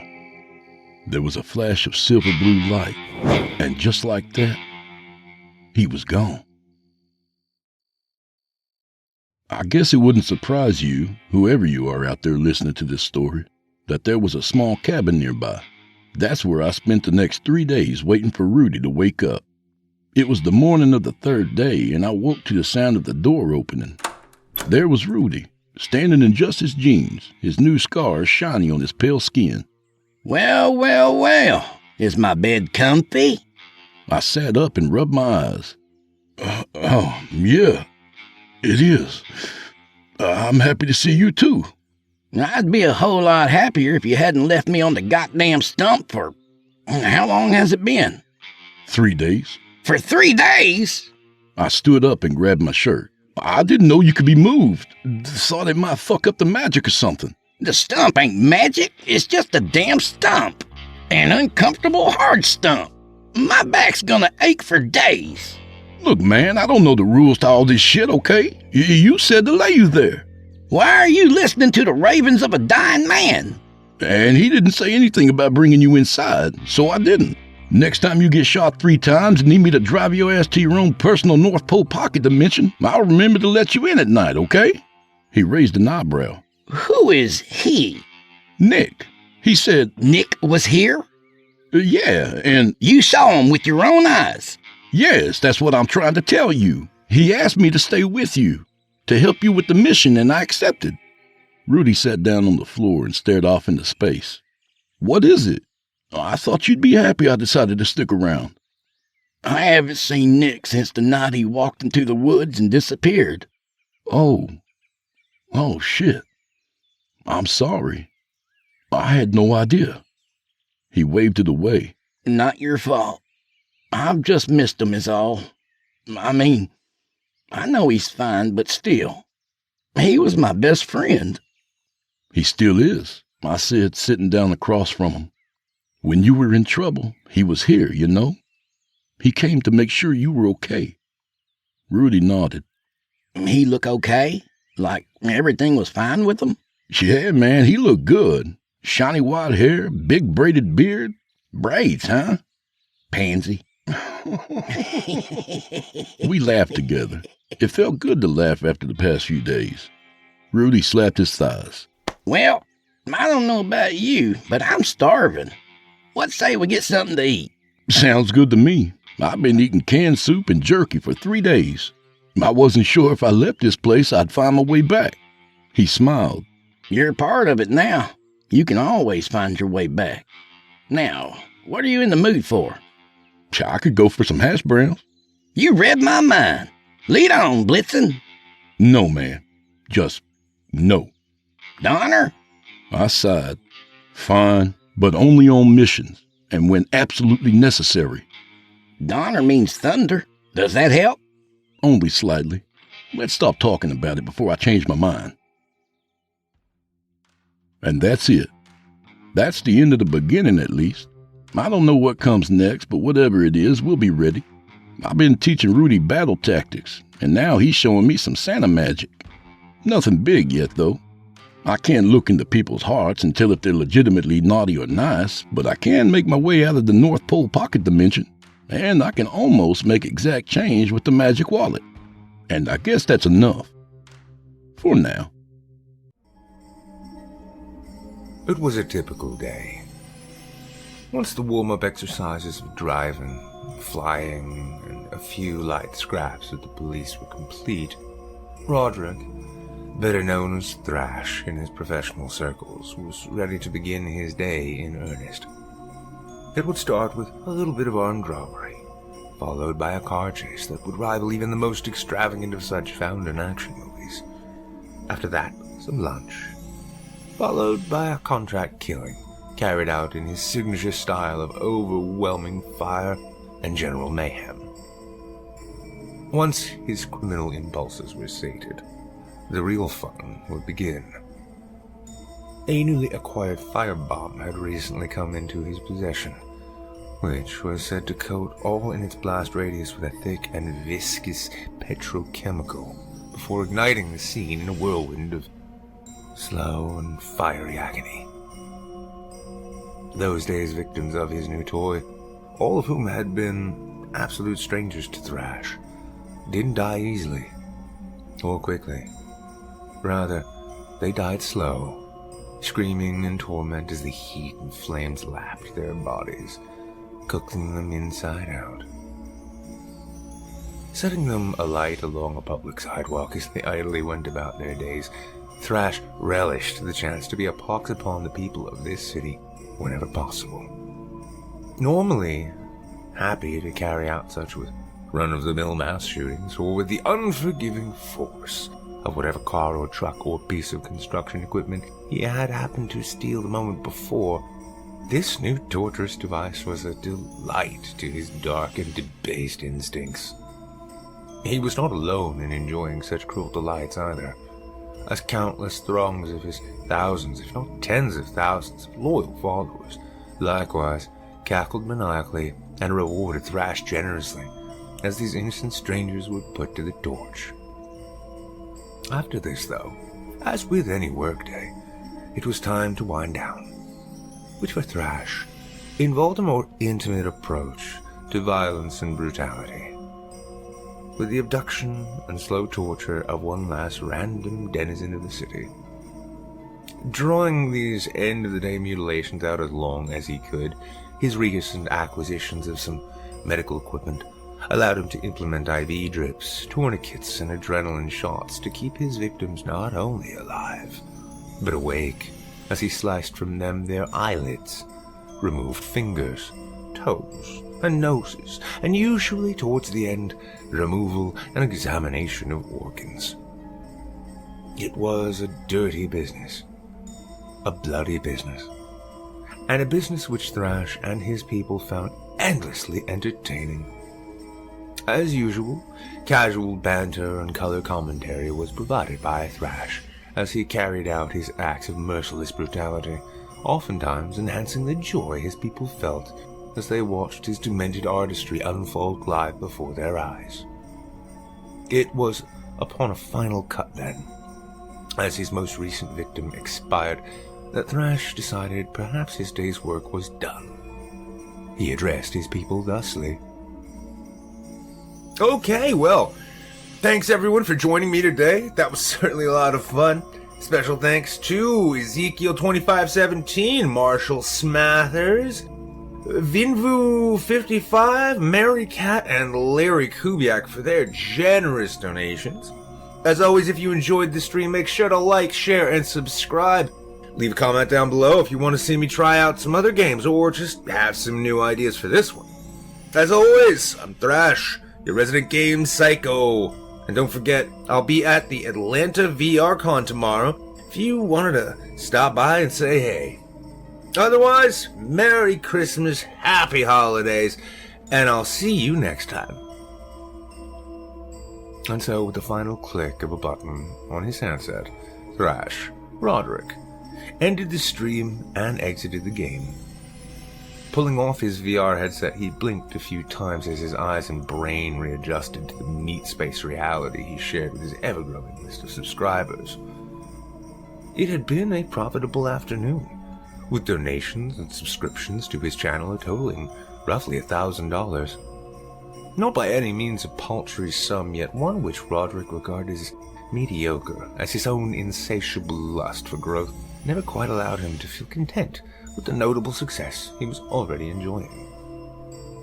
Sitting down to his computer, he went about his obsessive routine of checking the stream stats, numbers of new and departing subscribers, and his overall revenue projections, pleased to see at least his growth was consistent and sustained. He had been a professional game streamer for most of his very short adult life. First finding success on the streaming platform Glitch at the age of 16, he quickly became a mainstay of the online gaming world, rising to well over 5 million regular subscribers, and counting by the age of 22. Like all content creators who find success, Roderick discovered a niche which he filled nicely in the world of online gaming. That niche was savagery. No game could be too violent, too gory, nor too encouraging of bloody cruelty towards hapless non-player characters for Thrash.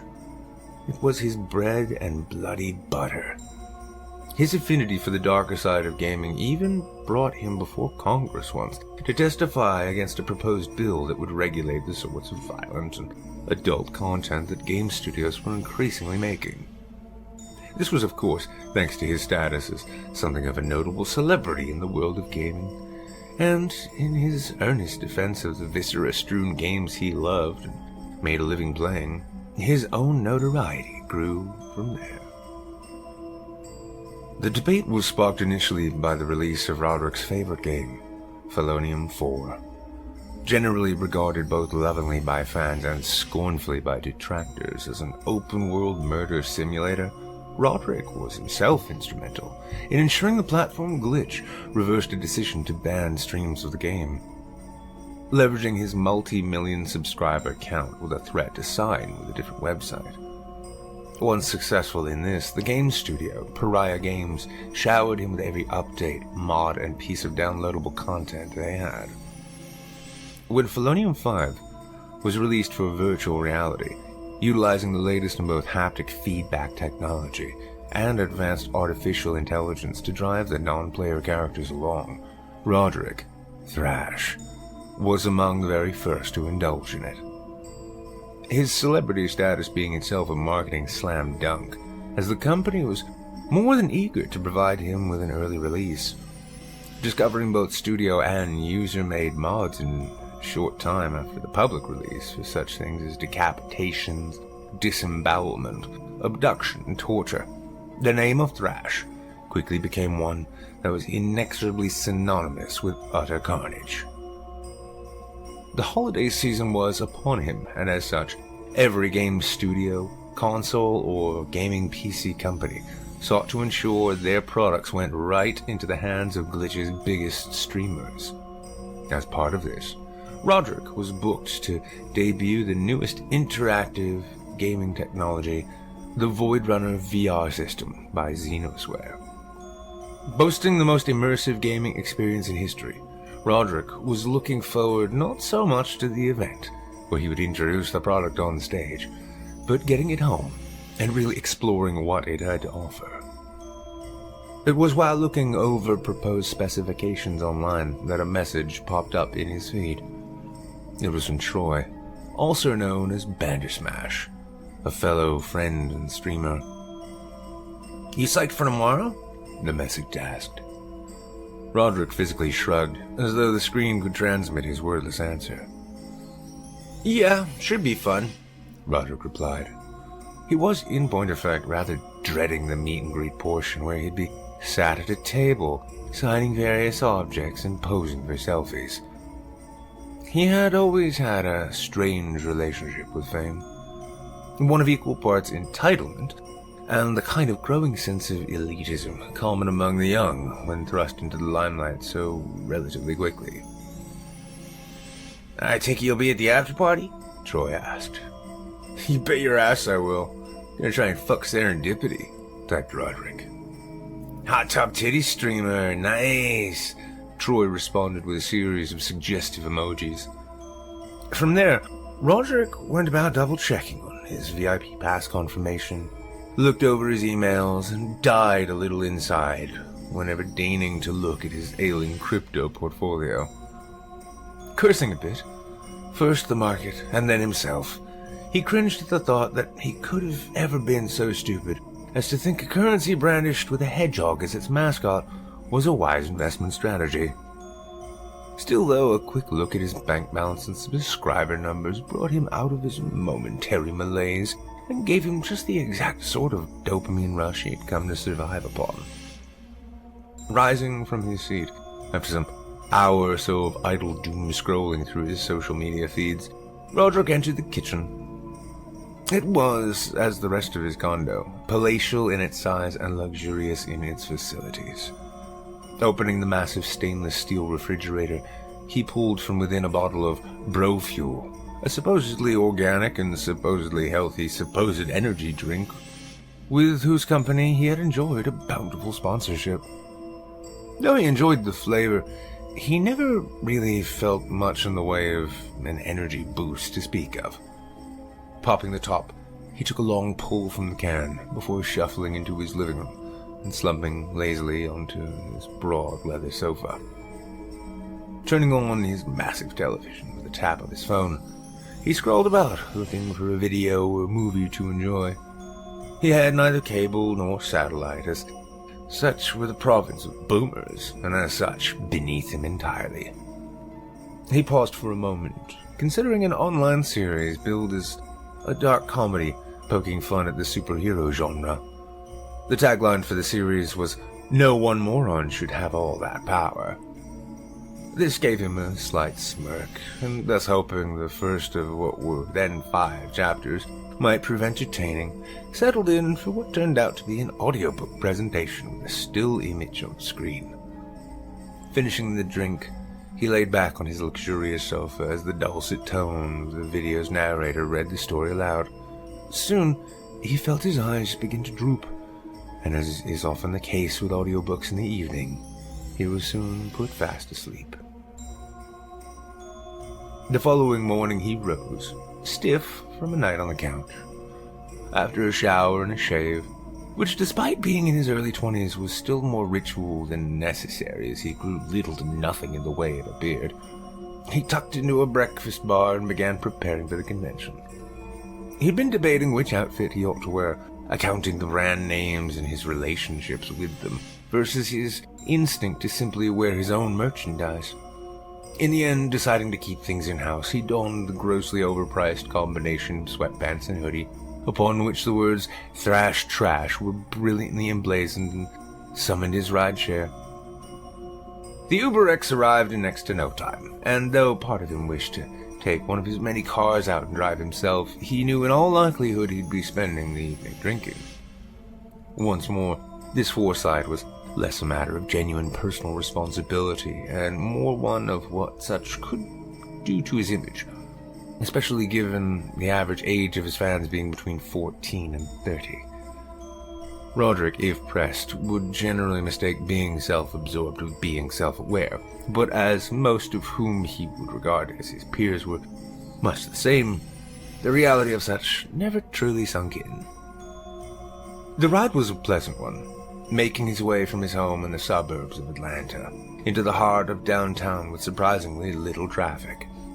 The sun shone brightly, and the day was, as usual, a warm one. As the car rounded the final turn before arriving at the large hotel and function hall the convention was being staged at, Roderick looked closely along the standing lines of attendees. Amidst the variety of cosplay costumes and industry logos, he scanned closely, looking for signs of his own label. But before he could register any entirely, the car had entered the parking structure that was home to the service entrance he would be taking for his ingress. Met by a convention staffer with an earpiece in the ear, he was welcomed warmly and ushered to the VIP waiting area, where he would be showered with promotional gifts from vendors and be made to mingle with other high-level streamers. Amidst the clusters of conversations, Roderick watched as one plastic smile and obligatory glad hand between people he knew hated each other took place. After taking the first of several gift bags on offer, he smiled as his friend Troy approached. "What up, trash?" Troy bellowed excitedly. He was a tall and heavier-set man with sandy blonde hair and a barely visible goatee. He was, as Roderick was, decked out from head to toe in his own gaudy merchandise. "What's good, Snatch?" Roderick replied, relieved to see at least one face he was genuinely friendly with. The two shook hands and together surveyed the room some more. "So, Don Kestrel and Sly Guy won't shut up about the new Man in the High Tower game. I mean, I played it, and it was alright, I guess? I guess it was based on some book written by a guy named Dick," said Troy. "Didn't they have a TV show a while back?" "Yeah, I think so. Anyway, weird fucking game, man. Kind of thing you need to be in the right headspace for, you know?" Troy continued. "I just wish I could grow my channel some more. I think we could maybe do some more collabs. I bet that'd help me out a lot."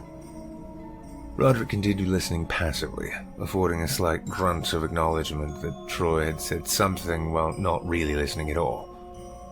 This was until something, or rather someone, caught his attention. Patting Troy with his hand, his eyes never left her. Wordlessly, he nodded in her direction, signaling for his friend to see why he stopped her mid-sentence. "Ah, look, serendipity," Troy said with a smirk. "There she is," Roderick replied. His eyes peeled on the tall, impossibly beautiful blonde streamer who stood speaking casually with a couple of men in suits. "You could almost say it's..." "Don't," Roderick said, cutting Troy off. "Serendipitous," he continued, after a pause just long enough to make Roderick roll his eyes and groan. "So, when are you gonna make your move?" "After the party, naturally. Maybe we'll chat and share an Uber, and whoops, we're back at my place. She comes up for a drink, and then it's all, easy peasy titty squeezy, you know?" Roderick said with a haughty sense of self-assurance. Soon after, a bit more idle mingling, a staffer from the event approached. "Hi, Thrash," she said. She was a petite young woman with dark black hair bound neatly in a ponytail. "They're almost ready for you in Function Hall 2, if you'll just come with me." "Sure thing," Roderick replied, following her lead as she turned and began setting off down the hall. Preparations had been completed well in advance of his arrival, which, though suiting him, was regarded still by the organizers as moderately late. Entering the function hall, Roderick looked over the proverbial ocean of filled seats, with gamers and enthusiasts and press all contributing to the low cacophony of patient chatter. Still following the staffer and taking a moment to admire her small frame and shapely posterior, Roderick was led down beside the side of the main stage, upon which two chairs along with a display table rested. At the center of the table, and spread neatly along its surface, he finally observed the new generation VR gaming system he was invited to introduce, the Void Runner. It, for the most part, resembled any other gaming headset, save for where most were akin to goggles strapped around the head. This appeared to be more like a full helmet. Whereas many of the newer technologies in the realm of VR gaming had to do with haptic feedback suits and gear that would allow players to enjoy physical stimuli while in their game, this helmet unit was almost scaled down in that it didn't even appear to have the standard controllers of most other units. Roderick was brought further back into an area behind a small curtain, behind which he found a short stairway up to the main stage. The staffer paused before checking the small tablet computer upon which was displayed its schedule. She motioned to Roderick, handing him an earpiece and microphone. She motioned to Roderick, Handing him an earpiece microphone, he slipped it into his ear as the snaffer clipped the transponder to the back of his belt. So first, Mr. Newman will speak for a few moments before introducing you, so if you would just please wait here, the event will be starting momentarily, she said, to which Roderick merely nodded. As she stepped away to attend to other duties, his shameless ogling continued right up until she was out of eyeshot. Soon the lights in the hall went down, dimming as they might in a movie theater. George Newman, the CEO and founder of Xenosware, took the stage as a spotlight tracked him from the side to the center where the Void Runner sat. He was a man of roughly 50, graying temples, a closely trimmed goatee, and rimless spectacles. His face was well worn with laugh lines, and in both his composure and expression conveyed a warm sense of genuine enthusiasm for his work and the industry at large. Ladies and gentlemen, he began, speaking into the pencil-thin earpiece microphone he wore. I am George Newman, founder of Xenosware, and I've come before you today because these are very exciting times in the worlds of not only gaming, but interactive technology as a whole. Since Pong first gave way to Mario up through modern titles such as Felonium 5, immersion has been the dream of game designers. Every new step we take in an effort, in a hope, to bring the player further into the fantasy worlds they take so much joy in inhabiting. With the advent of VR, we were able to take those experiences of adventure and escapism into an entirely new area, making what were once just representations of three-dimensional space into genuine 3D reality. But even there, something was missing. Today I am proud to announce that the introduction of the Xenosware Void Runner, that missing piece has been found.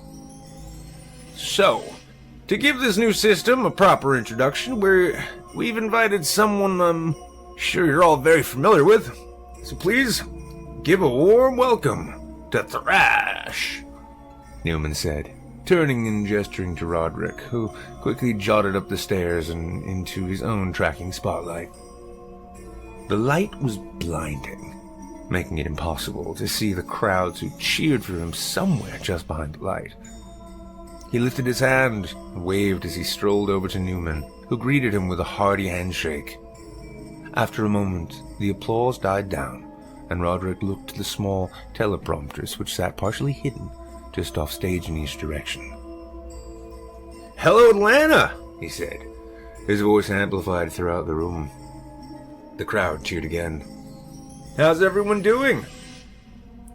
Another wave of cheers came and went.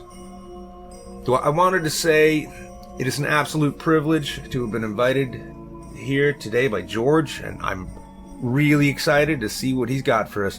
So, George, what is it we've got here? Well, Thrash, this is our Void Runner system, Newman replied, smiling broadly. I noticed there aren't any controllers, though. How's that work? Roderick asked, sticking perfectly to the script. I'm glad you asked. Instead of telling you, though, would you like to experience it for yourself? Newman turned to the audience. What do you say, folks? Do you want to see Thrash give it a try? The crowd applauded their agreement, while both Roderick and Newman smiled.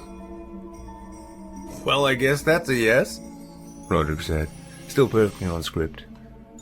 Stepping closer to the display table, he gently lifted up the wireless VR helm and slipped it onto his head.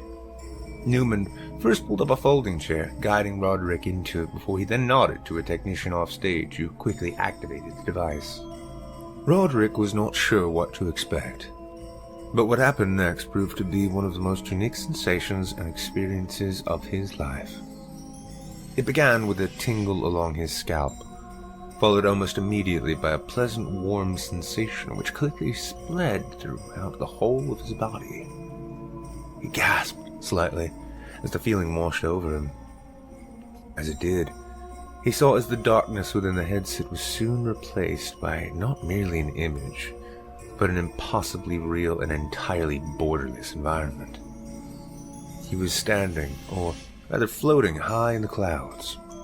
The blue sky and bright sun shone above him, and the wind blew gently along. The wind was not seen, however, as much as felt as one would on any ordinary blustery day.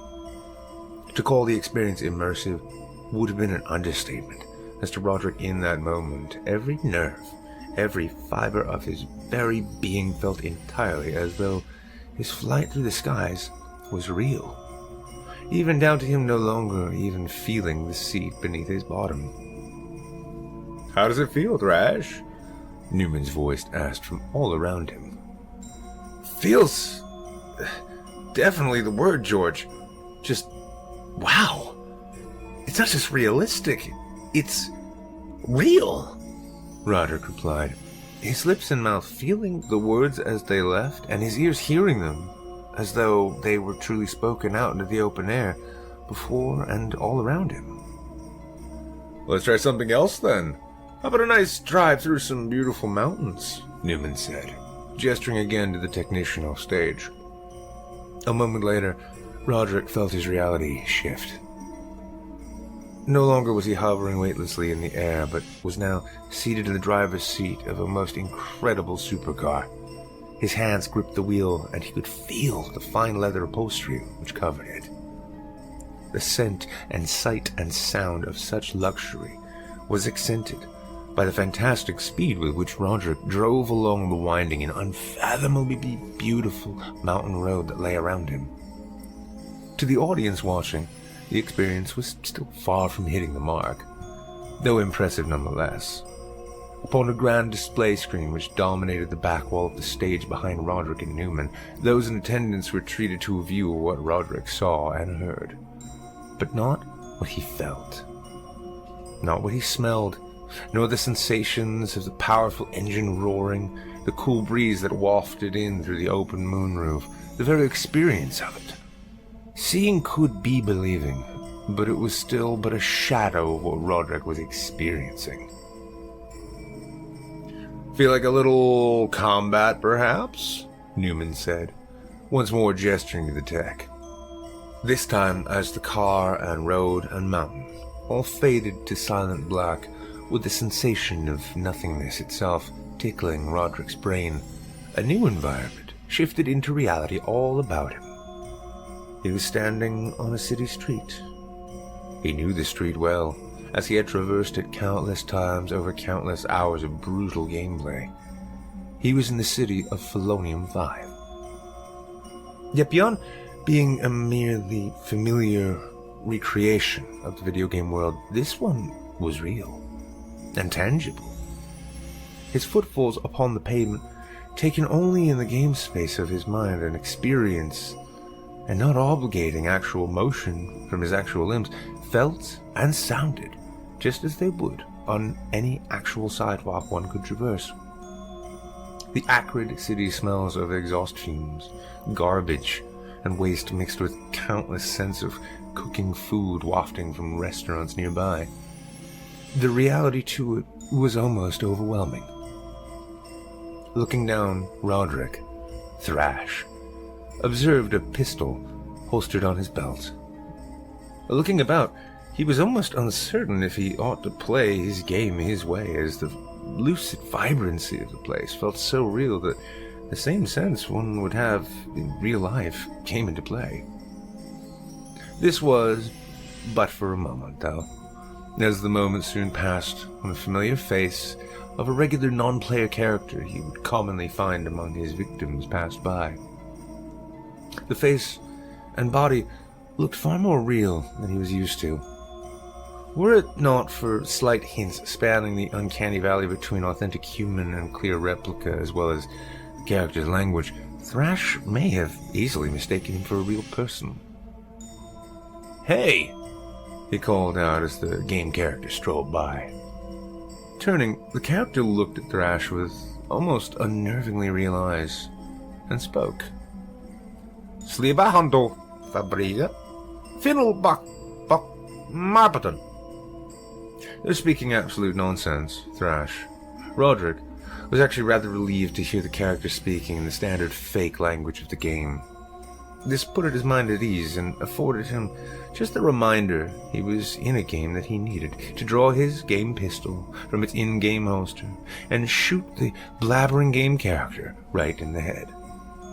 The body crumpled to the ground, just as a real corpse would, and as it did, Roderick heard a thunderous applause and cheers from the crowd out in the real world beyond his sight. Wow. Just... wow.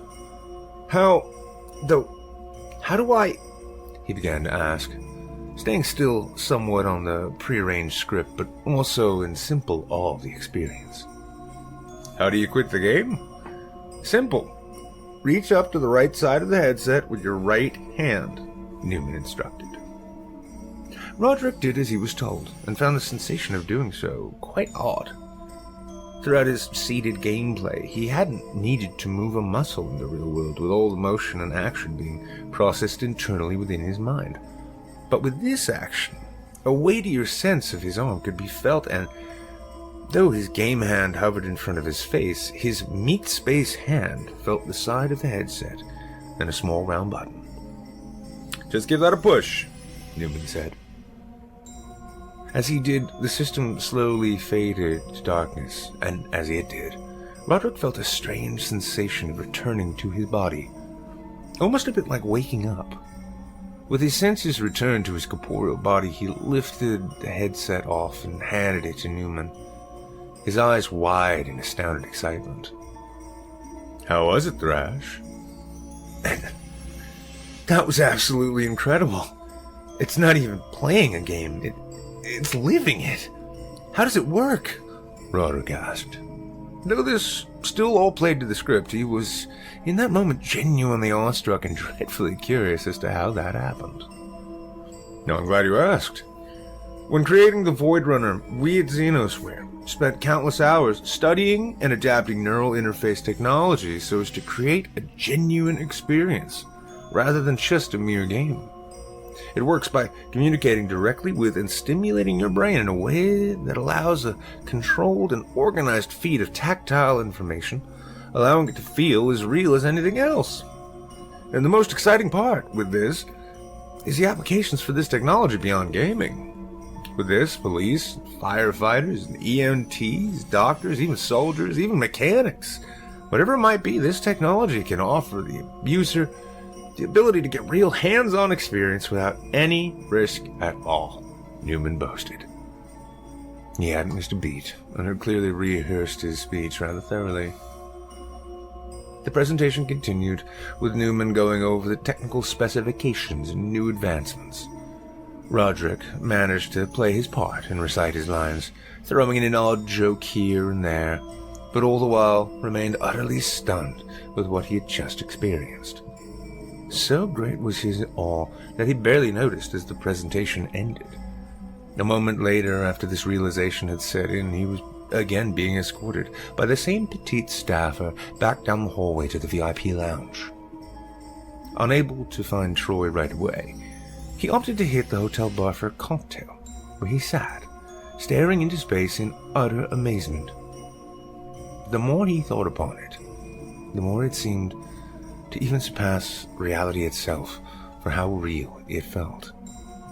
It was as if an extra dose of corporeality had been added while playing, leaving Roderick desperately wanting more. So enamored with the experience and so overcome by the thought of it, it wasn't until Troy slapped him on the back, snapping him out of his stupor. "Hey man, what's up?" he asked, taking a seat beside him. "Oh, just thinking about that Void Runner. Holy shit, that thing is amazing. I'd say it's like really being there, but it's not even like really being there as much as just actually being there," Roderick gushed. "No shit. I'll have to try it. So, I don't know how long you've been sitting here, but the after party is about to start. Let's head on over and you can maybe try your luck with serendipity," Troy replied. Roderick looked at his phone, and to his surprise found that he had in fact been sitting there for well over an hour. So lost in thought was he that he hadn't noticed the time pass, nor the ice in his drink slowly melt away. finishing it in a single watered-down gulp. He paid his tab and followed Troy back towards the VIP lounge. Already a number of other streamers and industry professionals had begun to gather, most with either a treat from the bountiful snack trays that were found throughout the room, or with a small clear plastic cup in which all manner of drinks and cocktails were served by the on-site dry bar. The whole room murmured with the low, dull chatter as online personalities gland-handed with game executives, each hoping that the other would offer a boon to their respective careers. Though intently looking to find serendipity, he was first met by Newman, who made a beeline for him the moment he saw Thrash and a friend arrive. Though Troy was introduced and was afforded a handshake and a smile, it was clear Newman only seemed to care about speaking to Roderick. To Thrash. "So, you enjoyed that demo, huh?" he asked, his mind mentally salivating at the thought of how many units the company would likely move, provided Thrash gave them ample promotion via his channel that they were hoping for. "It was pretty incredible, yeah. I've never done or seen anything like it. I was just telling my friend here about it at the bar. How does it get in your head like that?" Thrash replied. "Would you believe me if I told you it both reads and writes your mind?" Newman answered with a sly grin. "Reads and writes?" "So, when you put the headset on, it automatically maps out your brain like a neural imaging device in a hospital. From there, it determines the most effective way to produce illusory stimuli directly into your frontal cortex and, well, you know what? It's really mostly just a lot of technical jargon, so let's just say it tricks your brain into sort of having a waking lucid dream that takes place in whatever the game you're playing is." Neither Roderick nor Troy really understood a word of what he had said. They nodded along, pretending to get it, but between the three of them in conversation, none were deluded as to their continued ignorance. It was what Newman said next that both he and Roderick had actually been waiting for. "We'd like to give you one of the first Void Runners as a gift, if you're interested." Roderick's face split into a broad grin. "Absolutely. Thank you. I bet my audience will really dig the streams." "Excellent. I'll have one of my people get you a unit before you leave today," said Newman, now sharing Roderick's smile. "I suppose I could grab one too, could I?" Troy asked in a rather sad attempt at shoehorning himself into the conversation. Newman paused and looked at them as though he had completely forgotten he was standing there. Sure. Who are you again?" "I'm Troy. I go by Bandersmash on Glitch," he replied proudly. Newman nodded and raised his eyebrows in that universally recognizable way which screamed he was unimpressed and disinterested. "That's fantastic. Nice to meet you. My channel isn't quite as big as Thrash's here, but in the last 6 months I've seen a lot of growth. I'd love to stream some Void Runner gaming. Maybe even co-op with Thrash." Troy's excitement was not as infectious as he'd hoped, but it did the trick, and Newman passively agreed to gift him as well. It was one of the applied perks of being a professional streamer, that provided you could get in the room, odds were good that you'd walk out with whatever the latest and greatest in gaming tech on offer was. "So anyway, Rod, do you mind if I call you Rod?" Newman asked, returning his attention to Roderick. He utterly despised being called such, and would to most anyone else tell them so, but he let it slide and nodded. "Great. So, Rod, I was thinking perhaps you might like to partner up with us for a few streams to really help show the world what we've got here. Does it sound good?" Newman continued. "Yeah, sounds great. I figure if nothing else, I'll take a day or two to get familiar with the system, and whenever you guys are ready, we can put together some contracts," he replied. "Excellent. Well, I have a really great feeling about this. I'll let you boys enjoy the party, and Rod, we'll be in touch." "Thank you, Mr. Newman," said Roderick. Nice to meet you, sir, Troy offered, again receiving a polite but clearly weak and disinterested smile and head nod. As Newman turned and walked off, Troy turned to Roderick. Damn, I don't think he liked me all that much. It's a numbers game. I wouldn't worry about it. This time next year, you'll probably be on par with where I'm at now, and then they'll warm up to you a bit more. Anyway, where's that sexy little mink serendipity? Roderick replied, scanning the room. From his perspective, as the day had gone so well thus far, with him even managing to avoid the meet and greet which he utterly despised, his odds of hooking up with her were probably pretty good. So you gonna dip your balls in her mouth? Troy chuckled, his immaturity as usual on full display. Fuck, dude, that's gross. And yes, I do hope to dip my balls in her mouth, Roger replied.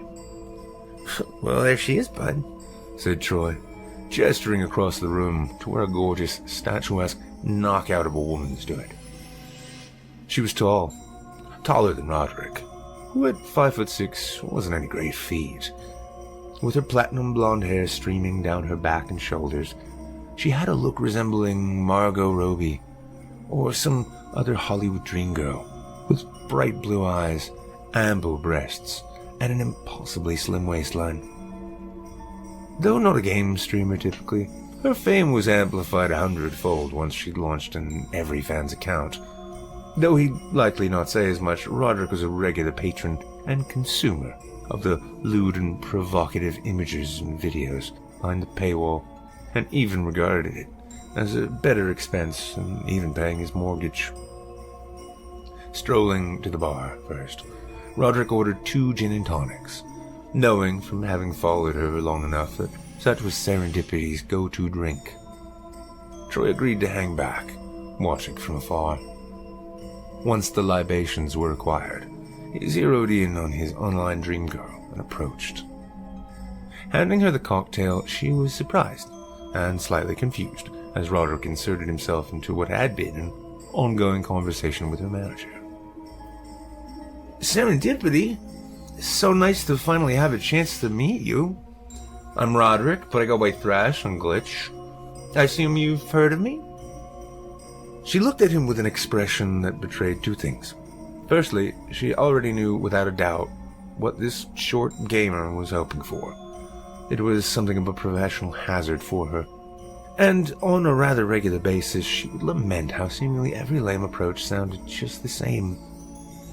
The second fact was she had heard of Thrash before through mutual online acquaintances, and none of it was particularly appealing.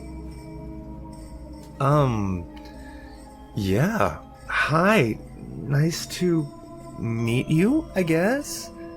She smiled, though it was easily one of the weakest smiles afforded to anyone in the history of uncomfortable social interactions. I've been a fan of yours for quite a while. I'll say you're actually a bit taller than I'd expected. That's great. Yeah, kinda tall, I guess, she replied, politely but unenthusiastically.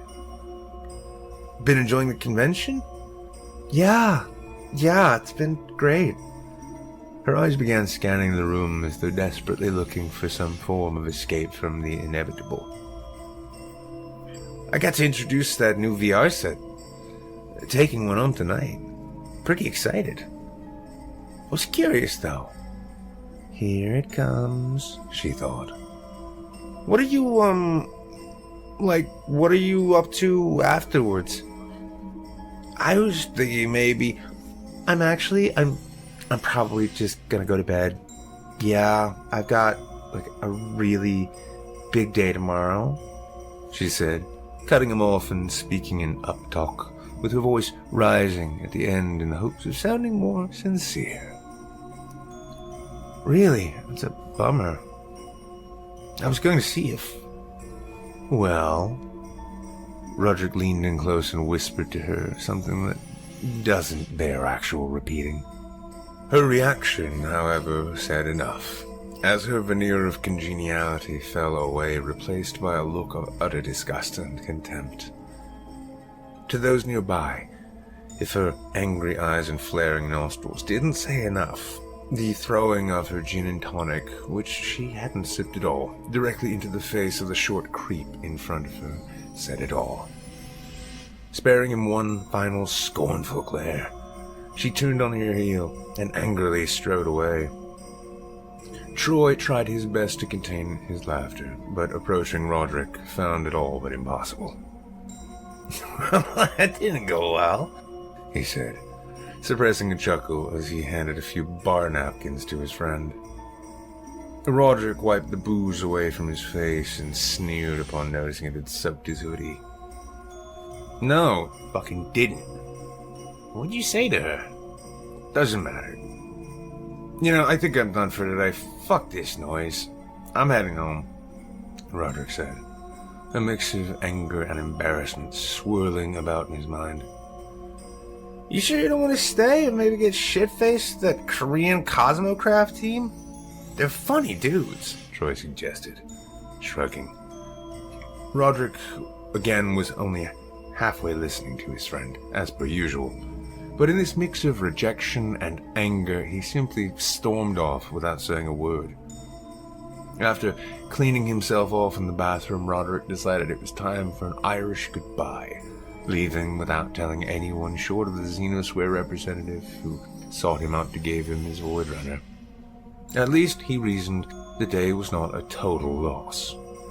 Arriving home, he stewed and lingered on utterly embarrassing himself in front of Serendipity. Slipping out of his outfit and into an equally expensive yet blessedly cleaner set of sweats, he smiled to himself as his eyes fell onto the small box within which his new toy rested. The experience earlier in the day had been incredible, and he was more than eager to explore it further. Pulling it from the box, he first synced it to his computer, and was delighted by the near instantaneous software installation. Putting the helmet upon his head, he was again greeted with a warm, tingling sensation as the interface began communicating with his mind. Despite sitting in his gaming chair, Roderick felt as though he were floating in a void, without even a sense of gravity. He considered what this could mean for his streams, as were he to split screen or incorporate a shot of him while playing as he normally did, the shot would likely be rather boring, as it would just be he, seated with the headset on, not moving short of his lips as he offered his standard wit and commentary. It was a strange thing to think about. Being effectively paralyzed while gaming, short of the limited use of one's hands to activate and deactivate the headset, not a muscle would move in the meat space, while in the virtual world, every conceivable sensation was theoretically waiting. Quite naturally, Roderick knew without a doubt that the biggest likely use for this system would be porn, as all things media or technology related invariably tended to be. But while he knew he'd likely enjoy that on his own later on, at the moment, he was more interested in returning to his favorite game and game universe, Felonium. The game loaded with but a mere thought, though it required an update which took a few moments. Once finished, however, Roderick, Thrash, was standing once more upon the sidewalk, the massive city expanding all about him, with a greater realism and depth than he could ever have imagined previously. A light breeze crossed his face, carrying with it the very real sense of a major metro area. He could smell Chinese food cooking from the small hole in the wall which sat beside his in-game home where he would spawn. This inspired the novel idea of seeing what the experience of eating virtual food in such a rich sensory environment might be like, and Thrash was not disappointed. It was as though he could actually taste the MSG in the bowl of noodles he ordered from the non-player cook character. As with all NPCs in the game, this one spoke in the make-believe language that sounded vaguely like English, without making any actual sense. Rather than subtitles, the meaning conveyed was more innately understood within the mind. Another curious aspect of this sensory extravaganza. Throughout his life, he had on occasion gotten to experience lucid dreaming, wherein though asleep one is able to be cognizant of and in control of one's dreams. This was a great deal like that, yet stunningly more real than any dream could be.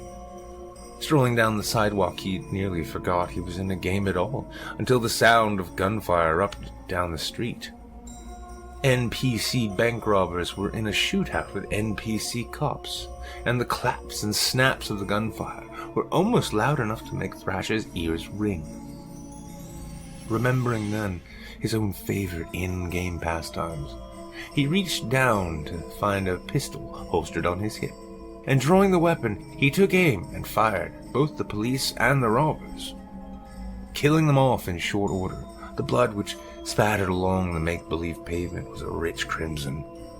Dropped on the ground, several pistols and stacks of cash were ripe for the pickings.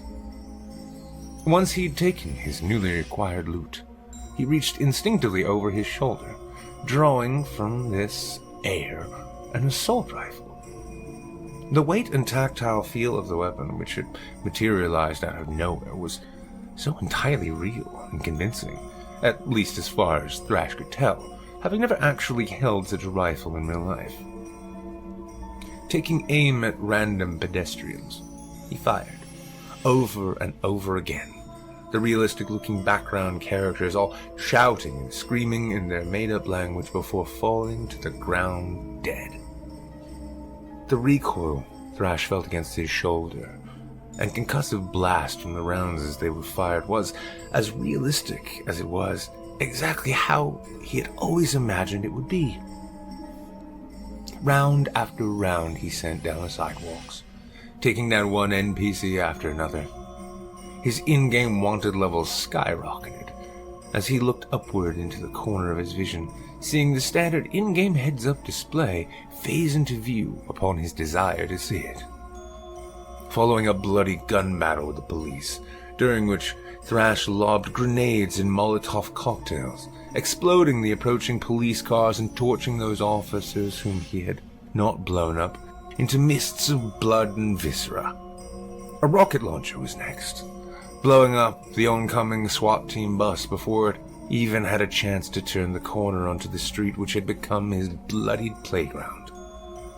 Climbing into a nearby parked car after smashing out its window, he was pleased to find the key within it, reasoning that must be the standard mechanic for starting vehicles, as opposed to hot wiring, which Thrash did not know how to do. Taking off, he managed to drive at top speed before jumping the car off of an overpass down onto a freeway below, but misjudged his speed and angle, sadly crashing the nose of the car into the concrete and exploding. It didn't hurt, though as unexpected as it was a somewhat jarring experience. Everything went black for just a moment before the world resolved itself once more, he finding himself stood once again in front of his in-game home upon the sidewalk. Though some remnants of his most recent mayhem still littered the streets, such as blood stains and the burning wreckage of police vehicles, most of such had seemingly been already deleted, as was normal in this game. Deciding to experiment with his more dark delights, the very sort of torture and gore porn his audience looked for, he turned and made his way into the in-game home. Sure enough, in its basement, all manner of tools and instruments of excruciating horror hung along the walls, with both a vertical rack and a horizontal metal table upon which the victims were to be tied. Slipping back upstairs and out of the house, he reached blindly over his shoulder and produced a length of rope, again manifesting it out of nowhere. Walking towards him, oblivious to what was about to happen, a male NPC, blabbering its fake language, approached. Knocking it on the back of the head as it passed with his pistol, he quickly set about tying the non-person up and foisting them onto his shoulder. Thankfully, though striving for as much realism as possible in the system, he found the character quite light and very easy to carry. Once back downstairs, he set to work tying and chaining the characters to the upright rack. Above its head, a trail of the letter Z floated upwards, denoting its ongoing unconsciousness. Slapping it in the face, the letters disappeared as the character opened its eyes.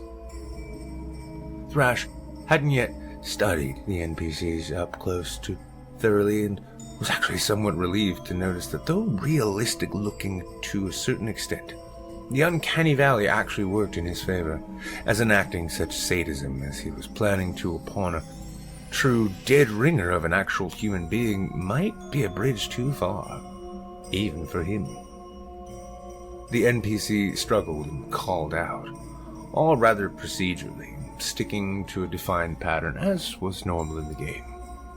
This too Thrash appreciated, as it served as a regular and ongoing reminder that this was indeed just a game. "Slick Goffer! Goffer, slick foom! Slick foom!" the NPC cried out, shaking its head. "Yeah, slick Goffer foom and all that," Thrash replied, as he approached the struggling character with a large pair of shears in his hand. Thrash studied his prey some more, noticing that it looked quite a bit like the facial features, such as the nose, mouth, and eyes, could all possibly be cut out or removed, a noted improvement over the previous standard VR experience. Thrash proceeded to test this by using the shears to remove the NPC's left ear. The cut was smooth, and in a moment, the ear itself fell to the floor below with a wet smacking sound. This was followed up with the other ear, then fingers, as Thrash snipped and cut the NPC slowly to pieces. It writhed, screamed in its made-up language, and continued shaking its head as a no while Thrash carried on. Part of him started to become slightly worried that he could revel in such visceral and realistic carnage, concerned that perhaps he was in fact some sort of psychopath. But then, continuing his bloody and disgusting work, reminded himself it was merely a game. No different than it had been the day before, aside from the immersion, naturally. Soon, he had stripped the NPC of all of its fingers, most of its facial features, and both of its ears. It continued wiggling, muttering nonsense protests as he did. Pressing a large hunting knife slowly into its chest, Thrash paused, after feeling the very real sensation of pushing the blade both into flesh as well as through very convincing ribs. The character continued struggling, and as Thrash stepped back and looked upon the bloodied mess of a human form with a large knife protruding from its torso, found the writhing and slow death somewhat revolting. Though his audience would likely enjoy this more advanced gameplay, even they had their limits. Deciding to put the thing out of its make-believe misery, Thrash reached once more into the invisible inventory over his shoulder, summoning a large shotgun, which he immediately put to use, dispatching his digital victim. Again, the kickback and concussive force of the shot shook him, as the shotgun managed to make the NPC's head explode in a mess of blood, brain, and skull. Perhaps excessively gory by even his standards, he observed as the separated tongue that had been within the mouth fell and splattered upon the hard concrete as the ears had done before. The headless body dropped limply on the rack.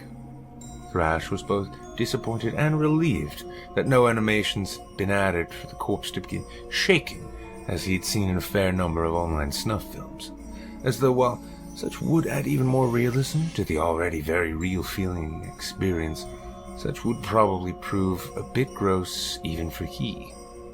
His sadism within such games was itself even too moderate for that. However, now he realized it was time to test out the reset feature by leaving the room and returning. Walking up the stairs to the main floor of the small house, he closed the door behind him and paced in the kitchen area, counting to 30. Once his count was complete, he returned to the killing room downstairs to find it had all reset perfectly, with each of the tools and instruments he'd used shining clean and bright along the shelves and workbench they'd come from. The corpse was gone. The viscera and blood and errant body parts were gone. The place had reset itself perfectly. He was relatively certain it would, but was glad to see the confirmation as viscera cleanup detail, while in fact its own game was not something he would wish to play in such a world as this. He returned to the city street out front and began scrolling on his in-game smartphone until deciding to select an actual game mission. It was a simple, low-level beginner's job, the robbing of a gas station and a successful getaway. He found a convenience store required nearby, held a large revolver in the face of the terrified clerk character who chattered desperately in his fake language, before handing the bundle of game money over to Thrash, who promptly shot him anyway. Blood and brain matter sprayed the cigarette display behind him as the corpse slumped behind the register. Thrash took note that he had actually gotten hit with some of the spray, and paused a moment to appreciate that more minute detail. Soon the police were on him, and as Thrash threw a Molotov cocktail at the gas pumps, engulfing 2 NPC police in flames, he then dashed into a nearby car, again, found the keys at the ready and took off. He hadn't made it far when a police helicopter overhead overtook him. The sniper in the side door took aim and, be it through a high level of difficulty in the game or just dumb luck, the round smashed through the windshield and into Thrash's chest. It didn't hurt as much as tickled in a strange and slightly annoying way. Trying his best to shoot back from the driver's seat, Thrash lost control of the car, sending it careening into a lamppost. Once more, while the impact itself didn't hurt, it tingled curiously, as did the barrage of gunfire that came next from the police, effectively killing Thrash in-game. The world went dark. Then, light once more, with Thrash once more standing outside of his in-game house. He again withdrew his phone, only this time to see a text message. It was from Troy. It read simply, "Turn around." As he did, Thrash nearly jumped out of his shoes to see Troy standing directly behind him, grinning wildly. "Dude, what the fuck? You scared the shit out of me," Thrash said, as Bandersnatch chuckled. "I know. I guess it's just how you spawn in the game. I noticed you weren't streaming." "Why not?" he replied. Well, I figured I'd give the game a test run before doing any live shit," Thrash said casually. "Well, I just got home and got this thing set up just a little bit ago. It's fucking wild, yeah? Got to hang out with Newman and some of the developers after you bailed. Nice guys. So how about 1v1, Troy said, before getting a quick jump on Thrash, drawing a submachine gun from his invisible inventory and dumping a full magazine into his friend who stood before him.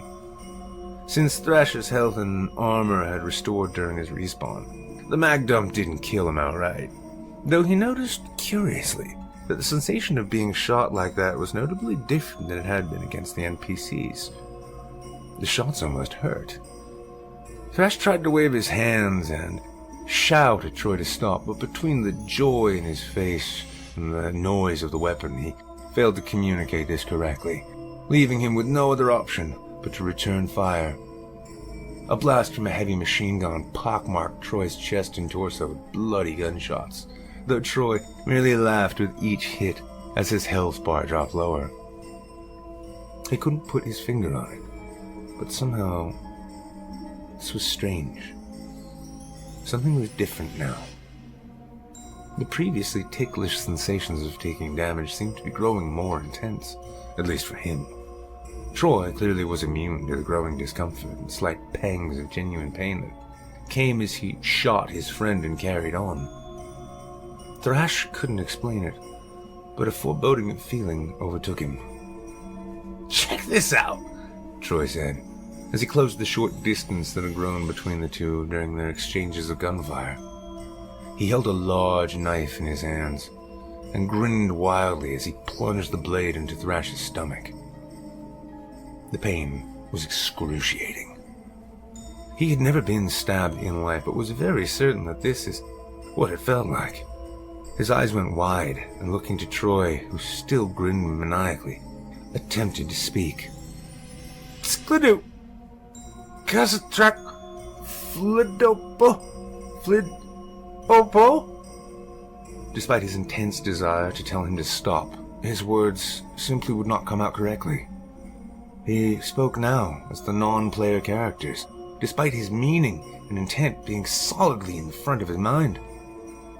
Troy stopped, still gripping the knife as it remained buried in Thrash's chest. Looking to his friend, he was confused suddenly, as the sight of Thrash's eyes gave him pause. They were the large, cow-like eyes of an NPC. The language was the same. What the fuck? Did you get booted? Fucking buggy early release bullshit. Thrash! What the fuck? He called out, looking around as though screaming into the aether would somehow function like a direct message or phone call.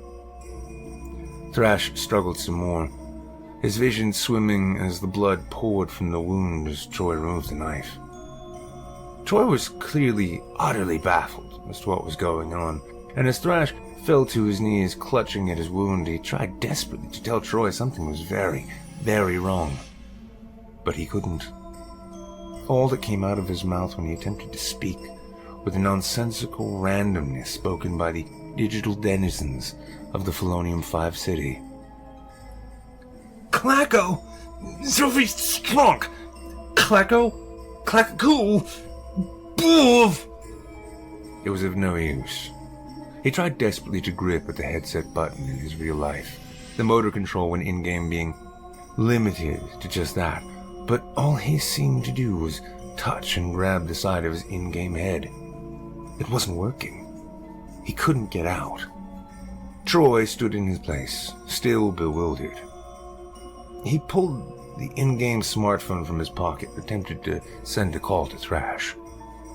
The tone of it connecting rang and rang and rang until finally disconnecting after some minutes.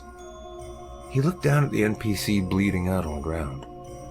He was sure Thrash had just been kicked or something, as such were common with early release titles that hadn't had the bugs all worked out.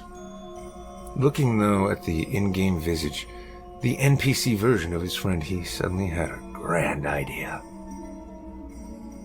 Across the country and across the globe that night, as with most nights, thousands of people turned on their computers, laptops, tablets, smart TVs, and smartphones, logging into their glitch accounts and settling in to watch their favorite streamers. Troy, known online as Bandersmash, had just begun his nightly game stream, sending out his notification with an excited string of all-caps letters announcing that he would apparently be the first to stream using the Xenosware Void Runner, playing the fantastic, though admittedly buggy game, Felonium 5.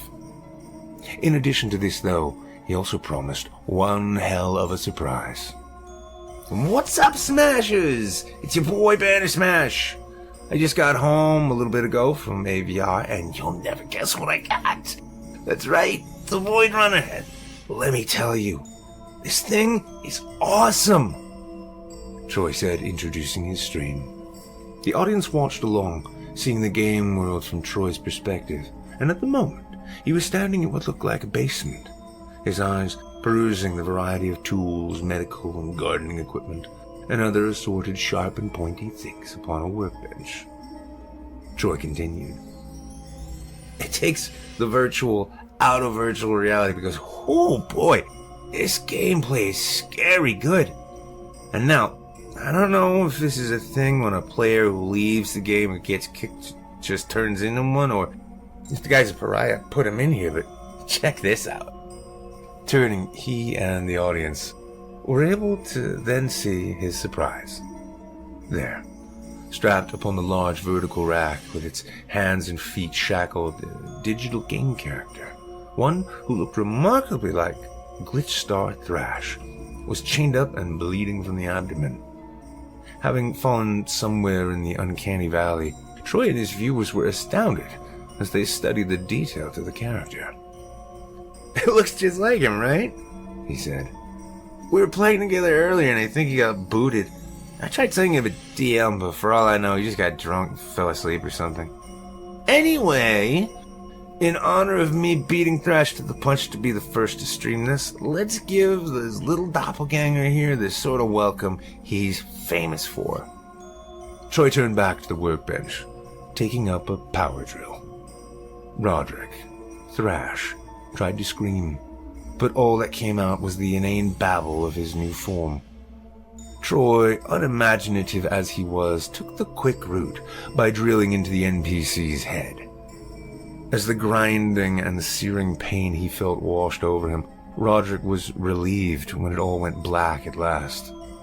Hoping it was a mere glitch or bug in the system, he expected to hoped to respawn as himself, so as to give his friend the business. And yet as the dark gave way to light, he noticed, to his horror, that he had neither the in-game phone, inventory, or any of the standard kit a player gets. He tried to speak again, but once more, only nonsensical babble came out. He also had not respawned in his usual location, instead seeming to have been randomly deposited somewhere on the map. He tried again in vain to remove his headset, but for whatever reason, it wouldn't work. He was stuck as an NPC. As he strolled down the sidewalk, his head spinning and genuine panic washing over him, he began noticing other NPCs that would walk by seemed to be staring at him. As he continued along his way, more stared, with many simply stopping dead in their tracks, glaring at him. He tried to break out on a run, but found his way blocked by a gathering cluster of the non-player characters. One who stood in the middle of their small group approached. "Flizip, boop kamango, Thrash," it said, staring him coldly in the eyes. The language was still nonsense, yet for some reason, almost as though translated, Roderick could sense the meaning. They were real words, saying in a cold and dispassionate tone, "Welcome to the game, Thrash." Before he could respond, or even think about it, a car sped by with a name glowing above it. The name was Sly Guy, and below it, a health bar and armor meter could be seen. Roderick didn't have much time to process what he was seeing, as a moment later a massive explosion ripped through the small crowd of pedestrians, blowing limbs off and killing countless NPCs. Roderick felt the heat of the blast and the shocking cold and pain that shot through him as his arms and legs and head separated from his body. Feeling utterly excruciating, the sweet relief of death was punctuated by the automatic respawn. There was, as far as he could tell, no escape. Police would find the body of Roderick Smalls some weeks later during a wellness check called in by his friends. His slowly decaying corpse was found sat upright in his gaming chair at his desk. Upon his head was the Void Runner, still running despite its user being indeed very dead. The authorities, after removing the body, shut down his technology for good then. Within the expansive city of Felonium 5, though, a terrified and bewildered consciousness that used to be known as Roderick was stalked, assaulted, tortured, and killed over and over and over again.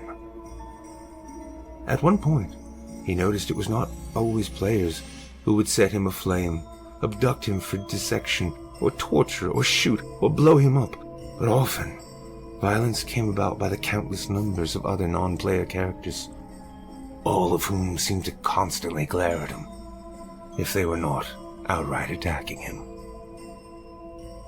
Troy held a small funeral in the game for his friend.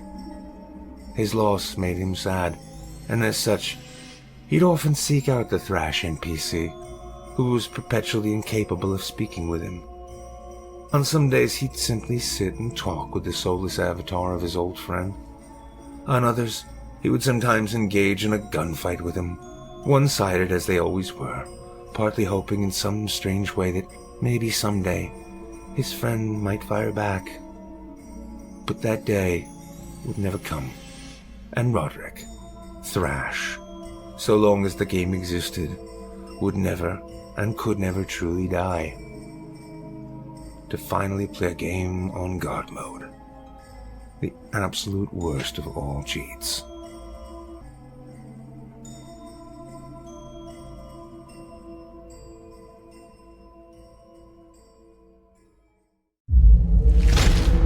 Chilling tales for dark nights.